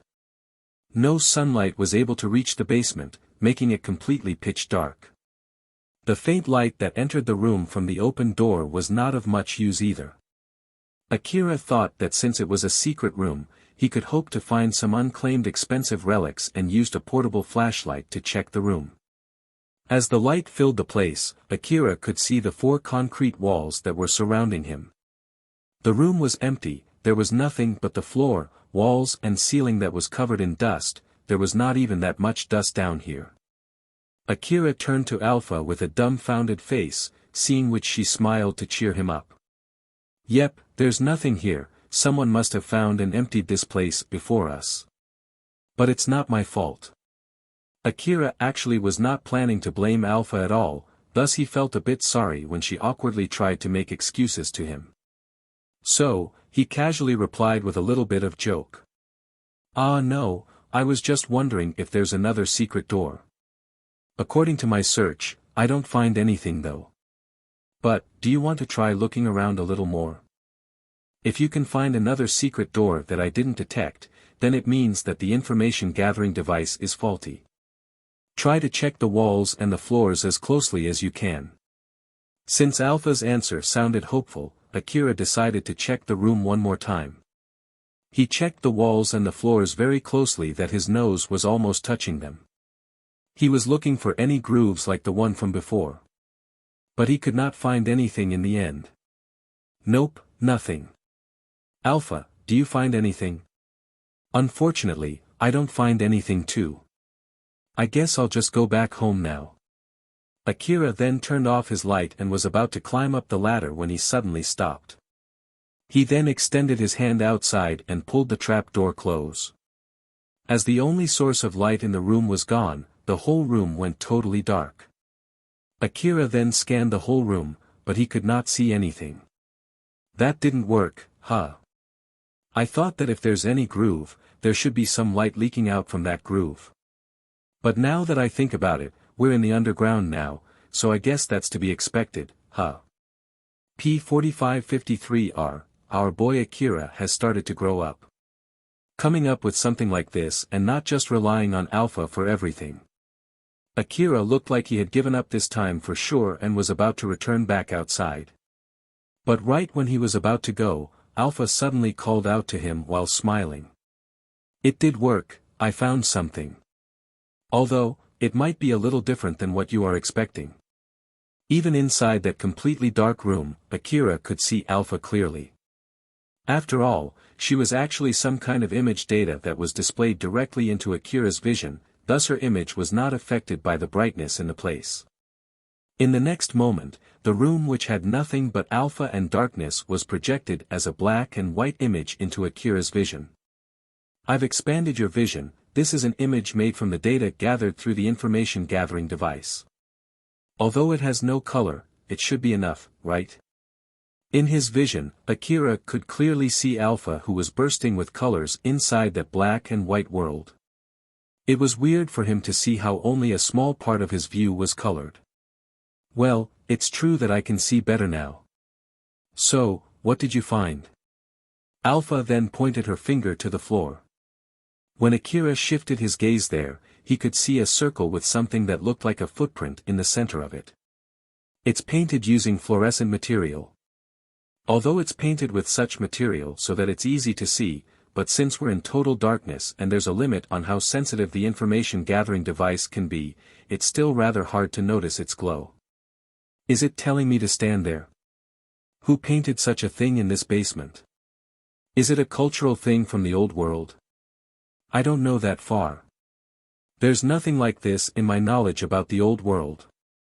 Well, since we did find it, I guess I'll try to stand on it. As Akira stood on the place that was painted on the floor, suddenly, a girl in a maid uniform appeared out of nowhere inside that basement where there should not be anyone else other than Akira and Alpha. But even so, Akira was only a little surprised. After all, his first meeting with Alpha was far more surprising. As he thought that it was one of Alpha's jokes, he quickly shifted his gaze to Alpha. But Alpha reacted as if she had nothing to do about it at all. So, it's nothing, huh? Akira? Alpha, what kind of joke is this now? Joke? What are you talking about? Akira glared at Alpha, but it seemed that she genuinely did not know what he was talking about. What do you mean by what? That girl in front of me dash. Before Akira was even able to finish his sentence, Alpha suddenly took control of his augmented suit and forcefully pulled him away from where he was standing. Whoa, what was that for? It was really out of the blue when Alpha suddenly moved his augmented suit. Thus Akira could not follow its movement and his body was subjected to intense stress which left his body in stinging pain after that. He looked annoyed because of her sudden move and his pain as he glared at Alpha. But Alpha looked back at Akira with a stern worried face as if his annoyed glare was invisible. Do you have any headache? Do you feel like puking at all? Do you feel dizzy? Can you clearly hear my voice? Can you clearly see me? Akira was taken aback by that barrage of questions. I am okay. I don't feel any headache, I don't feel like puking, and my mind is clear. Only that my body is feeling stinging pain. I see, thank goodness. Alpha let out a sigh of relief as she smiled at Akira. Akira. Can you still see the person that you saw just now? Akira shifted his gaze to where that maid girl was standing, but she had completely vanished. No, I can't see her anymore. So, what was that exactly? Why were you so panicked? Alpha made a serious face as she started her explanation. Akira, I'll explain it to you. You almost lost your life just now, you know. I lost my life. What do you mean? There's actually some kind of wireless receiver inside your brain. I've told you about this before, right? That's the special power of the people who can connect to the old world domain, and someone tried to abuse that power just a moment ago that it might even kill you. Akira was taken aback when Alpha said that he almost got killed. She then continued her explanation. The network of the Old World facilities that were still connected and working even in this era was called the Old World domain. Normally, people would need to use an Old World terminal relic in order to connect to the Old World domain. But among the people of the Eastern District, there was a very rare type of people who could do that even without using any special relics. These people were known as the people who were connected to the Old World domain. So basically, you're someone who is connected to the Old World domain. I know that you don't recognize it yourself, but the reason why you can see me or receive my support is because you're connected to the Old World domain. Akira was both surprised and puzzled. So then, how is it connected to why I almost got killed just now? Even if what I saw just now was something that only people who are connected to the Old World can see, that doesn't explain why that would kill me, right? If I'm going to die because I see one, then I should have been already dead after seeing you so many times, right? Everyone who is connected to the Old World has a different threshold of how much information and what type of information he or she can process. And in your case, fortunately enough, you have a high level of compatibility with me. The person that you just saw might be someone from the Old World domain. People of the Old World used to get help from those entities with no corporeal bodies to expand their vision and sense of hearing or to provide them with other kinds of support. They might also exist as a part of a facility as a guide, to provide explanations about that facility. Some might even be sent to gather information or other kinds of jobs. I bet there were a lot of people who were connected to the Old World domain during the Old World era. It sounds nothing but good things though, so, what's so dangerous about them? The person that you saw was invisible to me, so what kind of person was it? It was a girl in a maid uniform. She didn't look dangerous at all. Well, they were originally not dangerous after all. The problem is that she was an entity from the Old World, thus she was created for the people with Old World equipment. In short, they might be not compatible with the people of this era. But since you were able to see it, it meant that you could receive information sent by her without any trouble. Hypothetically speaking, if that girl was the manager of this mansion and asked you if you need any information about this mansion, then what would you answer?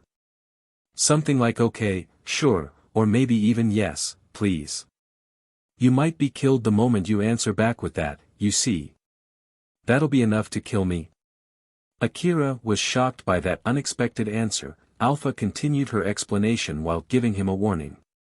As I said, they might not be compatible with the people of this era. Thus she might send you all the information about the mansion into your brain in one go. She might even send the complete blueprint of this mansion down to its molecular level, and that amount of data will be enormous.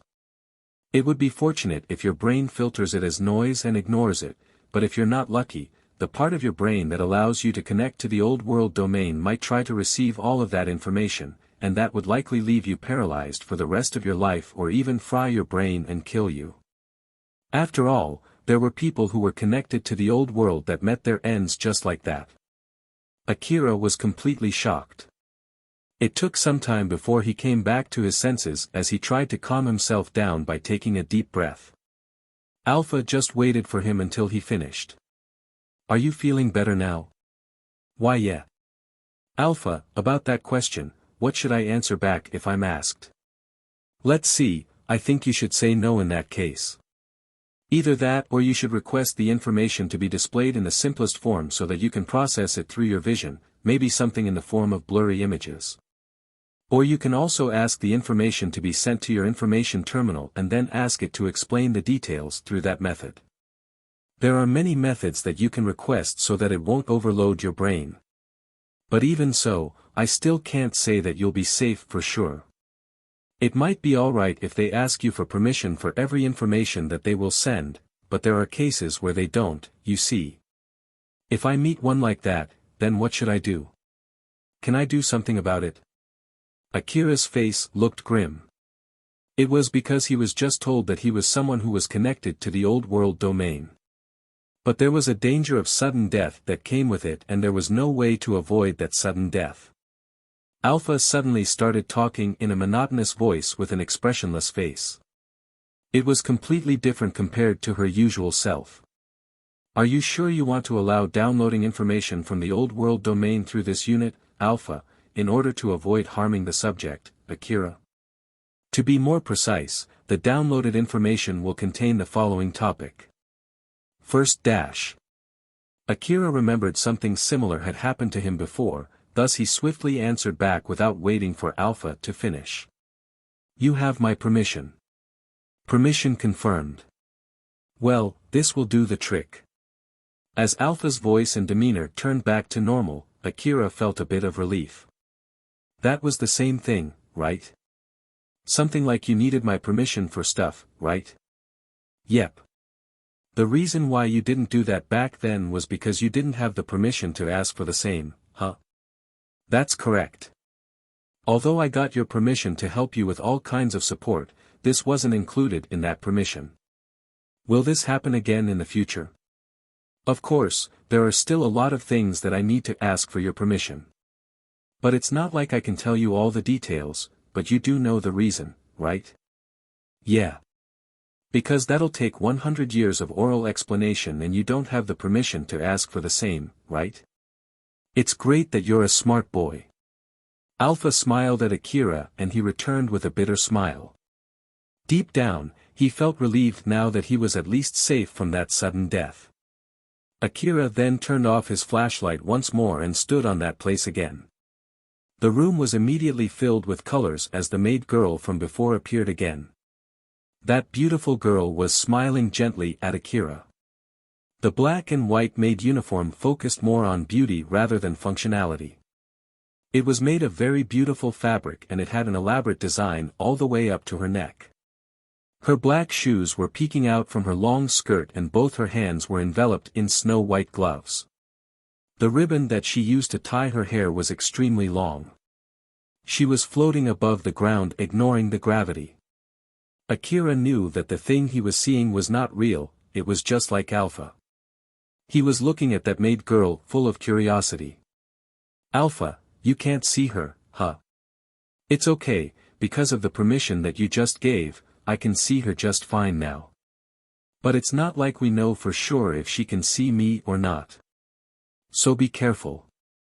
Alright. But that means to her I might look like I'm just talking to myself, right? That is if she can also see you. If it's only a video data, then it's the same as those holographic human-type signboards. Now that I think about it, she's not moving at all. Can you hear me? When Akira spoke to her, the maid girl bowed politely and gracefully. Nice to meet you. Are you here to register yourself as a new user? Akira did not understand what she was talking about. But he remembered what Alpha just told him not too long ago, so he decided to refuse it for now.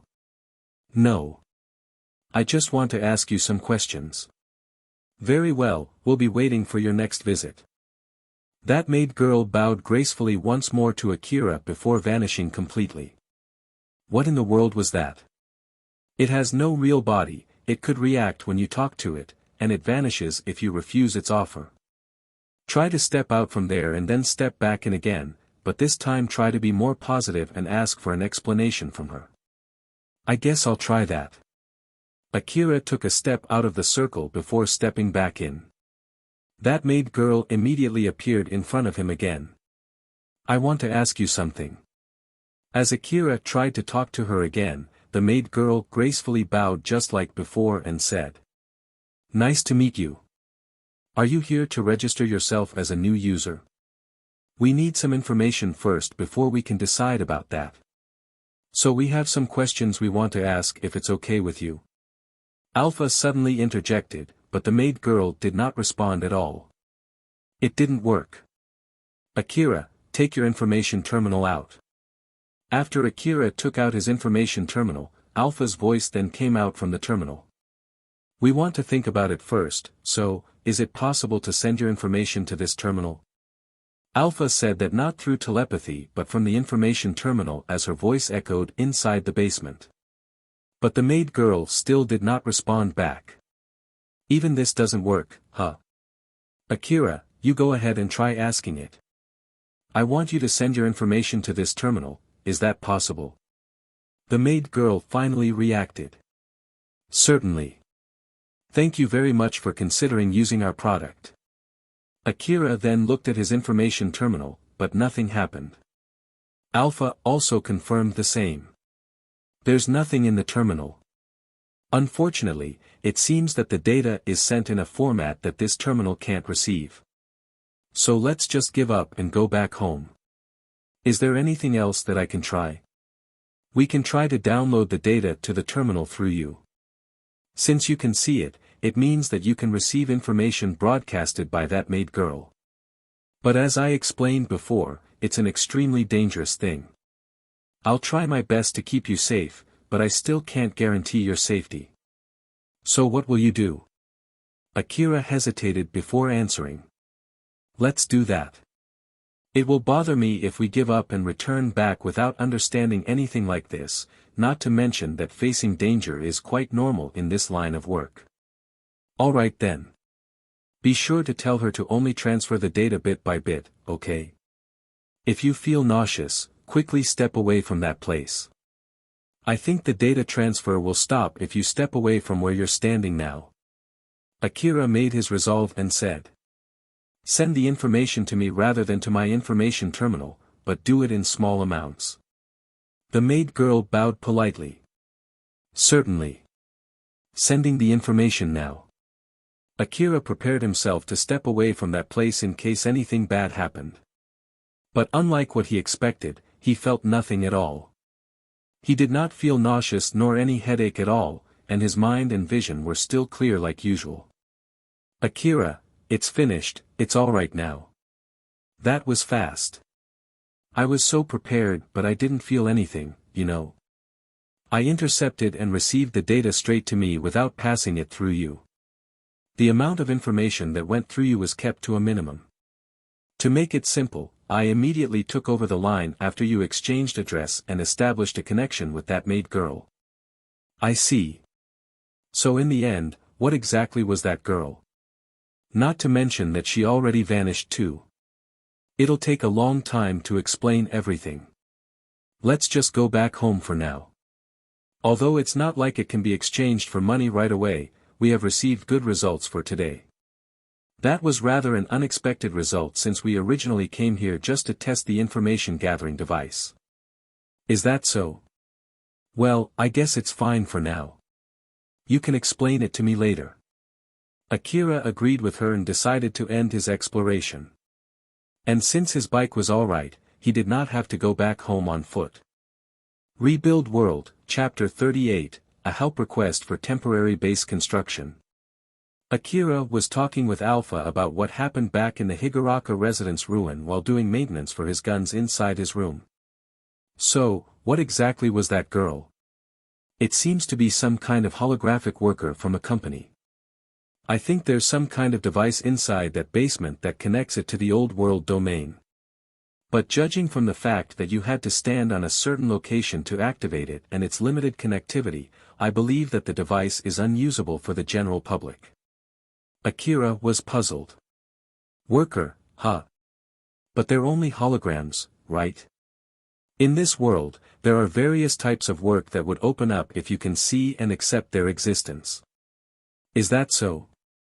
Yep, it is. If you want proof, you're seeing one right now. Alpha then smiled and pointed at herself. Akira immediately understood her point and nodded. You're right. Inside the secret room in the basement of that mansion, he clearly saw a maid girl appear out of nowhere, though it was only an image. But Akira, who was lacking in knowledge about that subject, completely ignored the fact, or more like, he did not notice that fact at all. Alpha also did not tell everything to Akira. If he showed some sort of reaction to that maid girl, Alpha might start putting on a maid uniform from tomorrow, but that did not happen. Alpha then continued. Akira, I'll at least warn you about this, don't tell anyone about the device inside that basement which can connect to the old world. And don't ever think of taking and selling it, okay? Why? Isn't that an important device? It might earn me a lot of money, you know. Alpha made a serious face as she strongly warned Akira. Don't do that no matter what. Akira was surprised when his simple question was answered with a firm warning. But looking at Alpha's expression, he understood that there was definitely a valid reason for it. Alright, I won't tell anyone and I won't try selling it. But can you at least tell me the reason why? Anything that can help you access the old world domain is a highly valuable object. Because of that, they might ask you how and where you got it. And so there's a chance they might discover that you're someone who is connected to the old world domain from your answers to those questions. I thought that such a thing would be unlikely to happen if you don't know that you are someone who is connected to the old world, and that is why I didn't tell you up until now. But now that you know, you have to keep it a secret no matter what. If someone discovers it, you'll die a painful death. After that, Alpha explained to Akira the dangers of being someone who was connected to the old world domain. In the worst-case scenario, people would keep him alive as a test subject for all kinds of experiments, and even if he died, people would carefully remove and dissect his brain. Akira's face turned pale when he heard that. To be honest, I would choose to not know it if I had the choice.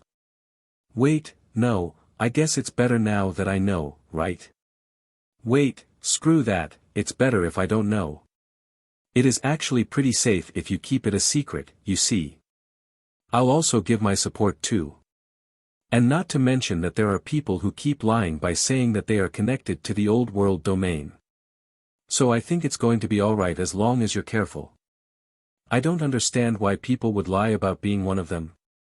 The connected people tend to be very effective in analyzing information.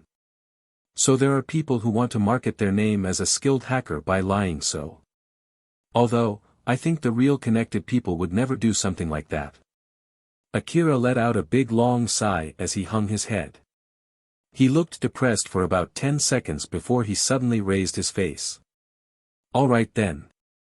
It's because I'm connected to the old world that I was able to meet Alpha and survive up until now. I'm a lucky boy. That's my take of the situation. Akira said that out loud in order to convince himself. After that, he looked way more positive and enthusiastic than before. Although it looked a bit forced, he just pushed it out with pure determination. Alpha smiled as she watched Akira. Akira, it's a good thing that you got over the shock so fast, but your voice was too loud. It's okay for now, but it'll be bad if someone heard that, you know. So be more careful in future. Akira, who just got back on his senses, trembled as he asked Alpha. That was really dangerous.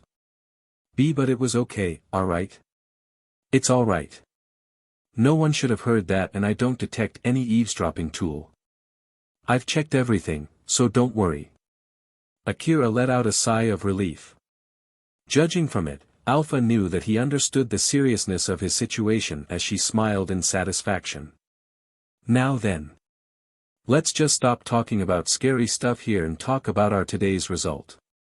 Alpha then started explaining about the result from today's exploration. The maid girl that Akira saw was from a hologram worker company that was advertising its service through the old world domain. It showed that even now some of the relics of the current era were still connected with the old world facilities. Any facilities that could be accessed through relics were of great importance to the people of the Eastern District. After all, they would allow them to extract knowledge, technology and products of the old world from such a facility. Anything that allowed access to the old world domain was regarded as an invaluable object in the Eastern District. There was no mistaking that selling it to the Hunter office or to the corporate government would earn you a huge amount of money. Akira also understood its worth from hearing Alpha's explanation. But he did not think that it would give him any kind of profit. I understand that it was a great find, but I don't see how that would earn us any profit though. After all, if I tell anyone about that place or that device, they might notice that I'm connected to the old world, and that would be really bad, right? There are plenty of ways on how to safely use our findings. That device was connected to the Lion Steel Corp. Although it was an old world corporation that had ceased to exist, it still has facilities that are active even now. It seems that the Lion Steel Corp sold their service through information terminals installed at different places, and I was able to extract the locations of these terminals and the branch offices owned by the corporation. Now that Akira could see clearly how it would benefit him, Akira looked less tense. I see. So we're going to look for relics in those places, right? Yep, that's it. Of course, these locations are in the old world ruins. If the other hunters haven't found them yet, you might be able to find a huge amount of relics there. Nice. Let's go then.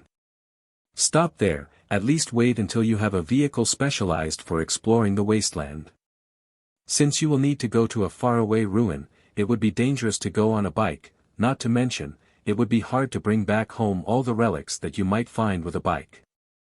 So I still need to wait, huh? But well, it's better now that I have a clear goal in mind. I guess I'll work hard so that I can get a vehicle soon. If he could find an unexplored ruin, he would be able to find a pile of relics that no one had ever touched before. Akira was excited by that possibility as he was doing his gun maintenance in a good mood, ******. Akira was on a bus that was heading to the Kuzusuhara ruin. There were a lot of other hunters inside the bus, some of them were amateur hunters like him, while some of them were radiating the aura of a veteran hunter.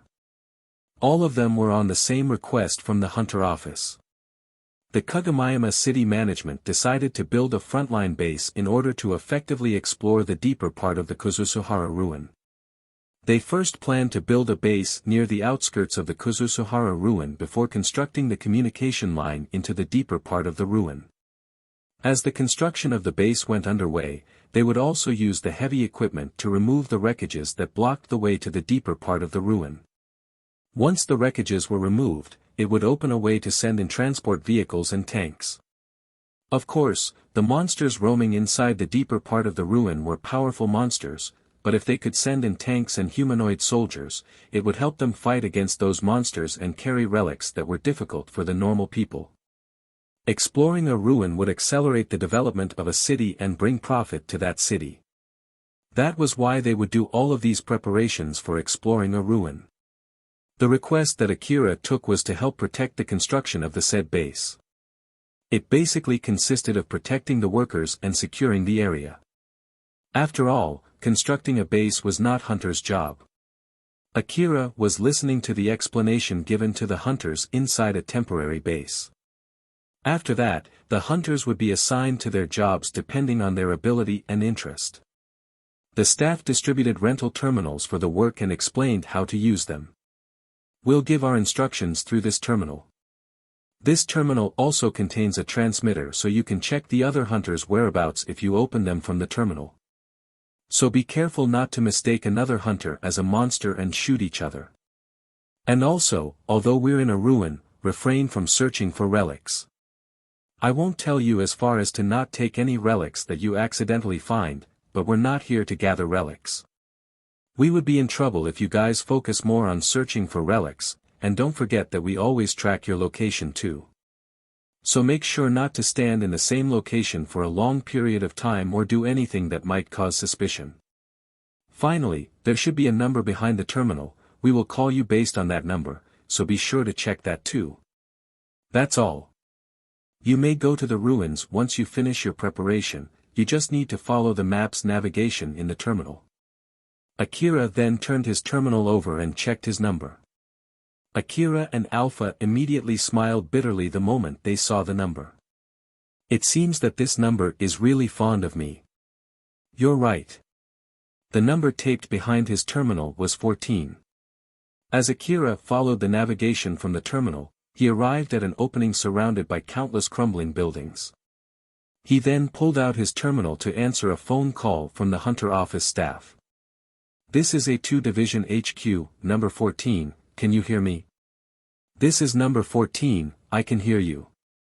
Take control of the building in front of you. Explore and make a map of that building, don't forget to take out any monsters that you find. The terminal has an auto-mapping function, so you just need to check all the rooms inside that building. There's also a good chance that if you leave corpses of dead monsters, they might attract other monsters, I know it's a pain in the ass, but carry them all the way to the building in trance. What if they're too big or too heavy for me to carry? In that case, let us know and we'll send a special team to help you. Roger that. Akira then ended the call and went inside the building in front of him, but Alpha suddenly stopped him. Wait, this is a good chance for exploration training, so let's do that too. But, won't it make me slower? That's why you would have to do this carefully but not too slowly. If you don't have that much level of skill, you won't be able to survive in a colorless mist, you know. After all, my detection ability reduces inside the colorless mist. So you would have to rely on your own skills when that happens. We can use this chance to prepare for such a situation. Exploring without Alpha's detection ability and support from an information-gathering device would be a nightmare for a beginner like Akira. Thus he could not help but frown at that possibility. The colorless mist, huh? Alright, tell me how to do this. Akira made his resolve and entered the building. Akira started exploring the ruin from the first floor. Some of the floors in that building were covered in dust while some of them were not. It was because of the hunters who had searched the building and the monsters which roamed inside it. He noticed that some walls inside the building were already crumbled. Akira proceeded carefully as he tried to walk without making any sounds. He explored the building by moving from one cover to another. He would stop from time to time to listen to his surroundings. He then readied his gun as he quickly slipped into a room. He was exploring the abandoned building as if he was stepping into a monster's nest. While doing so, he regularly received warnings from Alpha, so he would quickly correct the way he moved every time Alpha warned him. Because of that, Akira moved slowly but was surely improving. Akira finally finished exploring the first floor. And of course, it took him longer than usual. I know that it's to be expected, but I did take a lot of time. I can see now why they told the hunters not to go looking for relics. It's an important skill for a hunter to be able to safely and quickly explore an area. And the only way to learn it is to train and improve your ability bit by bit. Especially when you're facing a monster with camouflaging ability. Camouflaging ability? It's an ability that would let monsters stay undetected. There are some monsters that have optical camouflage skin or armor. They can become one with their surroundings or stay undetected in the shadows. Those optical camouflage monsters, how can I detect them? There are actually a lot of methods to detect them. You can look for optical anomalies or analyze the surrounding sounds. An advanced information gathering device or someone who specialized in information analysis would be able to detect them without any problem. It would allow you to evade needless fighting or to get the first shot in case you want to kill them, so you can safely and quickly search for relics. That sounds like Elena-san's duty. I'm sure Elena-san is very skilled in it. Yep, that's true. But even the skilled Elena-san will have trouble inside the colorless mist. After all, the colorless mist would render the information-gathering device useless. Akira remembered about the time when he saved Elena and Sarah. At that time, the colorless mist did not affect him much thanks to Alpha's support. While on the other hand, the guys who ambushed Elena and Sarah could not detect Akira at all due to the colorless mist. The colorless mist is really dangerous. Is there any way to cope with it? You can buy advanced information gathering devices that could still barely work inside a colorless mist. But I heard that it's very expensive and it's less powerful compared to a normal information gathering device at the same price. Other than that, you can instead rely on your exploration skill rather than relying on your information gathering device. So there you have it, that's why you better work hard from now on, okay? Roger that. Next is the second floor. By the way, how many floors are in this building? 8 floors. I still have a long way to go now. Akira mumbled as he proceeded to the second floor. It took about 3 hours for Akira to finish exploring the whole building. After that, Akira went to the rooftop and took a break. But suddenly he heard cannons from far away. It was coming from hunters who were fighting some monsters. Akira did not find any monster in the building because of pure luck. Suddenly his terminal rang again. This is A2 Division HQ, number 14, can you hear me? Tell me about your situation there. This is number 14. I just finished taking control of the building. Confirmed. Follow the navigation in your terminal and move to the next building.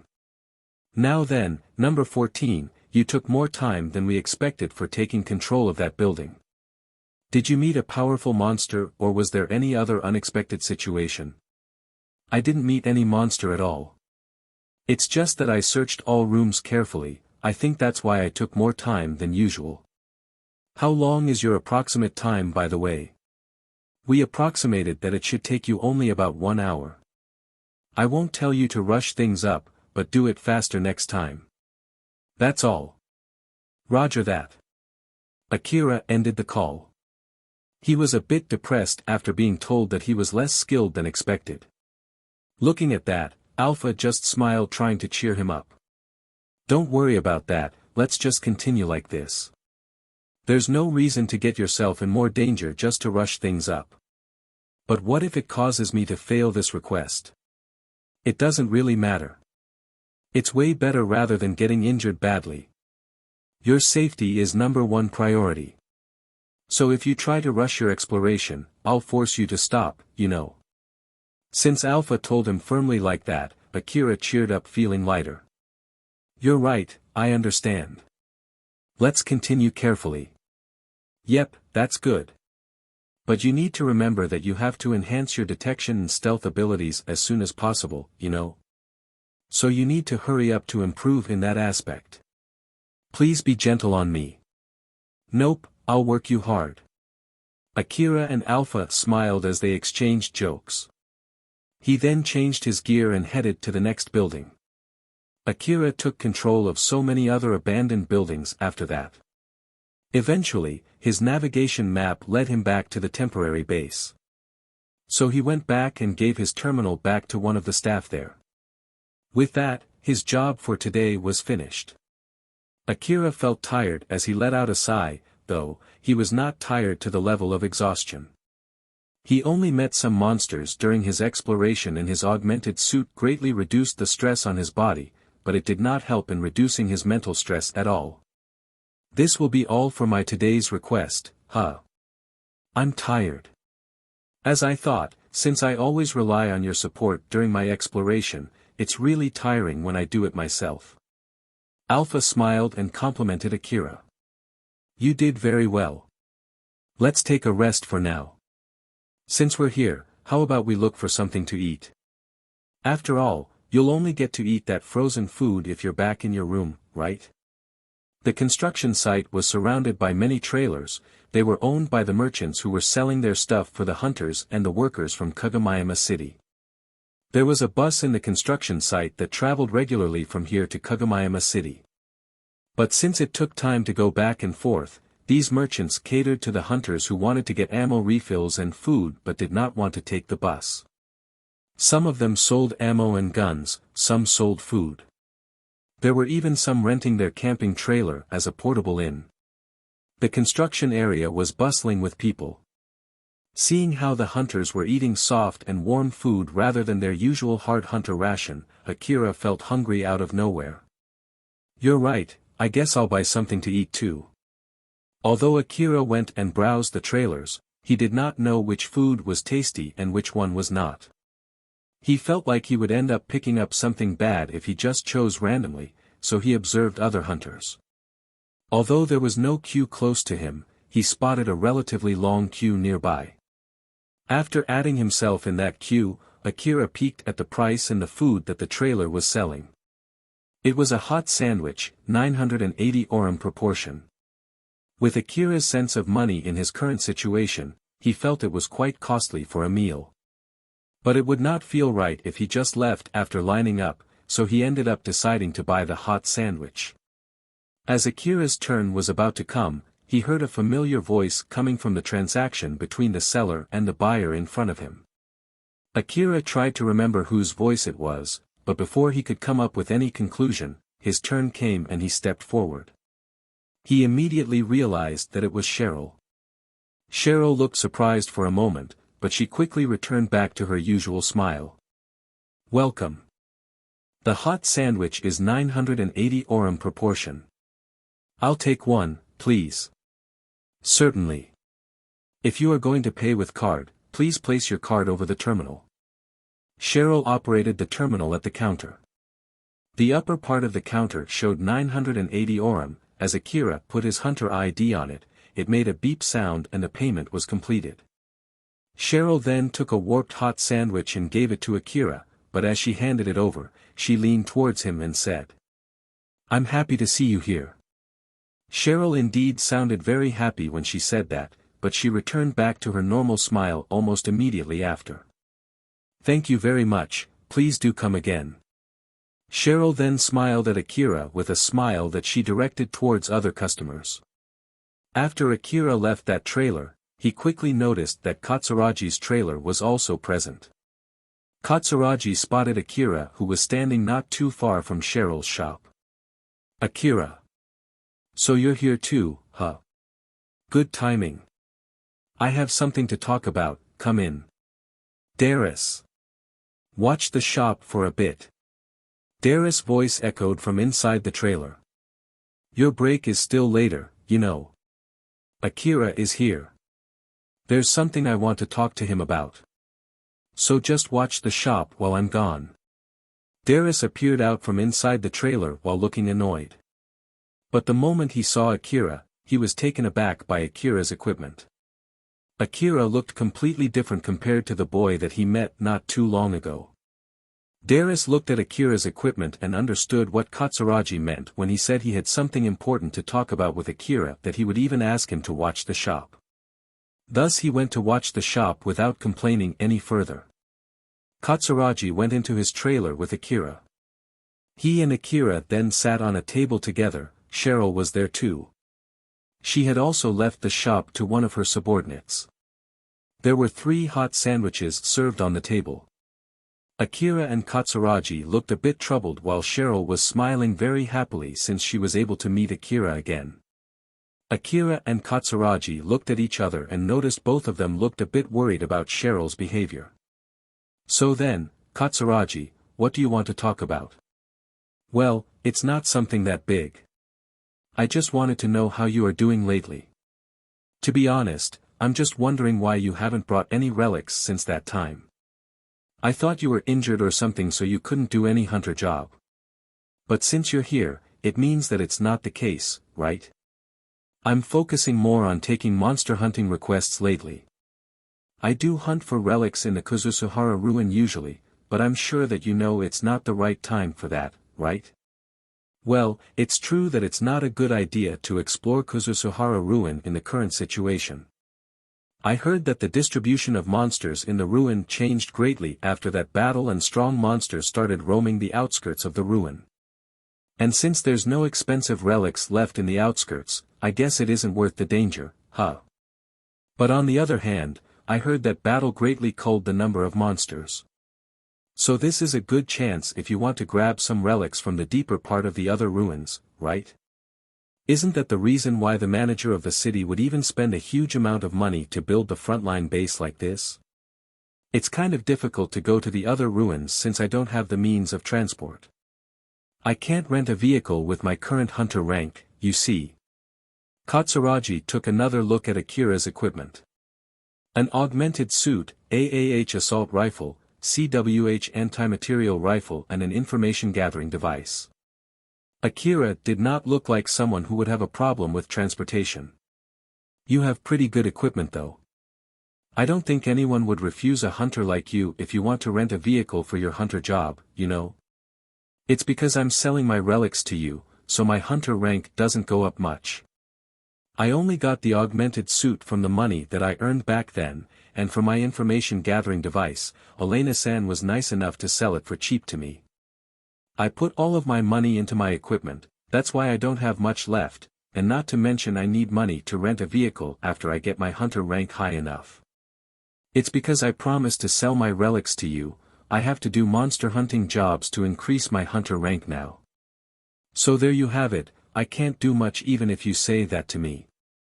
Well, it can't be helped if that's the case. Just wait for a bit more. It's not like you're in trouble just because I'm not bringing any relics to you, right? Well, yeah. Katsuragi actually just wanted to make sure whether Akira had abandoned Cheryl or not, since Akira did not bring any relics to him lately. Akira then shifted his gaze to Cheryl and she smiled happily at him. So then, Cheryl, what are you doing in this place? I'm managing the children from the gang who are working for Katsuragi-san. And I'm also managing a simple shop with help from Katsuragi-san. That hot sandwich was made by us, you see. This is also thanks to Akira, so thank you. Katsuragi then added some more explanation. I'm basically just doing my part of the deal with you. I've also offered Cheryl and her gang some jobs like helping us load goods or stuff like that to help them earn some money. Katsuragi pointed at some children who were moving his goods around when he said that. All of them were the children from Cheryl's gang. I still buy metal wreckages from them, but at least this work should earn them a bit more compared to that. You do know what to do if you want me to give them a better job, right? I know, I'll sell relics that I find to you. Well, I'm looking forward to that. Katsuragi finished the hot sandwich that he had been eating while talking. That wasn't enough. Cheryl, bring me one more. Of course. Akira, how about you? You should contribute to their sale too. Although you say that you don't have much money, you at least have enough money for another sandwich, right? Akira had finished his own sandwich too, and since he also felt that he was not satiated, he decided to ask for one more. He then gave his hunter ID to Cheryl while telling her to bring one more sandwich, so she went to process the payment.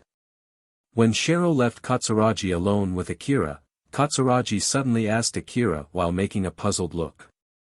Say, Akira. Did you do something to her? Akira shook his head. When I noticed it, she was already like that. As I thought, it's weird, isn't it? She's completely different now compared to the first time I met her. I would even believe you if you say that she's Cheryl's twin, you know. Well, the current Cheryl is better as a business partner though. She's good at handling people and she's pretty smart as well. That hot sandwich was originally her plan, you see. And it's selling pretty well too. So that's not your shop, huh? Nope. I want to attain success by staying in my field of expertise, you see. So I have no plans to do any food business. Although I helped her to get that shop running, that shop is Cheryl's own. Is she going to be okay?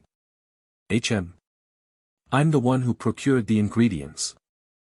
I've told her to make sure that the children who would help her are bathed and cleaned properly. I prepared them cheap but clean clothes and told them to properly use the food-grade disposable plastic gloves too. Moreover, they basically just need to heat up stuff and put sauces on it. So they should be okay. Akira thought that Katsuragi would make him pay and take care of the aftermath if anything bad happened to Cheryl's shop. That was why he wanted to make sure the possibility of any trouble happening later was low, and it was not like he was concerned about its hygiene. But since Katsuragi answered back with that, Akira thought that it did not seem there would be any trouble later anyway, thus he decided not to try digging deeper into the subject. Cheryl came back with the extra hot sandwiches and placed them on the table. Akira took a second look at the hot sandwich that he just received. It had a thick sauce and the bread was soaked in the meat juice as if it would not even let a drop of that goodness to get away. The meat was pretty thick and had a good texture when he bit on it. Strangely enough, it did not feel rough despite its appearance. But it was not strange enough that it warranted a complaint. If someone asked him whether it was good or bad, Akira would answer back that it was a delicious sandwich. But if asked whether he would spend 1,000 orum daily to eat that sandwich, Akira would hesitate to say yes. After all, the sandwich's price was not affordable in a normal situation, it was only acceptable because they were in the middle of the wasteland. But for the hunters who were in that area for the construction help request, they did not mind paying such an amount for that sandwich. There were even people who would gladly pay for another portion after feeling that one sandwich was not enough. The price and the size of each portion of that hot sandwich were actually tuned very well to match the demand in such a situation. Akira then asked Cheryl. Who decided on the price of this hot sandwich? Was it Katsuragi? No, I did. Is it not a good price? Cheryl inquired, sounding a bit worried, but Akira replied as he shook his head. Nope, it's good and I think that the price is acceptable for food in the middle of the wasteland. I'm glad that you find it satisfying. Cheryl smiled with relief. Katsuragi then added while smiling. Well, it's basically the wasteland price. It's because an extra price is added since we took the trouble in bringing them all the way to this dangerous wasteland. So I hope people would not get offended by its price. About that though, did you teach it to Cheryl? Nope, I only helped her procure the ingredients and the equipment. I didn't tell her anything about how to run her business. I only did what she asked me to do. Don't take this wrongly though. I have no plan pushing it to you if it fails, you know. I'm serious here, okay? Katsuragi mixed his joke when he said that, but it could also be interpreted as a subtle warning. He was making excuses for something that Akira did not ask about. But Akira just simply ignored it and instead he shifted his gaze to Cheryl and looked genuinely impressed by her. I see. That's pretty amazing of you. Cheryl blushed as she smiled happily. Thank you very much. But it's all thanks to Akira and Katsuragi-san too. Akira and Katsuragi looked at each other, although he could not talk telepathically with Katsuragi, he understood what Katsuragi wanted to say to him. Katsuragi was really questioning whether Akira really had not done anything to Cheryl. The stare that Akira directed to Katsuragi was saying that he really did nothing. But it was rather doubtful whether his thoughts were properly conveyed to Katsuragi or not. Rebuild World, Chapter 39, Yarada Scorpion. Akira was on his bike, heading to the Kuzusuhara ruin. His face looked grim as he was rushing due to the bad situation he was in. Alpha, who was flying parallel to him, gave him more information but it only caused his face to turn grimmer. Akira, you've got another rescue order. This is already the third order. Another one, huh? I haven't even arrived at my next destination, you know. Isn't that just a bit too many? Even if you tell me so, I can't do anything about it. Let's just look forward to the reward that we can get from all the monsters that you're going to hunt today. Since it's not a normal rescue request, they might even pay you back in the form of hunter rank points. Akira could not help but make a face saying that he so did not want that to happen. Seriously though, I don't want to lose money after working this hard, you know. Akira, who once again took forward base construction help requests, was assigned to rescue other hunters rather than taking control of buildings like the last time. It was because he took too long taking control of buildings yesterday that he was assigned for another job today. The rescue job was a very tiring job. Although he did not have to do much for each order, the rescue orders kept flooding in like crazy. Akira was planning to do his job seriously. After all, it would not be a laughing matter if he got scolded since he took too long during yesterday's request and failed miserably in today's request. Thus he sped his bike as fast as he could to the next location. The ruin was filled with all sizes of debris and wreckages.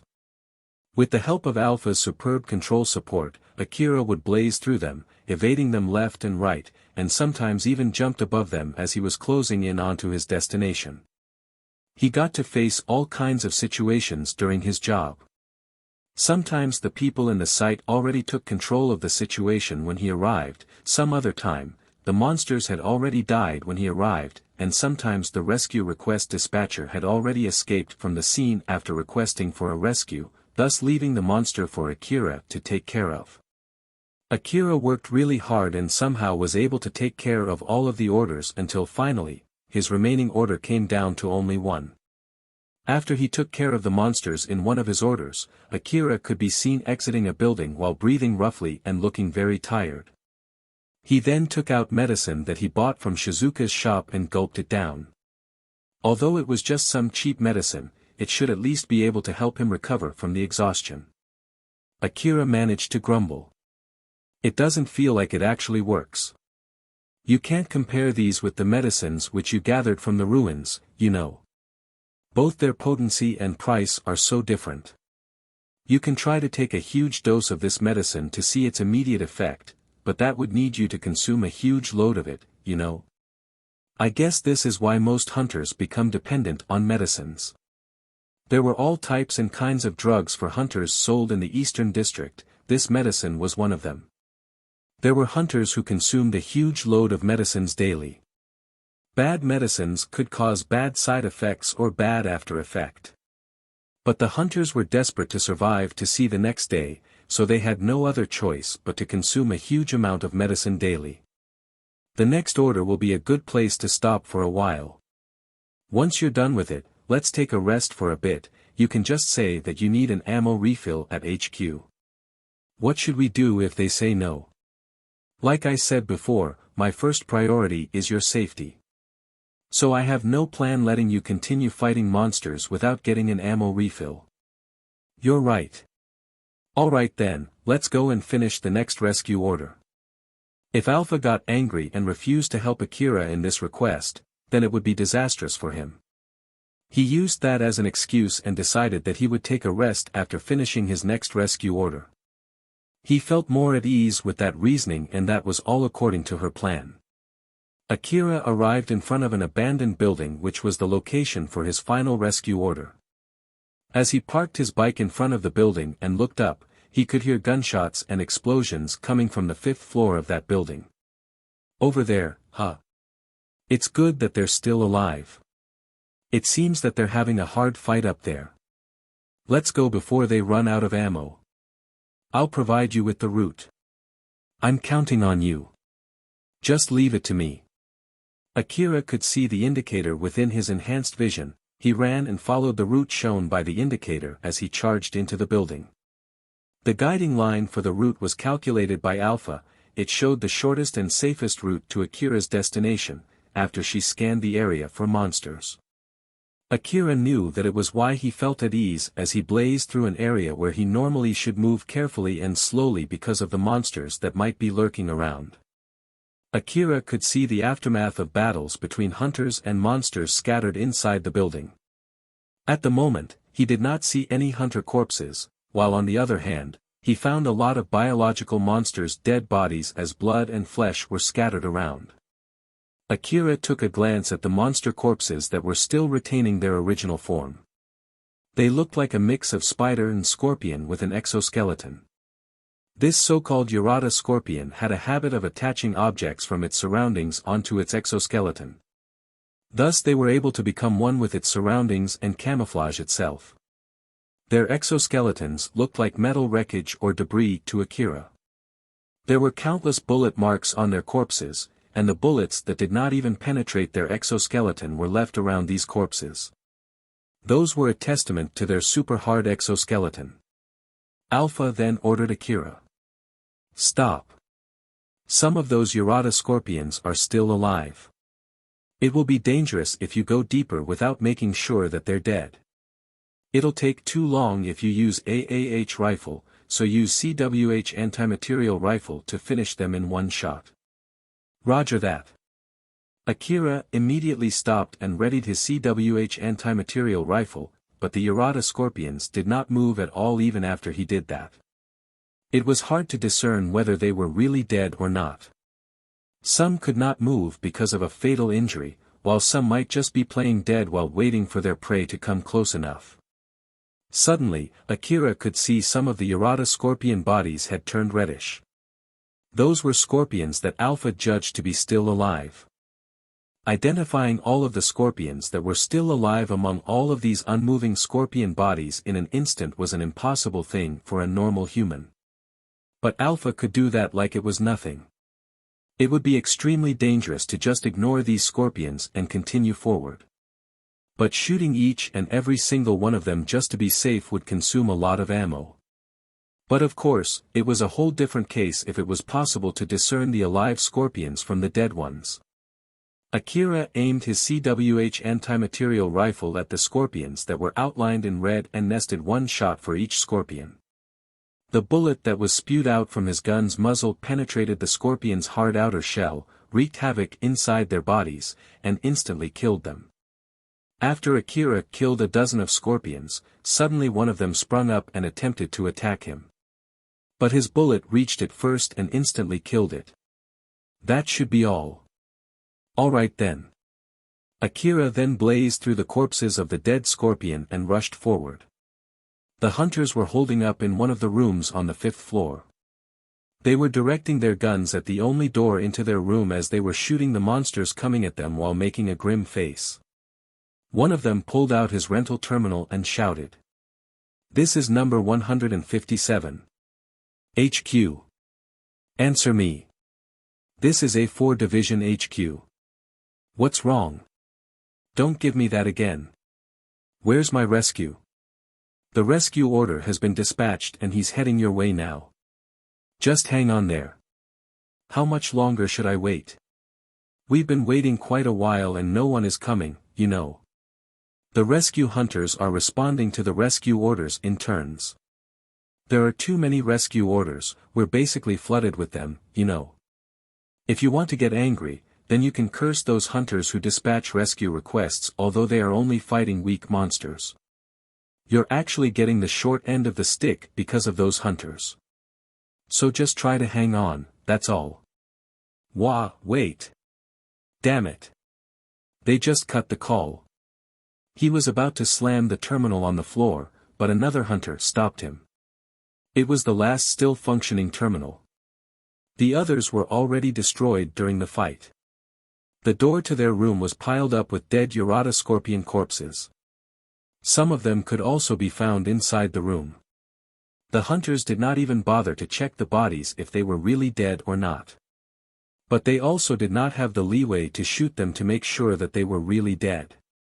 In order to make sure that they were dead, the hunters would need to spend their precious ammo to crack open their exoskeleton before delivering the killing shot. They also had used all of their grenades and other explosives when they ran away from the monsters to this room.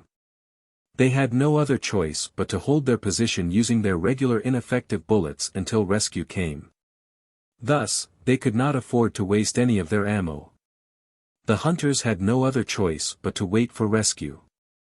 They did not have the guts to try breaking through the monsters and getting out from that room.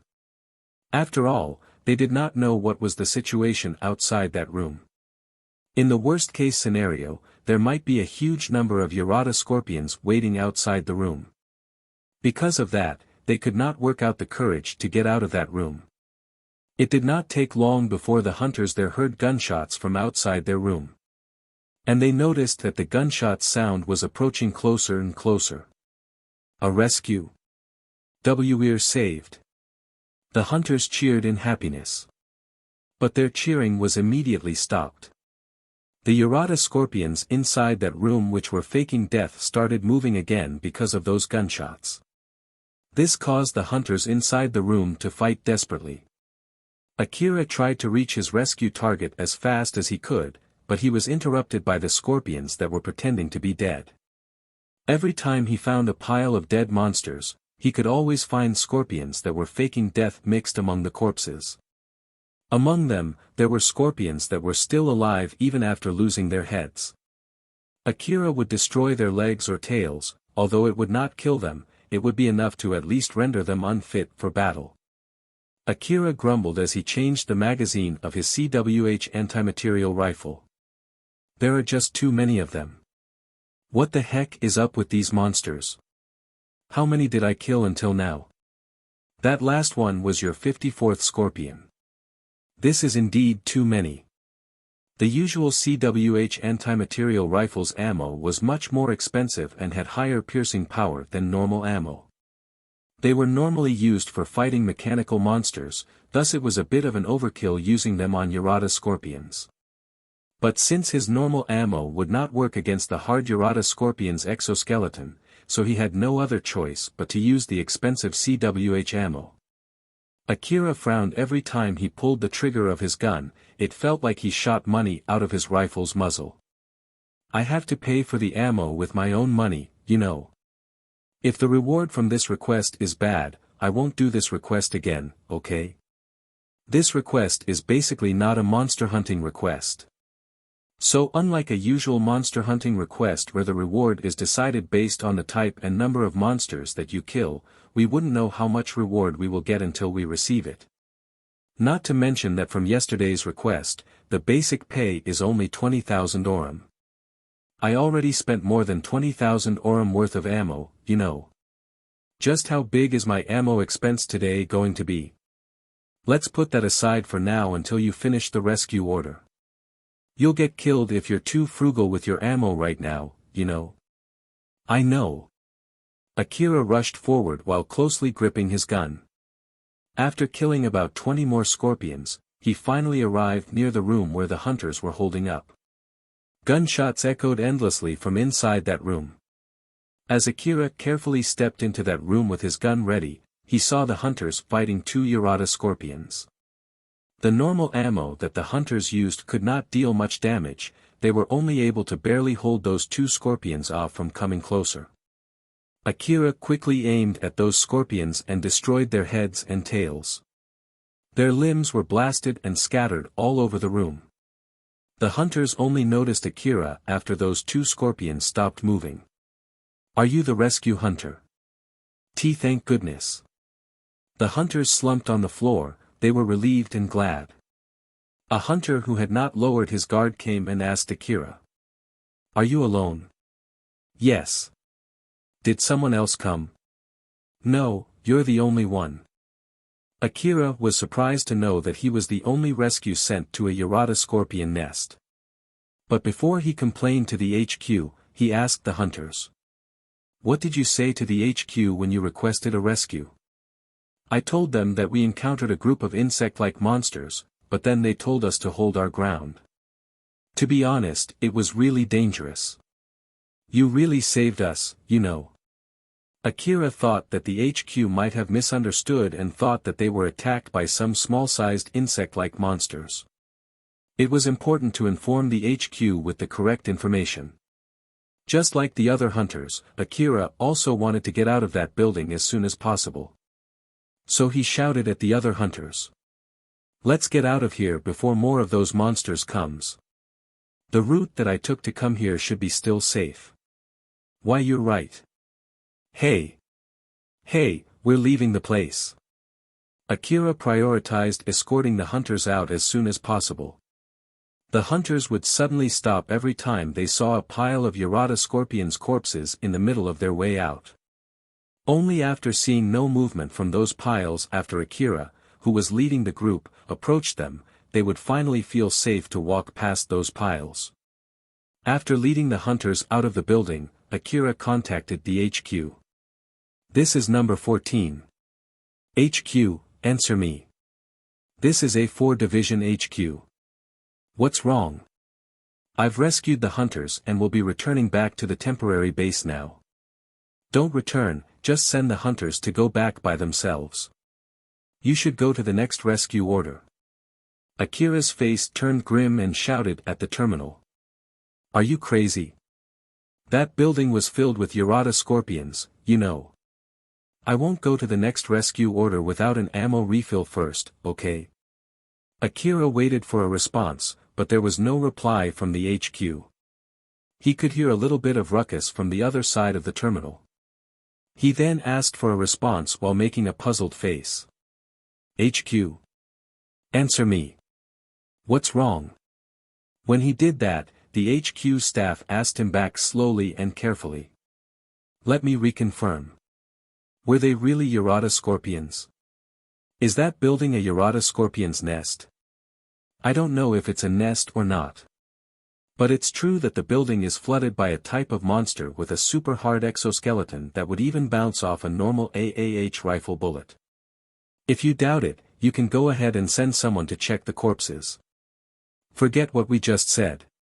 Go back to the temporary base as soon as possible.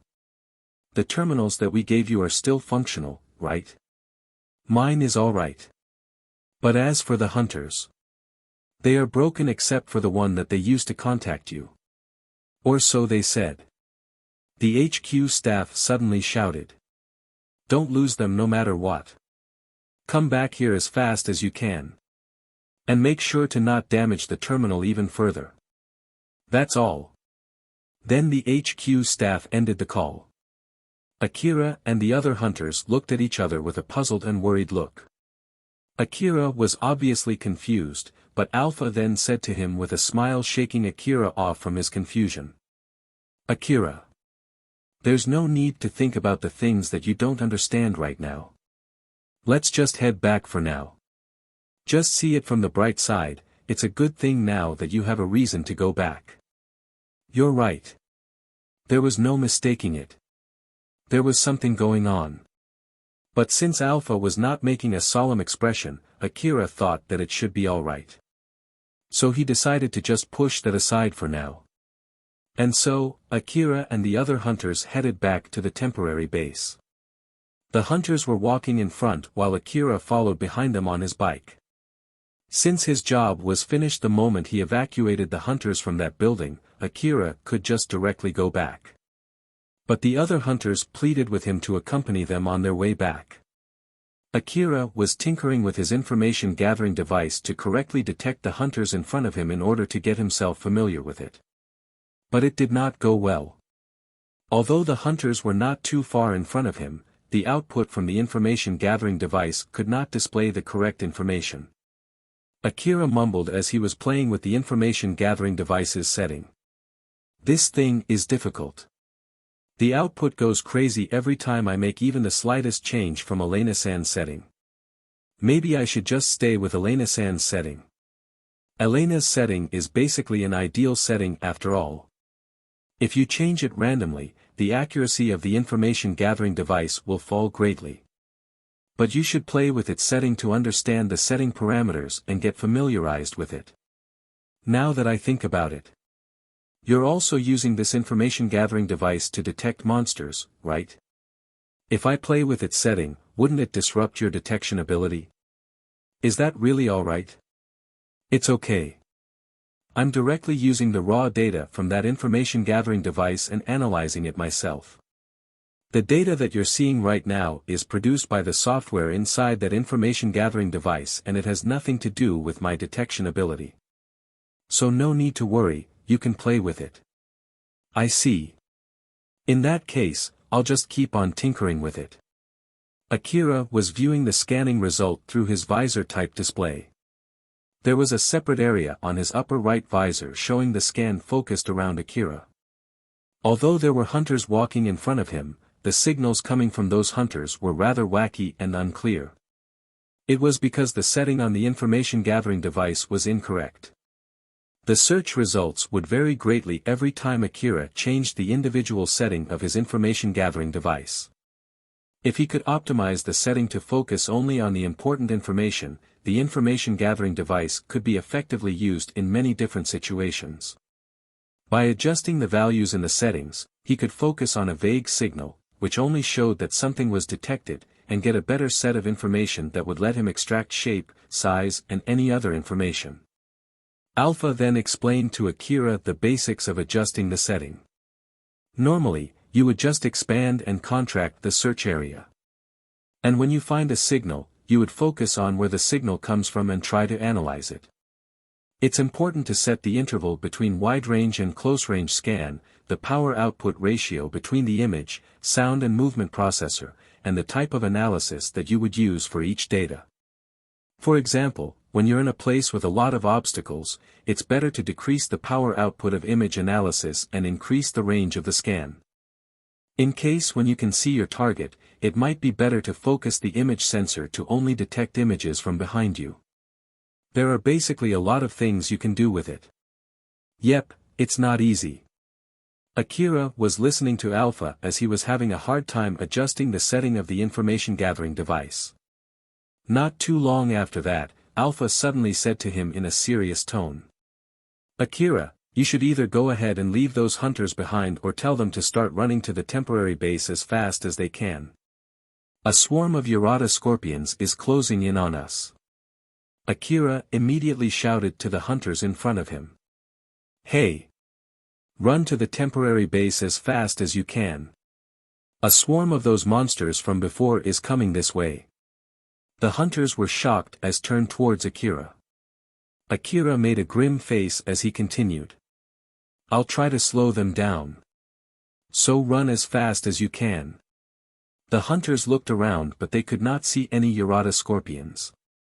One of them asked Akira in panic. Are you sure? Where are they? I don't see them at all, you know. Akira started to get irritated since the hunters would not start running. Just go now. If you keep standing here, I won't help you, okay? I'll just go ahead on my bike, you know. The hunters started running in panic. Akira then looked around, but he could not find any scorpions. Alpha, where's the swarm? I can't see them and I got no signal from the information gathering device, you know. Akira, I'll enhance your vision now, so stay calm, okay? After giving Akira a warning, Alpha enhanced his vision. Because of that, Akira was able to see the Yarada scorpions around him. His face turned grim the moment he saw the scorpions. The other hunters were running desperately towards the temporary base. They were running on an open ground with little to no wreckages, thus they were able to run quickly, but on the other hand, there were not many covers in case they got attacked. In short, they had no winning chance in case a swarm of Yarada scorpions attacked them here. The hunters understood this fact, and that was why they were running so desperately. The hunter who was running at the front suddenly stopped, so all the hunters behind him immediately stopped too. What's wrong? The hunter who stopped because the one in front of him stopped did not even need to wait for an answer to understand the reason why. There were multiple wreckages scattered not too far in front of them. Although they looked like nothing but normal wreckages, they were actually Yarada scorpions waiting for their prey to come close. The Yarada scorpions anticipated the hunters' movement and already laid an ambush here. The hunters picked up their guns in panic, but even before they were able to do so, a scorpion quickly jumped into action and ran toward the hunters. But at the next moment, a gunshot echoed and that monster was sent flying. The hunters immediately turned to where that gunshot came from. It was Akira aiming his CWH anti-material rifle at that monster while still on his bike. Don't stop. Run. The hunters immediately started running again, passing the dead Yarada scorpion that Akira just shot. Akira was able to see the scorpions with the help of Alpha's support as all the scorpions around him were outlined in red. Some of them were camouflaging themselves as wreckages, some of them hid behind the wreckages and some of them were still on their way from afar. He could clearly see their positions and shapes thanks to Alpha's support. Akira did not find any signal from his information gathering device that indicated the existence of the Yarada scorpions around him. Or at least, Akira could not recognize if there was such a signal. Thus Akira looked confused since it was as if Alpha summoned those monsters out of thin air. There are so many of them around, but why is my information gathering device not picking anything up? The sensors installed in that information gathering device do receive signals from the Yarada scorpions. But even if it can receive those signals, it is a whole different story whether it can recognize it as Yarada scorpions or not. It's just like you can see all those pebbles scattered around you but it's not like you always recognize that those pebbles are there, right? It's not an easy thing to segregate a big amount of information. That would simply drive you crazy. And if you take all of them seriously, you won't be able to differentiate noise from useful information. It would be pointless if you try to compare my powerful information gathering ability and superior information analysis ability with the result from that information gathering device, you know. But if I have to say anything about it, you should be able to notice those scorpions had you retained Elena's setting. So in short, because I changed the setting, I messed up the setting that Elena-san left with it and so it doesn't work properly, huh? If I have to be honest, then yes, that would be true. But if I have to say anything else, then it just means that you should be thankful for Elena-san's setting. So, it's basically pointless to have a good tool if I can't use it, huh? This shooting skill is basically because of your support too. I really wonder now if I am actually getting stronger or it is just all because of your support all along. As Akira stated his own weakness and berated himself, Alpha smiled and tried to cheer him up. If you have anything to complain about your own strength, then you should work hard to train yourself from now on. But at least I can guarantee you that you're stronger now compared to before you started training. You're right. I'll definitely do that. Akira kept on aiming and shooting at the Urata scorpions while smiling bitterly. Akira might not realize it himself, but his skill was actually improving at an incredible speed. It was all thanks to Alpha's super effective training. It was the reason why, although he had bad luck, he was able to survive after he encountered 2 swarms of monsters on the same day. But Akira looked down on his own skill. It was because he understood that compared to Alpha's support, his skill was basically not even worth mentioning. That fact had greatly caused him to develop a biased evaluation of himself. People who had absolute confidence in their own skills usually were indeed skilled people. So in contrast, Akira's low self-confidence made him look weaker than how he really was. Because of that, there were children who looked like a completely different person when they were in battle.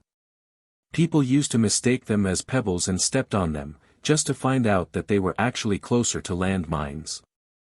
Akira shot down the Urata scorpions one by one.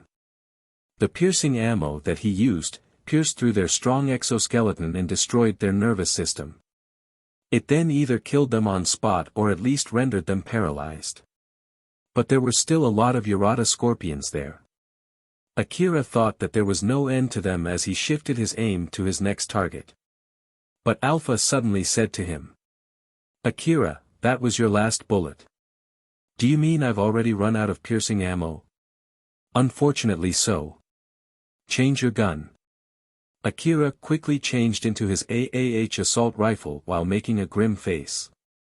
He knew that his rifle was only loaded with normal ammo, so it would be difficult to kill a Urata scorpion using this ammo. He suddenly heard a scream from the hunters. When he quickly glanced at the direction of that scream, he saw a Urata scorpion standing in front of the hunters. "Hold on." As Alpha said that, she controlled Akira's augmented suit and moved his body to grab onto the bike. At the same time, his bike suddenly accelerated, passed beside the hunters in front of him, and headed straight to those Urata scorpions. Akira tried to follow the movement of his augmented suit. When Alpha gave him the signal, he quickly leaned his body sideways to make the bike slide on its wheel. He used one of his legs to prevent him from falling over, as he slid on his bike and slammed its wheels onto the Urata scorpions. Alpha accelerated the bike when its wheels got in contact with the scorpions and sent the scorpions flying into the air. One of the scorpions that were sent flying crashed into wreckage not too far from Akira. Although it did not kill it, it was enough to stop it from moving for the time being. While the other scorpion was sent flying upward. Akira got off his bike and kicked the scorpion as it fell back to the ground with his augmented suit enhanced strength. That scorpion was blown away on its side and bounced further away as it landed onto a wreckage. The other hunters were dumbfounded watching such a scene unfolding right in front of their eyes. Akira then shouted at them. "Go! Now!" The hunters got back to their senses and started running again. More and more scorpions joined the swarm that was chasing Akira and the hunters. As the other hunters were running away, Akira protected their back as he carried 2 AAH rifles and showered the monsters with bullets. But as expected, the normal bullet could not do much damage on the scorpion's exoskeleton. Due to Alpha's accuracy support, Akira was able to land multiple shots at the same spot on Urata scorpion's hard exoskeleton, which eventually destroyed that exoskeleton and injured them, thus slowing the scorpions down. But even if he managed to kill some of them, it was only enough to slow down the whole swarm. That thing is freaking hard. And there is no end to them. This is getting pretty bad. In contrast to Akira, who started panicking, Alpha was still calm. But even so, she suddenly made a decision that fit the situation. It might be a good idea to consider abandoning the other hunters behind and heading to the temporary base soon. That's a little bit. You know. Can we ask for rescue from the HQ instead? Those hunters already did that while running, you see. And it seems that the reply was not positive at all. I'll try to hold on until the last moment. Since he had worked so hard to help them, Akira wanted to save these hunters. But he had no plan to die with them. That was his thoughts as he kept on shooting at the scorpions while making a grim face. The situation just kept getting worse as the hunters started to reach their physical limits. The hunters pushed themselves to keep running although they were already short on breath. While on the other hand, the scorpions did not show any sign of exhaustion as they kept closing in. It was only a matter of time before the scorpions reached them. This is not good at all. Tell the hunters to hole up in the building near them and wait for rescue from the HQ. If we're lucky, we might be able to survive this swarm. There's no other way, huh? Do you have any recommendation about which building should we pick? Let's see, how about that? Oh, there's no need to do that anymore. When Alpha was about to point at a building near them, she suddenly turned and pointed at the direction of the temporary HQ. As Akira turned to that direction, he could see multiple armed vehicles heading towards him. Akira then moved his bike aside to make a way for them. After those vehicles passed Akira, they scattered the scorpions away with their huge guns. Explosive warheads showered the scorpions and quickly turned the whole swarm into minced meat. The armed vehicles then continued to decimate the rest of the scorpions as they headed straight to the deeper part of the ruin. One of the armed vehicles stopped beside Akira. A guy then came out from it and said to Akira, "Are you number 14? "Yes, why?" "I'm the captain of Kagemayama Defense Squad. We're here by the request from HQ. Give me your rental terminal." Akira handed his rental terminal to that man. "All right. With this, your job has ended. You can go back home now." "Wait for a second. What's happening here?" "The ruin is flooded with Yarada scorpions. So we're here to eradicate those scorpions.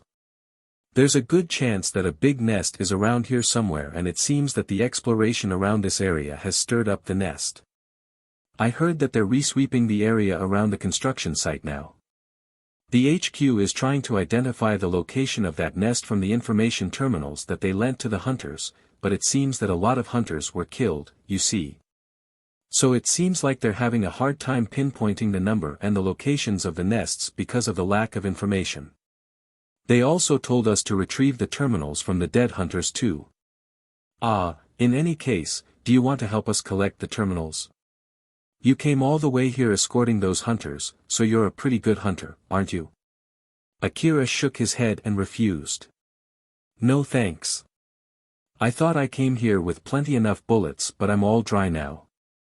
I simply don't have enough resources right now. I'm not even sure they would cover for the ammo that I spent, you know." That man laughed lightly at Akira's complaint. "That's too bad. You should at least make a contract to make sure that they would cover for your ammo next time. Later then, kiddo." After he said that, the man went and joined with the rest of the armed vehicles. Akira looked at the other hunters. It seemed that they were talking with the people from the other armed vehicles. Akira could not hear what they were talking about, but Alpha could as she used the information gathering device to analyze the faint voice that reached it.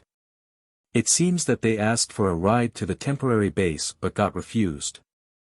"It has nothing to do with us, so let's just go ahead and go back home." "All right." Akira then got on his bike and drove past the other hunters. Some of them tried to call him but he just ignored them. The other armed vehicles continued deeper into the ruin after taking the rental terminals from the hunters. The hunters that were left behind could not help but grumble. "That boy and the defense squad won't even give us a ride. There's no helping it. Let's just go back home now." Although the defense squad had cleared the way to the temporary base, it's not like it will stay safe forever, you know. "You're right. Let's go then. But still, who was that boy? He is really strong." "No idea. But all I know is that he's strong enough to charge at that swarm all by himself. I heard that there's a strong boy in Drankum, that boy might be him. I also heard that boy from Drankum did well in that big battle not too long ago. Ah, right, I heard about that too. But I heard that he's just an above-average but a little arrogant boy with some good equipment though. I don't really remember what his name was it Ka? Kanzuya? I don't care about that. Let's just hurry up and return back. The hunters sounded dead tired as they were talking. But even so, they managed to drag their feet back to the temporary base.